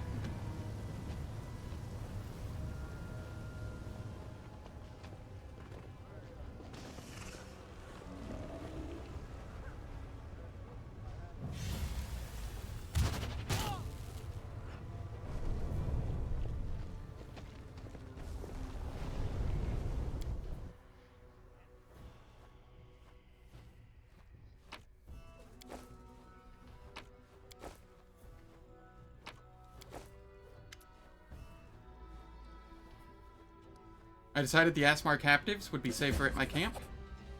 The Asmar appears doubtful. I'm infinitely grateful that you freed those unfortunates, but you should have sent them to me. They survived a terrible shock, perhaps even abuse. They need a kinsman's care, someone who can understand them, listen to them, and try to heal the scars left by their ordeal.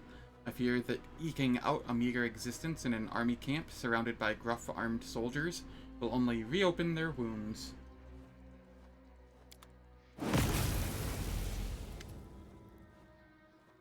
Incubus Butcher. The demons examine you. Their gaze is both avaricious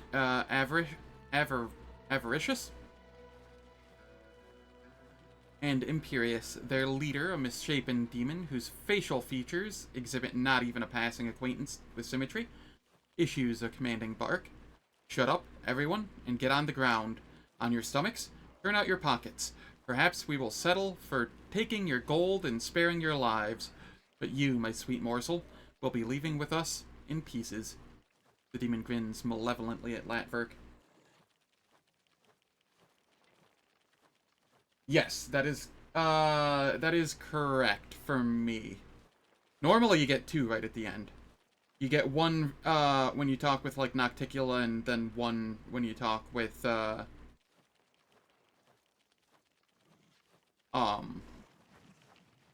when you beat Baphomet or what, or in Coalfield Mines, if I'm not mistaken.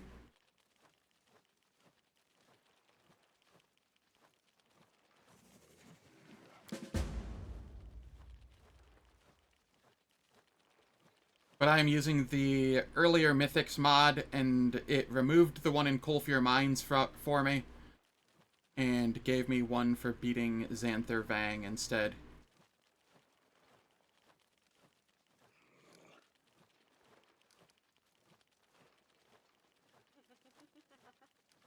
Behind the chatty demon, a huge Vivacia stares sleepily at his feet. A large, cloudy crystal sticks out of his chest. Several smaller crystals have broken through his skin in several places, like young saplings bursting forth from the earth's embrace. A slimy fringe of thick, red saliva hangs from the monster's slack jaw. It gives you a surprised snort, then grunts shyly at you. Who are you? We're the best in the Assassin Guild. Mess with us, and we'll mess you up. Why did you come here? This Asimir misfit has made a certain someone very angry. So angry, they put a large bounty on his head. Which is why we're going to gut him, festoon this dismal hovel with garlands made of his entrails, then play ball with his stupid little noggin. Mythic 9 is from your Mythic, quest. So it varies depending on, what Mythic you're on. Yes, I do get Mythic 10 earlier, for killing Discari.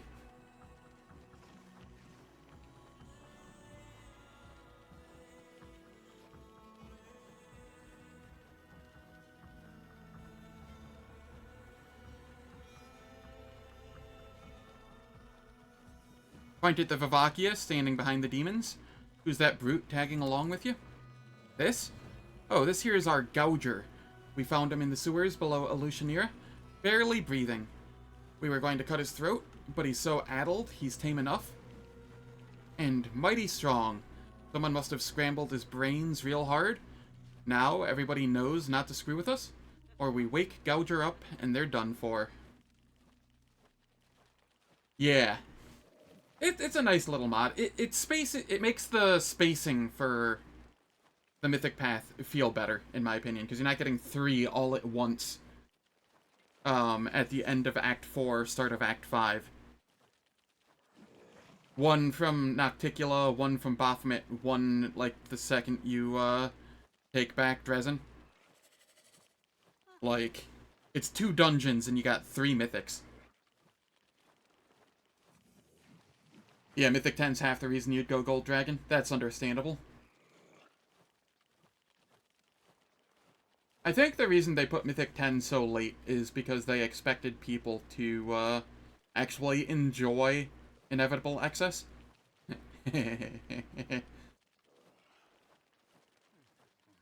Which, honestly, I enjoy it. But I know I'm in the I know I'm in the minority. You will regret coming here? We weren't paid for you, but since you won't let up, we might as well take you out too. Get him, Gouger? The demon takes a wild swing at the Vivacia's side, slashing it wide open. Drops of blood fly in a wide arc as the talkative bandit leaps nimbly away from the giant, whose eyes light up with unbridled hatred. The monster gives a deafening howl.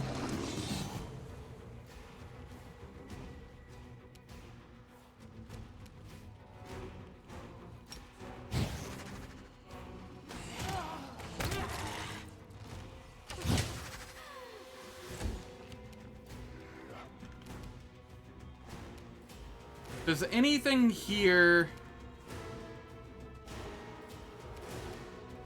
have bitter heroism? The spirits demand your blood. No. And everything's shaken. Okay. That's fine.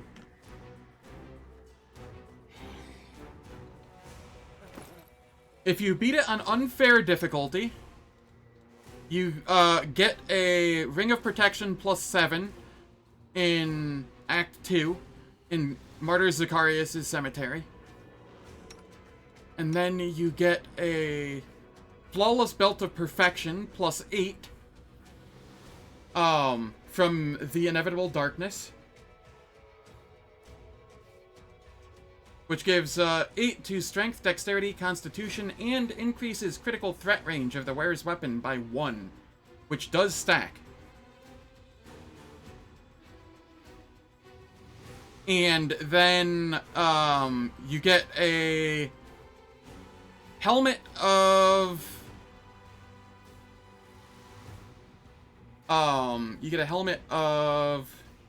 Mental Perfection 8 from, I think, somewhere in Colfier Mines.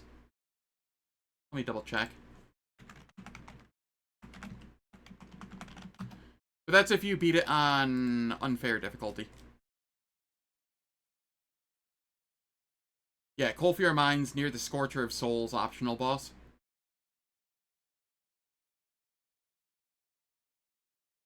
Oh, and beating it on unfair also gives a Flawless Cloak of Resistance +7.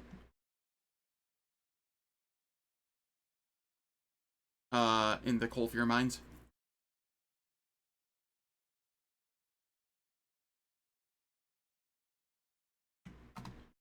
This shows you what you get. You just gotta scroll down a little bit.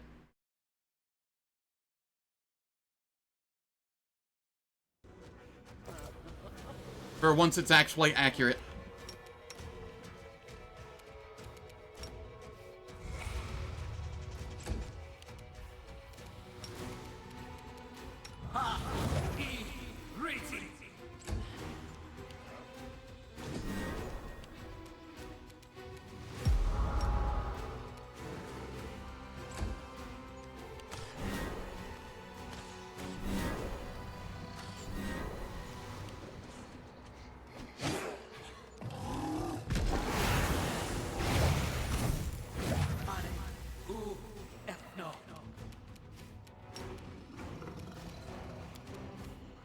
Persistent, weird.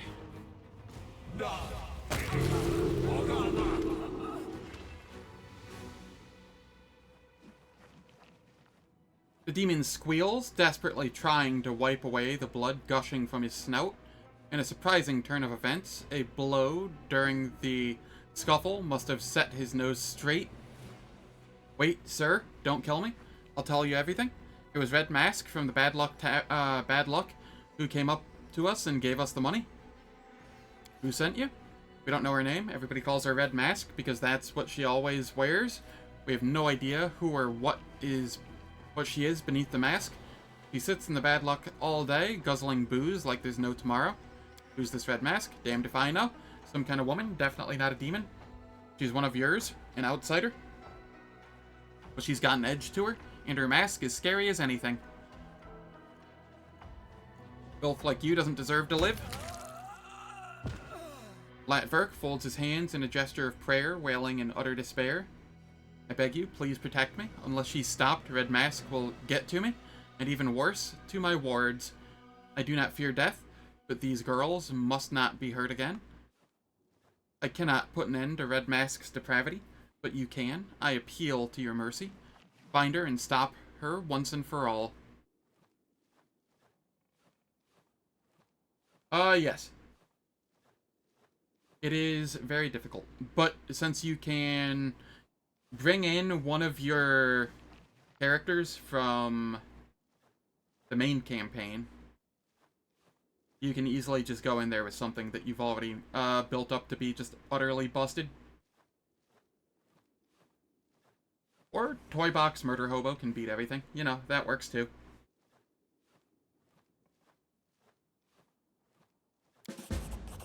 I haven't the slightest idea. No doubt some villain displeased in by my attempts to save my kin from slavery. Perhaps a dark soul that revels in crime and the suffering it brings. I've never met this creature before.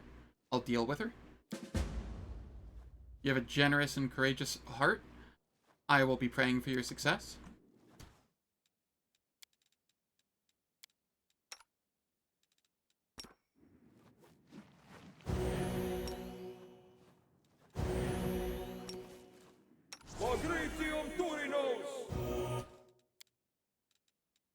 Alright, who has wisdom damage? I saw somebody get wisdom damage. You have wisdom damage, but I can get rid of that. You do not have wisdom damage.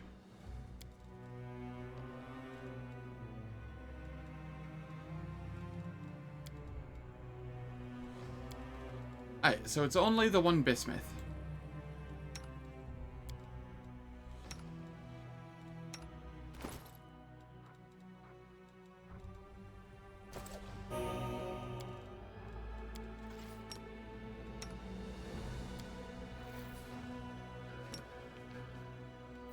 And now it no longer has wisdom damage.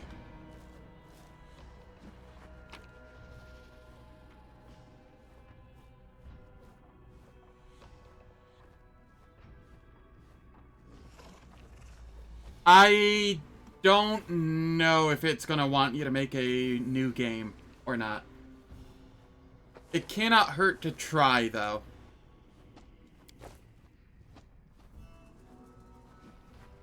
So long as you keep your prior save that didn't have the mod.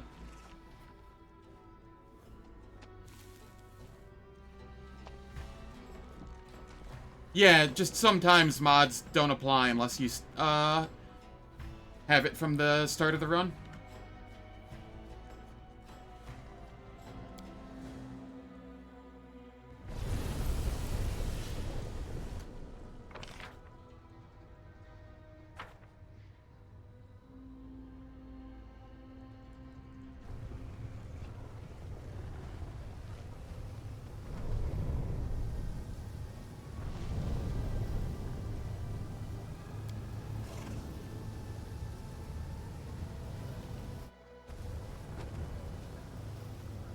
Alright, sounds good.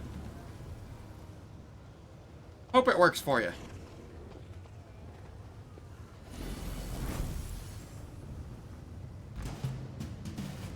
Oh. Okay.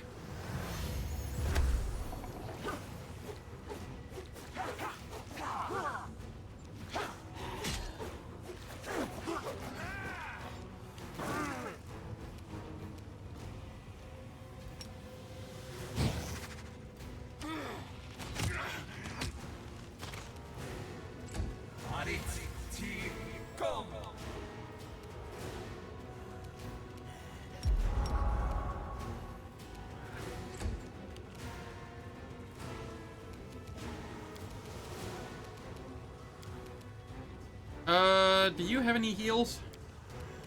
You do have a heal.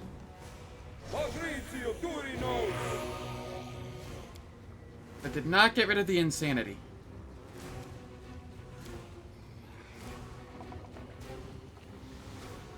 Oh, okay, it's just that then. I thought it was insanity. No big deal. You are today's sacrifice!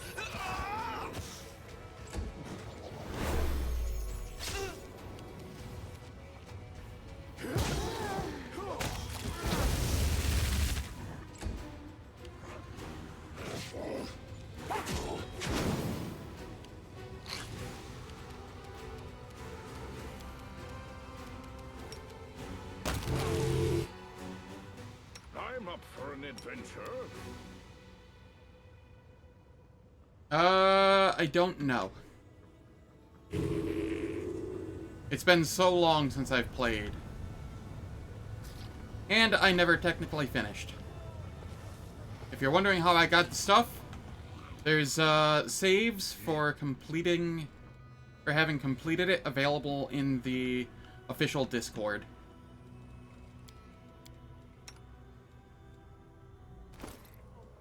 I will do a run-through of it on stream at some point, though. On Unfair. Possibly as this Lich.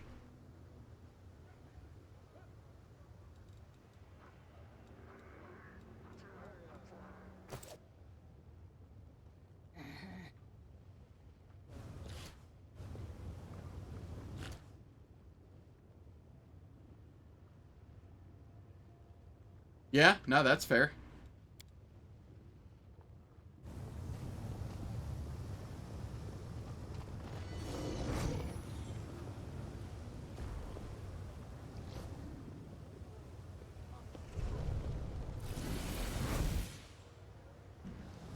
How do I get down there again? There's a portal down somewhere, and I just don't remember where. Ooh, athletics checks that I haven't done yet.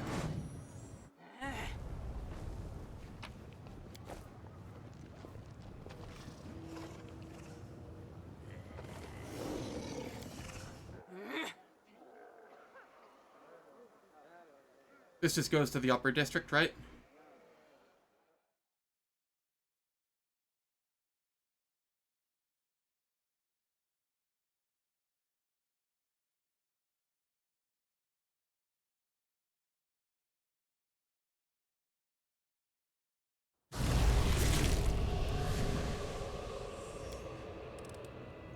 I am helpful, am I not?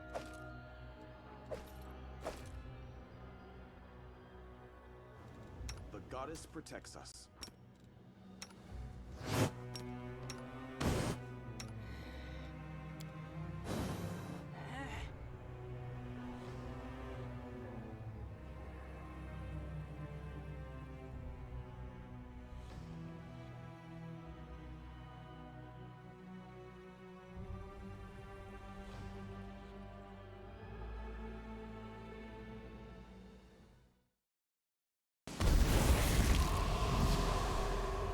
There are many roads to success.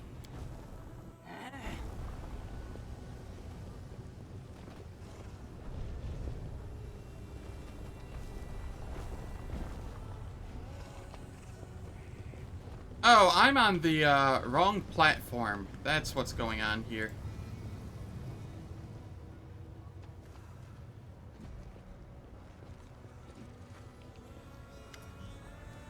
I want to go through.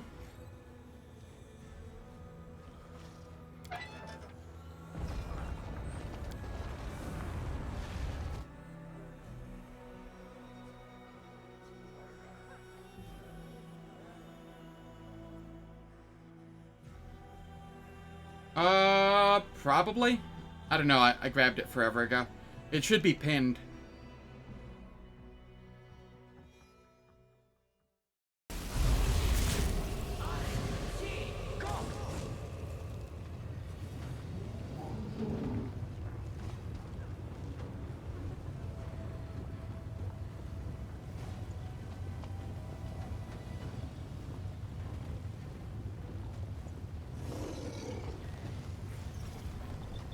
What is the fastest way for me to get back to, I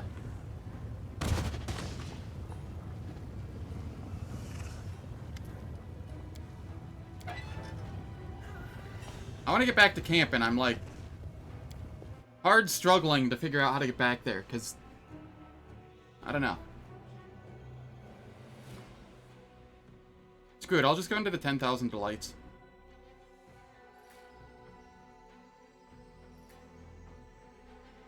I might have a fight, because I already killed Minago.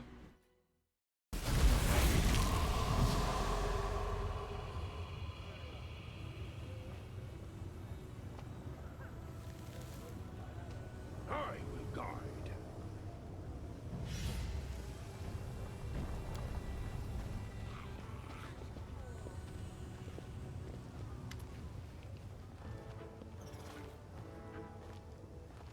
You see a massive, beautifully decorated door. It appears impregnable.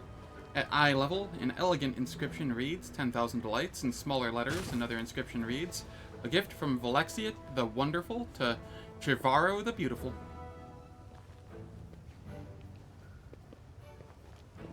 Oh, it does?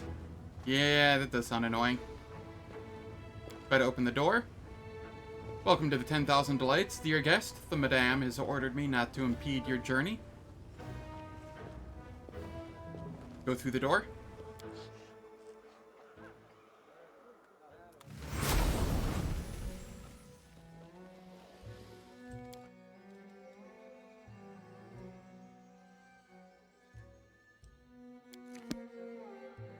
I'll be back there later to do other stuff.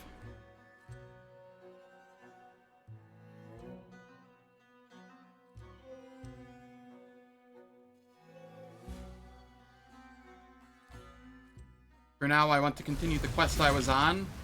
Otherwise, I will forget. Your spirit is exceptionally strong. You not only recognized your deeds, you tried to atone for them. That I think it was DLC 1. I always just want to abandon it all and run away, back to my old life. But that's not possible. I can only move forward. I think DLC 3 was Through the Ashes.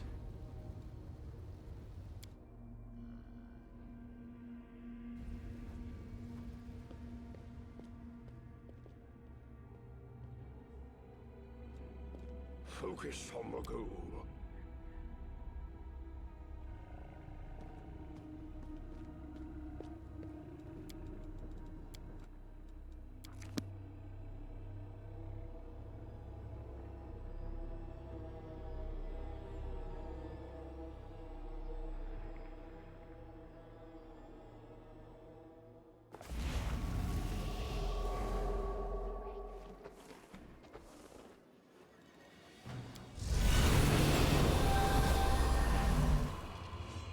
Trust me.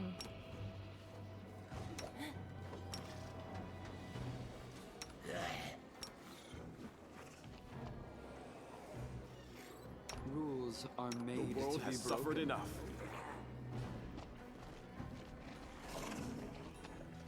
Hello, Red Mask. The woman in red mask grimly examines the cloudy glass and its equally cloudy contents. She doesn't seem to notice you, but when the silence drags on, she grinds out, "Get lost, I'm not looking for drinking companions." Who are you? None of your business. I'm Red Mask, and that should be enough for you. Why did you send assassins after Latverk? The woman smiles bitterly and removes her mask, revealing the unmistakable features of an Asmar. But what once was surely a beautiful face has been disfigured by terrible scars. Someone must have flayed her, carving away entire portions of her skin. That wretch deserves the worst death imaginable. When the demons abducted and enslaved me, Latverk bought me and my fellow captives. I thought myself saved, but I was wrong. The worst was yet to come. The things he did to us, I cannot describe them. He destroyed our bodies and our souls. His sick mind is full of filthy, perverse desires, and he acted them out on us. It was a miracle I managed to escape. I could have left the abyss, but it feels as if Latverk has sown the seeds of his madness in my soul. I refuse to spread his sickness to other places, happier places. Let his evil perish here in the abyss, utterly and without trace.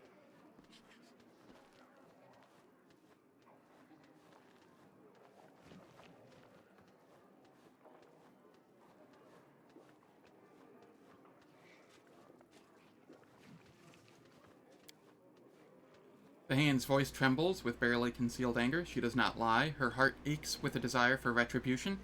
Latverk is a liar and a traitor, and he must answer for his misdeeds. Champion, we must go back and see that he faces justice for his crimes. A murderous lunatic hiding behind a facade of generous and selfless virtue. How trite.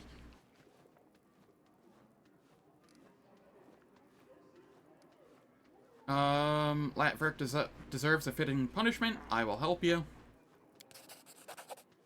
and go to his home and repay the man for his many sins. I will be waiting for you there. I will fall upon that deviant like the blade of vengeance itself. Together, we will ensure that he pays for his crimes with his life. The hand's voice is pensive and sorrowful. I weep for her. I see how open and pure her heart once was, a shining beacon of kindness and mercy.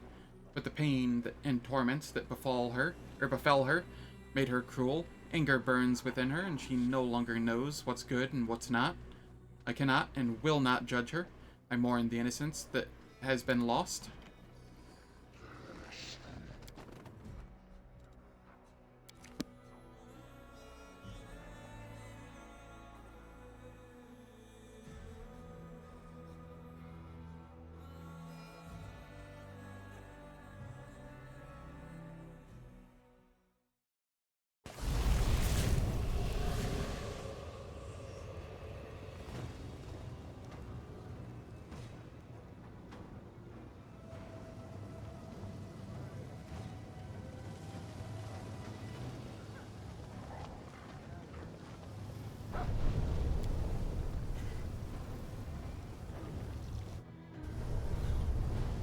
Watch out for trouble. Who?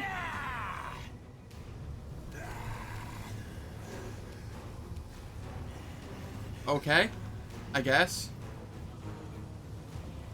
Who has me feared?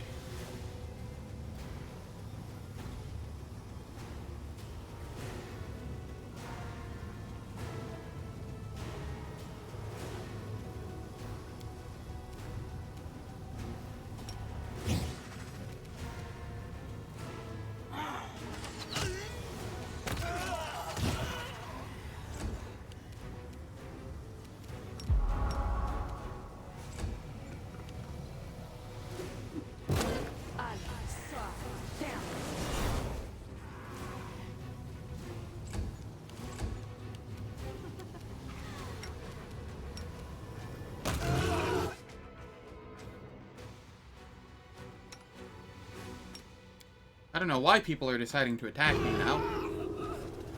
Clearly it's not a good idea.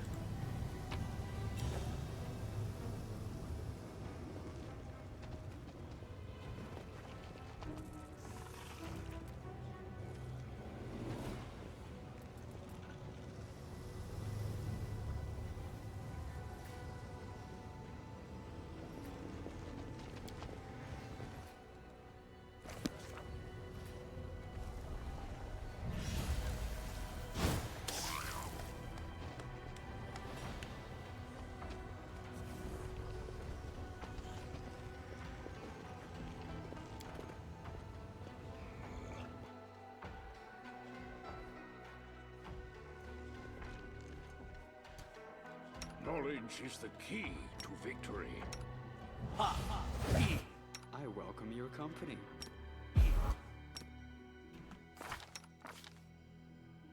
I have just a little bit of AC.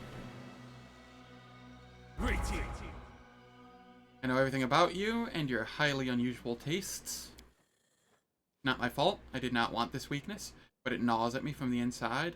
I know what I'm doing is wrong, but there's nothing I can do to stop myself. But I swear I was kind to those girls the rest of the time. It was I who saved them. You made a mistake, Latverk. You let yourself get caught. This is why you deserve no mercy. Oh, look, an Aasimar, celestial blood, who turned out to be a twisted monster. What an utterly unexpected phenomenon. Daeran chuckles and turns to you. Shall we kill him? This deviant makes me seem almost benign in comparison. I loathe coming second to anyone. The time has come, you'll answer for your crimes.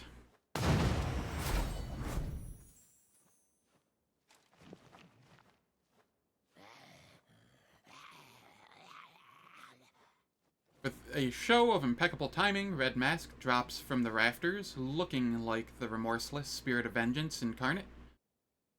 She lands in front of the ashen-faced Latverk, and a harsh, damning voice proclaims, "The hour of retribution is at hand, scum. You will pay for each and every one of your crimes." The import for DLC 1 happens at, like, when you get your when you talk to the Wardstone for your Mythic 1, essentially. That's when the import happens. Like, right around that time. I forget the exact timing for it. It might be right after the Minago fight.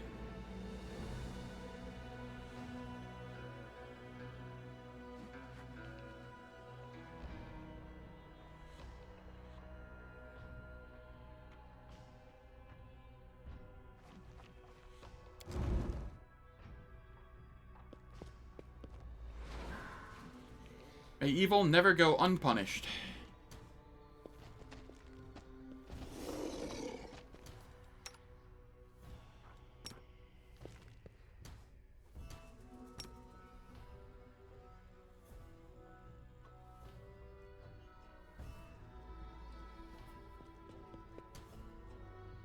Oh, not just you. Something over there.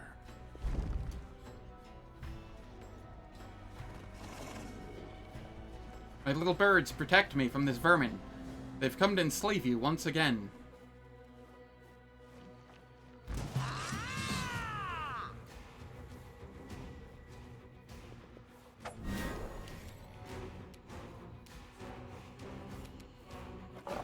So it comes to this. You have a heroism greater, huh? I know how to deal with that.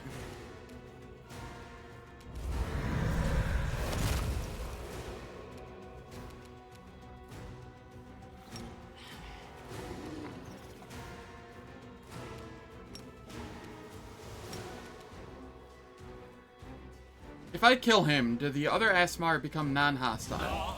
I don't remember. Yes.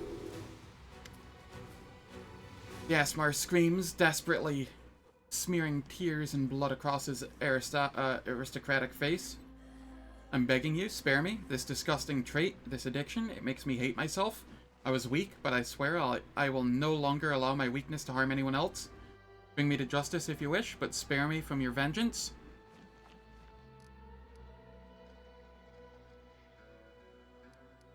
Nod to the Asmar women. He's yours. Deal with him as you see fit. Yeah, you have to have it in your save folder.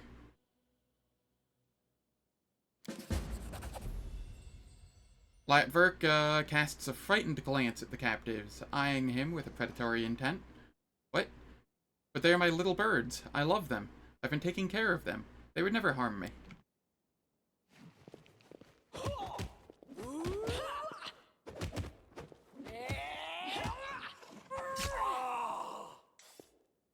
Teeth bared with wild, almost bestial fury, the Asmar women rush toward Latverk.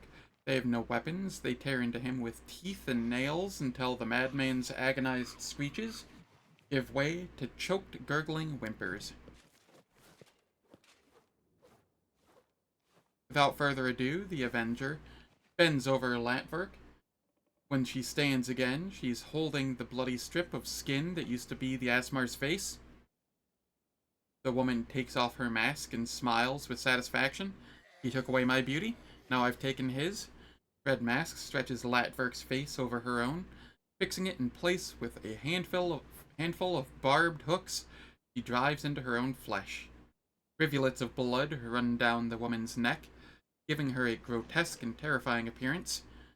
I feel weird saying this, but I'm starting to wonder, having seen this and just recently gone through the Act 2 part of Solamorn's quest in Rogue Trader, I'm starting to wonder if somebody at Owlcat has a weird fetish concerning this. Because they made an entire planet of people that did this as well. Like, once is understandable, it's cool, it's cruel, it's, you know, it gets the point across, but twice is a little weird. Huh. Gonna repress that thought. You will take care of these young women, and I will take my leave. This corrupt city is full of scum whose wrongdoings remain unpunished. I will bring retribution to each and every one of them. Red Mask's laughter echoes eerily through the cellar's vaults, full of excitement and a lust for blood that can only be sated by more brutal killing. You did a noble thing when you did not abandon the weak in their hour of need. You have my deepest respect. Show the Asmar girls a safe path to the Nexus. Go to my camp. Young Asmar women exchange glances, then nod gratefully to you.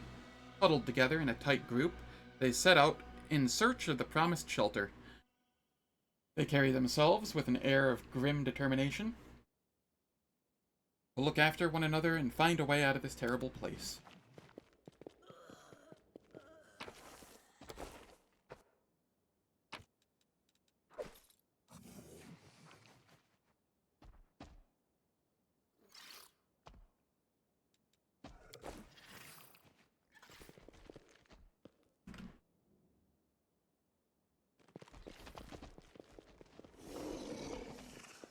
Is there nothing in this room? Ah, there's a chest. Gloves of the Enduring Wizard. Whenever the wearer of these gloves casts a level 7 or higher spell, they gain 20 temporary hit points for 1 minute. Meh. Neat, but also mostly worthless.